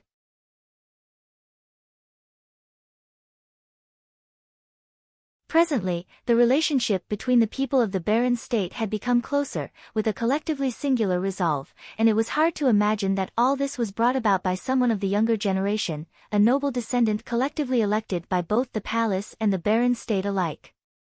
Compared to Futian, his predecessor Bai Luli was elected by people of the palace alone. At the moment, Futian was having a chat at the Holy Sage Pavilion.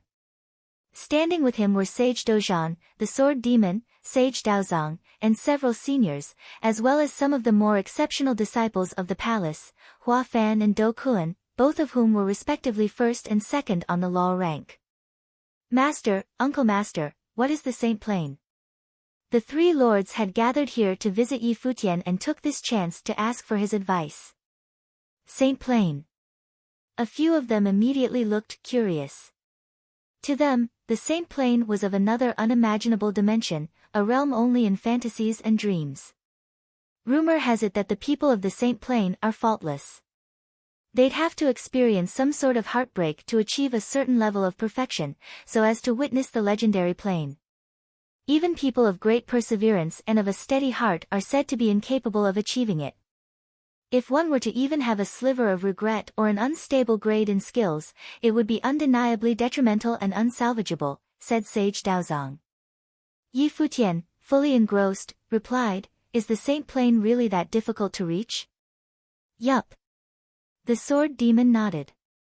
It's even more difficult for the people in the barren state, as they have no experienced individuals from the Saint Plain to consult, hence their only chance is the orthodoxy battle.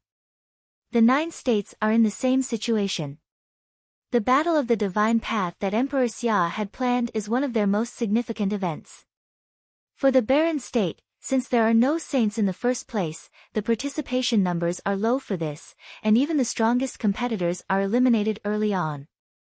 What is it about the Battle of the Divine Path that the strongest competitors of the barren state do not dare to face? Yi Futian asked. There is the opportunity of attaining the status of a saint. It's a battleground for the best sages from the 9 states.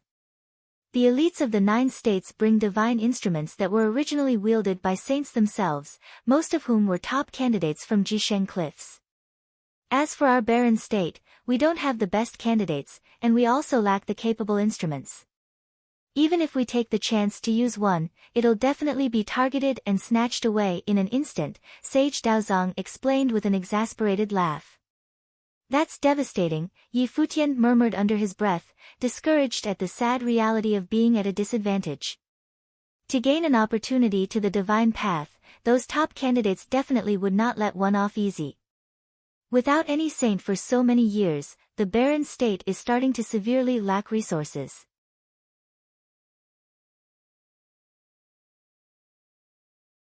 Back in the day, people of the 9 states used to visit us, but as the years have passed, the barren state seems to have been forgotten by them. In that case, all the more we should effectively utilize the resources of the Sage Hall, Yi Futian claimed. Hua Fan, you've been at the Sage Hall for a while now, how do you feel? Hua Fan turned to Yi Futian and said, in time, I hope I can comprehend the rules involved upon reaching the noble plane and reach the status of a sage. Yi Futian nodded at this remark. In the past, Lu Dan also joined the Sage Hall upon crossing the threshold of the noble plane. Joining the Sage Hall this time, you'll come out with greater revelations, said Sage Dozhan, facing Yi Futian and Do Kuan. To that day, Do Kuan was still one of Battle Sage Palace's best disciples and would also be training in the Sage Hall. Understood. Futian nodded. The current cohort joining the Sage Hall will define the palace's future. You should make good use of your time, Sage Dozhan claimed. He trusted Yi Futian, but Emperor Xia did not give them much time. To ask this group to excel in such a short amount of time was an incredibly difficult task. We'll enter straight into the Sage Hall tomorrow, Yi Futian said. They didn't have much time to wait. All right, I'll inform the rest and let them prepare for the disciples to join the Sage Hall immediately. Sage Dozhan got up and left, with a trail of his followers behind him.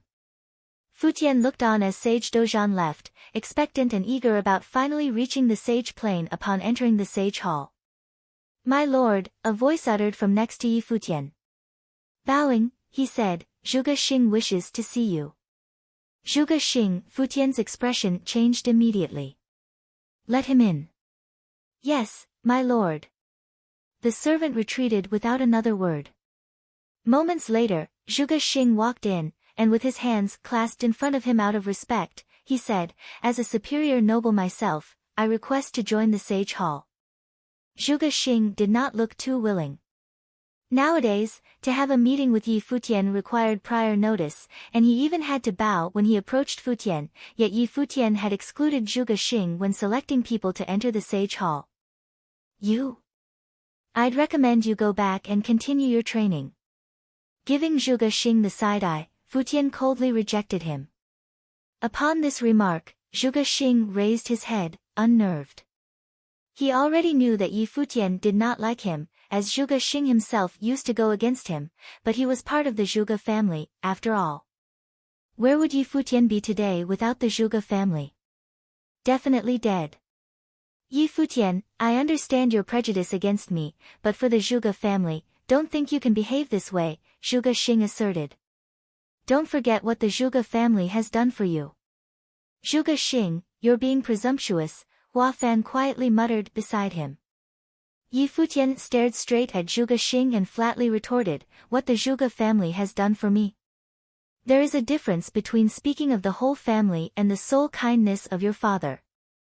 Back then, Zhuge Qingfeng had protected him, yet how had the Zhuge family treated him? They would have handed Gu Donglu and Yi Futian over if they could have.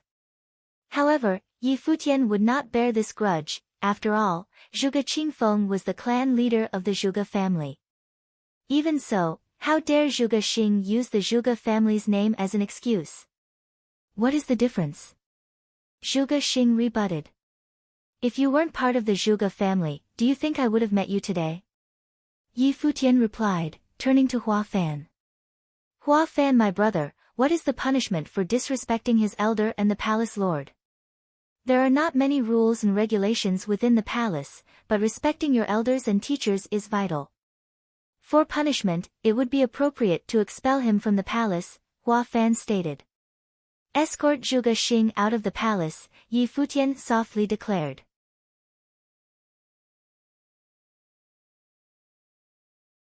Yi Futian, how could you? Zhuge Xing convulsed in embarrassment and agitation. Leave. If you resist, your powers will be relinquished, Yi Futian said, unconcerned. A golden ape immediately stepped forward, forcefully dragging Zhuge Xing out. Zhuge Xing stared at Yi Futian in livid disbelief, his face completely white.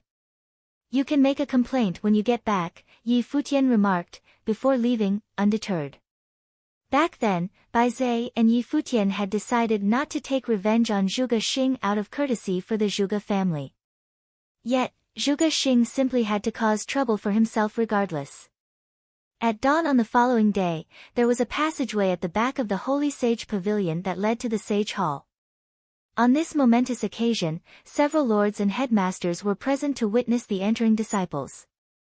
Yi Futian, Hua Jieyu, the Sword Saint, Gu Donglu, Zhuge Mingyue, Yu Sheng, Yi Wuchen, Huang Jioge, and many others were standing at the entrance of the passageway, looking expectantly at the magnificent pair of gates at the end of the tunnel. They could almost make out the majestic temple beyond the gates, and of course, the sacred Sage Hall. Within that space, there were 6 different temples, each representing the 6 pavilions of the Sage Hall. Teachers, uncle masters, the palace is in your hands now, Yi Futian said in Sage Dozhan's direction. Go on. Several of them nodded. As promised, we'll be out in a year, Yi Futian reassuringly stated, before following the footsteps of the other disciples, stepping into the sacred Sage Hall.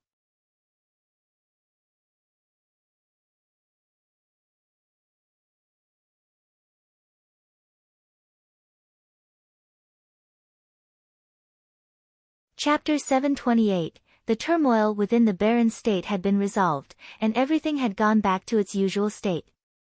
The turmoil within the barren state had been resolved, and everything had gone back to its usual state. As the seasons passed, time really had flown by.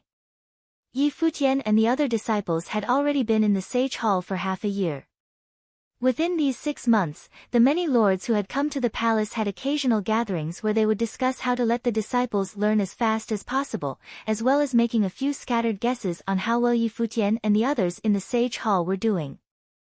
Within a year, the powerful Yi Futian should already have reached the Sage Plane. For the others who had already become superior nobles, they would at least have reached the higher levels of the noble plane and would hopefully comprehend the rules of maturity and become sages themselves. This was how they would be qualified to join the next upcoming battle of saints. During the year of 10,010 under the divine prefecture calendar, Yi Futian and the others stayed within the sage hall.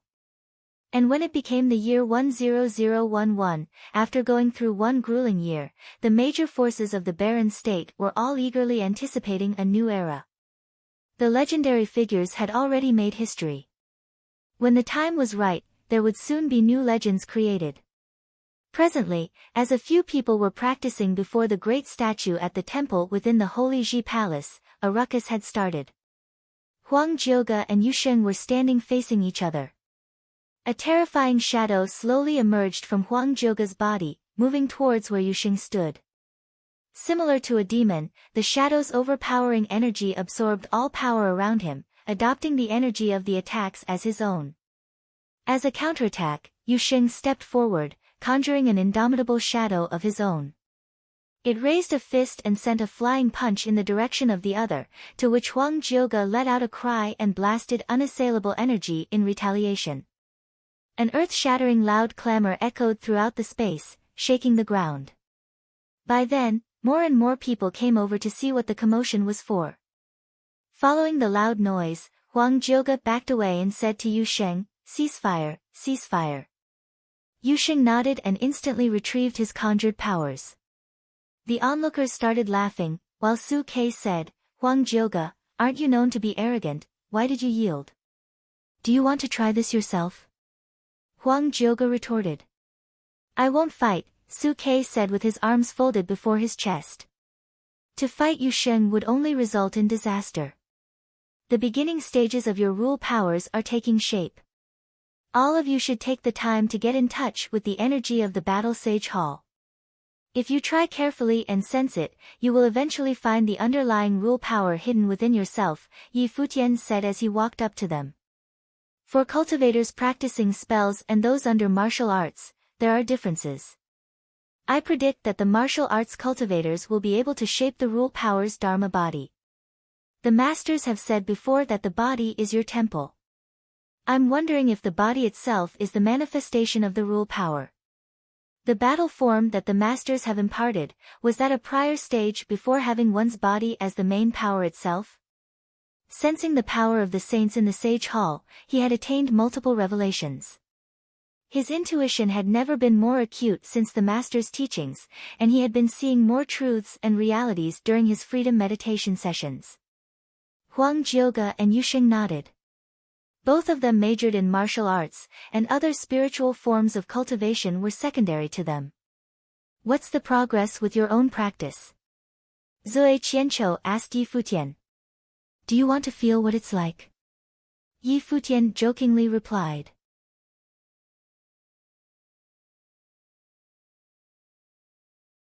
"Don't be too harsh," said Zui Qianqiu, looking at Futian cautiously. "Don't worry, I'll moderate it," Yi Futian said with a smirk, making Zui Qianqiu a little uneasy. "This is what I achieved from training at the main pavilion within the Sage Hall, combined with every other energy I've gained so far, fused into a single move." "Feel this," Yi Futian said while looking in Zui Qianqiu's direction. His voice dropped, and suddenly, all Zui Qianqiu felt was tension around him, some sort of rule power surrounding him. A subtle noise started to emerge, similar to the buzz of electricity. Following this, Yi Futian's eyes started to become incredibly strange, as purple lightning-like tendrils made their way into his eyes. As Zui Qianqiu stared on, Futian's pupils started to resemble vortexes, and the tendrils were lightning rods indicating something dire was definitely to come. Zui Qianqiu's immediate thought upon seeing this was how dangerous this was and to flee. In cold sweat, he stood up but suddenly felt as if his whole body had been electrocuted. He writhed as his spiritual will suffered a large blow. In that moment, Qianqiu felt his own spiritual will getting sucked into a deep spiritual vortex. His body continued to tremble in agony as his legs had started to give way. "This is too far," Su Ke said sympathetically from the side. Right at that moment, Yi Futian retracted his rule power, smilingly looking at Su Ke, sending a chill down his back. As Zui Qianqiu tried to recover and was just about to burst out in anger, upon seeing Yi Futian blithely looking at him, he instantly shut his mouth. In the future, he would never consider sparring or practicing with Yi Futian again. The strongest candidates of the Sage Plane only have murderous intent. That's a fact. Although Yi Futian has not reached that plane yet, he is already more intimidating than the average sage, and his aggressive rule powers are exceptionally strong. For someone of a lower caliber, they'd definitely be defeated even by a single look, unless they're protected by another person of the same level, Huang Jioge claimed, feeling a little helpless. To have attained the rule power of freezing space and then using eye sorcery to directly attack someone else's spiritual will, who in the world could defeat him? How were you able to do it? Phoenix asked quietly from the side. Upon understanding, you'll unlock countless powers. If you follow the method I mentioned, concentrate on comprehending the energy of the Sage Hall, spiritual energy, and the body. In order to resonate with the worldly powers, you have to consolidate all your existing powers, and upon reaching a certain threshold, you'll find that it's not that difficult to discover more abilities. As you slowly breathe in and out, over time, the rule power will naturally arise within you, Yi Futian replied. And also, the rule power I just used hasn't matured yet. If it had, I might have destroyed his spiritual will even as a passing thought. The people around him stared on, speechless.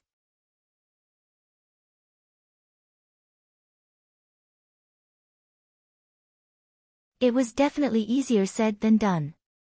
And why haven't you reached the status of a sage yet? Su Ke asked, incredulous. My spiritual energy isn't very strong at the moment, I suppose. It'll come when the time is right, and I have a feeling that'll be very soon, Futian responded softly. There's still half a year to go. If there is anything that any of you don't understand, we can figure it out together. Feel free to consult me, as well as big brother or second sister here. Jiayu has been cultivating alongside second sister recently and has improved tremendously. You could spar one another during training as well. I don't request all of us to leave the Sage Hall as sages, but I'd like all of us to at least have mastered the rule power, and not just the simple kind. To master the rule power, reach the peak of the noble plane, and to integrate all their existing powers, wasn't an easy feat. Even Shiman Hanjiang, who was once at the top of the law rank, had never been able to do it. Considering these were Qin Zhong's standards as well, Yi Futian already had unattainably high expectations. However, this was the Sage Hall, and within a sacred place such as this, Futian's standards didn't veer far from Qin Zhong's. Since they could even consult one another, Futian naturally would expect more from them. If they couldn't achieve this, how would they be qualified to engage in war against the 9 states and face the top geniuses within that region? It was also this very reason why Futian felt he had to cast his powers onto Zui Qianqiu in front of the other disciples. It wasn't to show off, but rather to trigger them and give them the motivation to improve their own powers. Alright, continue with your training, Futian said. The people around him gradually started to dissipate. They were a little unsettled as they knew that they were the first batch under Futian's rule to enter the Sage Hall. There was pressure for them to do well. They'd have to go beyond what they already mastered to truly reach the next step. As time went on, a year had finally passed, and the day for Yi Futian and the other disciples to come out from the Sage Hall had arrived. Outside the Sage Hall, the various pavilion lords and several seniors were already waiting to greet them. A long and magnificent path extended before them, where Yi Futian stood at the end. A row of people slowly walked behind him. Yi Futian looked exceptionally different from a year ago, radiating an aura of confidence that even made him look a lot more handsome than before. The disciples around him also gave off a sense of exalted pride. To witness this new confident generation, the various lords of the palace were filled with anticipation and pride. Over the past year, the clock at the Sage Hall chimed countless times. With every chime, it represented the recognition of the older generation as well. In the history of Sage Hall, there had never been a more magnificent sight. Masters, Uncle Masters, Yi Futian cheerfully called out. Reached the plain? Sage Dozhan inquired. Yup, Futian responded, nodding his head. By that point, he had already reached the sage plain several months ago and was considered a principal sage of the highest nobility. Besides him, Yun Shuisheng was the first to reach the sage plain. She had been stuck at her previous plane for years prior, holding back her progress on purpose, as she intended to let her rule power mature first. This was to allow for a greater impact for her body and spiritual will upon crossing the threshold of becoming a sage. Huang Jioga had also recently reached the sage plane. As for several others, they were still at the peak of the noble plane, but they would become sages soon enough.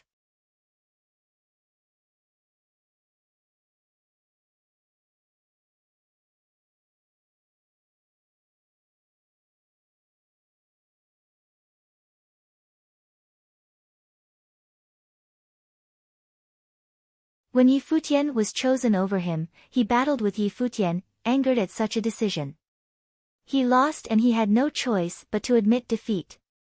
However, at the moment, all who were able to enter the Sage Hall were those who shared amicable relations with Yi Futian, yet he was still left out. He was unable to fathom why it had been so. Shiman Hanjiang asked after drinking a cup of wine, I have something that I'm unable to comprehend and I'd like to ask the palace lord. Yi Futian heard Shiman Hanjiang's words and turned his eyes to the man. Yi Futian was calm and composed, yet he sighed deeply in his mind as he exchanged looks with the sword demon, Daozong, and the rest. He had considered letting Shiman Hanjiang in before and had discussed the matter with the sword demon, Daozong, and the others, before finally settling on testing Shiman Hanjiang's worthiness.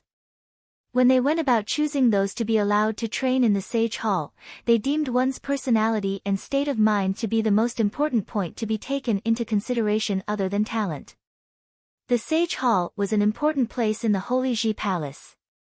While the Holy Ji Palace set no limitations on who was allowed to be taught within, the candidates for entering the Sage Hall were naturally people that the Holy Ji Palace wanted to be able to handle crises with an indomitable mind and stance. At the very least, those who were unable to keep their stance were definitely not to be allowed to train inside. If one was the kind of person who would turn so easily, just like those who sided with Jisheng Cliffs after being enticed by Kong Yao, they would turn into something to come back to bite the Holy Ji Palace. Speak, Yi Futian said calmly. Palace Lord, you claim that one who trains will first be required to train one's mind. A sage is one needed to have a bearing capable of encompassing all, yet what I find is that all who are allowed to train in the Sage Hall are your friends, Palace Lord, Shiman Hanjiang said. The banquet turned quiet the very second he finished. There was a handful who shared the same sentiment as Shiman Hanjiang and they all turned to look at Yi Futian. There were many students in the Holy Ji Palace whose talents had been verified, but not their temperament. If any of my words sound offensive, I hope you will not take it to heart, Palace Lord, Shiman Hanjiang added. Zhuge Xing had served as an example before, but Shiman Hanjiang did not care. He had reached a stop in his training, but even if he ended up being expelled from the Holy Ji Palace, he would simply return to his clan to train, which was why he dared ask in the first place. That's entirely fine. Yi Futian shook his head and said, many who entered the Sage Hall are your juniors, yet their plane is not weaker than yours. If you have any questions about capabilities, feel free to test yourself against any one of them. If you manage to emerge victorious, I will give you permission to enter the Sage Hall right away. Many who heard Yi Futian's words froze.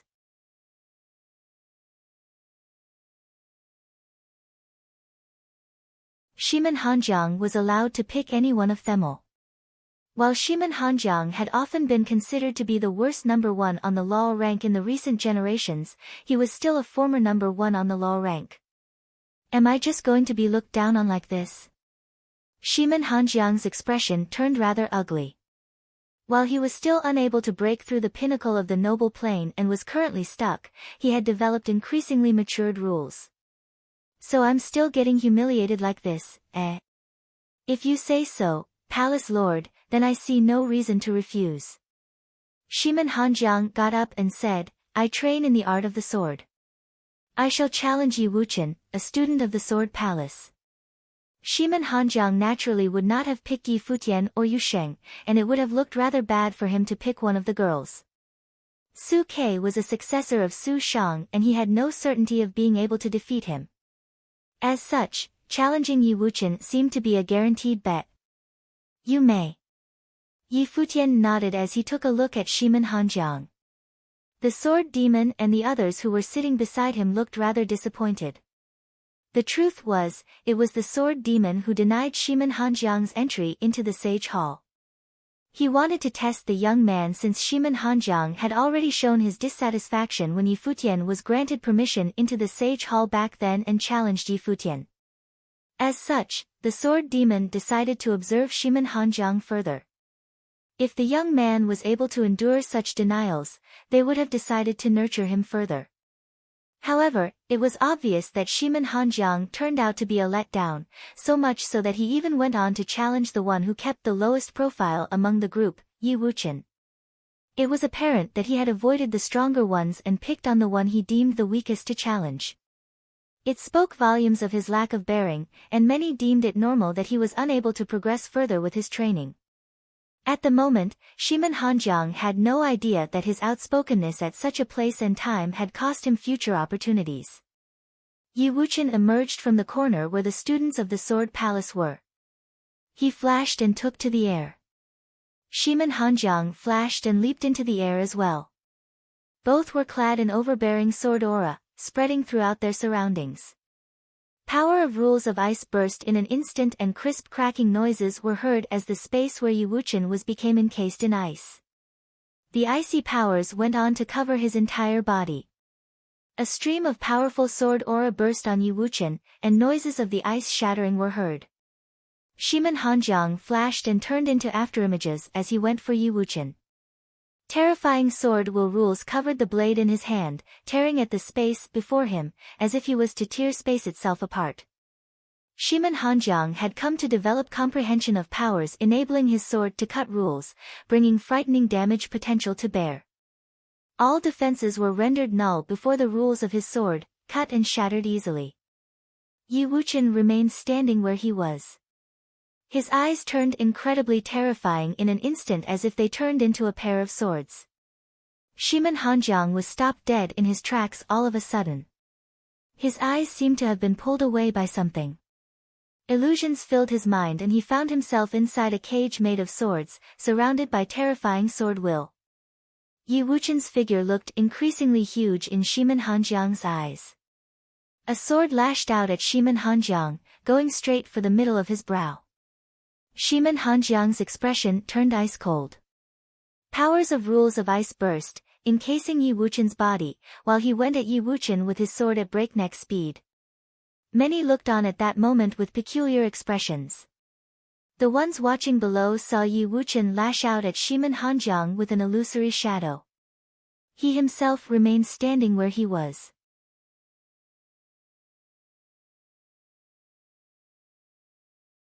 He only moved when Shimin Hanjiang's sword came right before him. A thrust shining with a blinding light appeared. Shimin Hanjiang was jarred awake in an instant, but it was too late for him to do anything to resist. Terrifying sword aura gushed at him and the tip of his opponent's sword appeared right before his throat. Shimin Hanjiang's face looked completely ashen at that very instant and he looked incredibly awkward. Elusive sword rules, I take it. The sword demon's eyes were fixed on Yi Wuqian. The elusive sword rules were a very rare type of power of rules, something activated and used by working spiritual type powers. The rules enabled elusive swords that looked no different from the real thing to manifest. Yi Wuqian sheathed his sword and dropped to the ground. Shimin Hanjiang was too ashamed to remain in the air. He returned to his seat without lifting his head to look at Yi Futian. He was the former number 1 on the law rank, yet despite him being allowed to pick an opponent of his choosing, he was still unable to end up on top. Many students of the Holy Ji Palace were exasperated at the scene. No one had any reason to doubt Yi Futian anymore. Yi Futian took a look at Shimin Hanjiang calmly and said nothing. While Shimin Hanjiang had a problematic temperament, he was not as bad as Zhuge Xing. If he were to realize that himself and rectified on his own, he would have been a true proud son of the heavens. As such, Yi Futian did not pound on Shimen Hanjiang any further. The candidates allowed to enter the Sage Hall this time were closely scrutinized and chosen by the lords themselves, instead of them simply being good friends of mine. If there are any other students of the Holy Ji Palace who feel slighted by the selection, feel free to dispute the choice with the lords of your respective places of training. I will not hold such disputes against anyone. Yi Futian then added, however, I hope the students of the Holy Ji Palace will not limit their visions to just the Sage Hall. What do you mean by that, Palace Lord? Someone looked at Yi Futian and asked. The time period for training in the Sage Hall is 1 year. The first batch who was permitted to train within the Sage Hall has emerged. I will not limit these people to move just within the Holy Ji Palace. By that, I mean I'll take them on pilgrimages throughout the other states to experience firsthand what the geniuses of other states are capable of. Yi Futian turned to everyone present and continued, there are events held throughout all 9 states, and the states interact with each other often. The barren state is the only one isolated due to us having no saints. But the barren state can no longer afford to be how it has always been. We cannot limit ourselves within the barren state simply because the other states do not see us as one of them. In the past, only top-notch, supreme geniuses from the Holy Ji Palace will have ventured outside.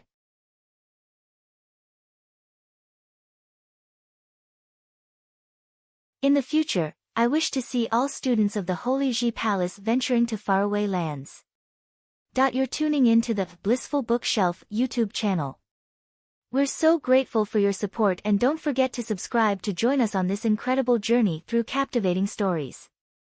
Your generosity through donations truly makes a world of difference, as it's the primary source of revenue that allows me to expand and enhance this channel for you. Thank you from the bottom of my heart for being a part of this adventure.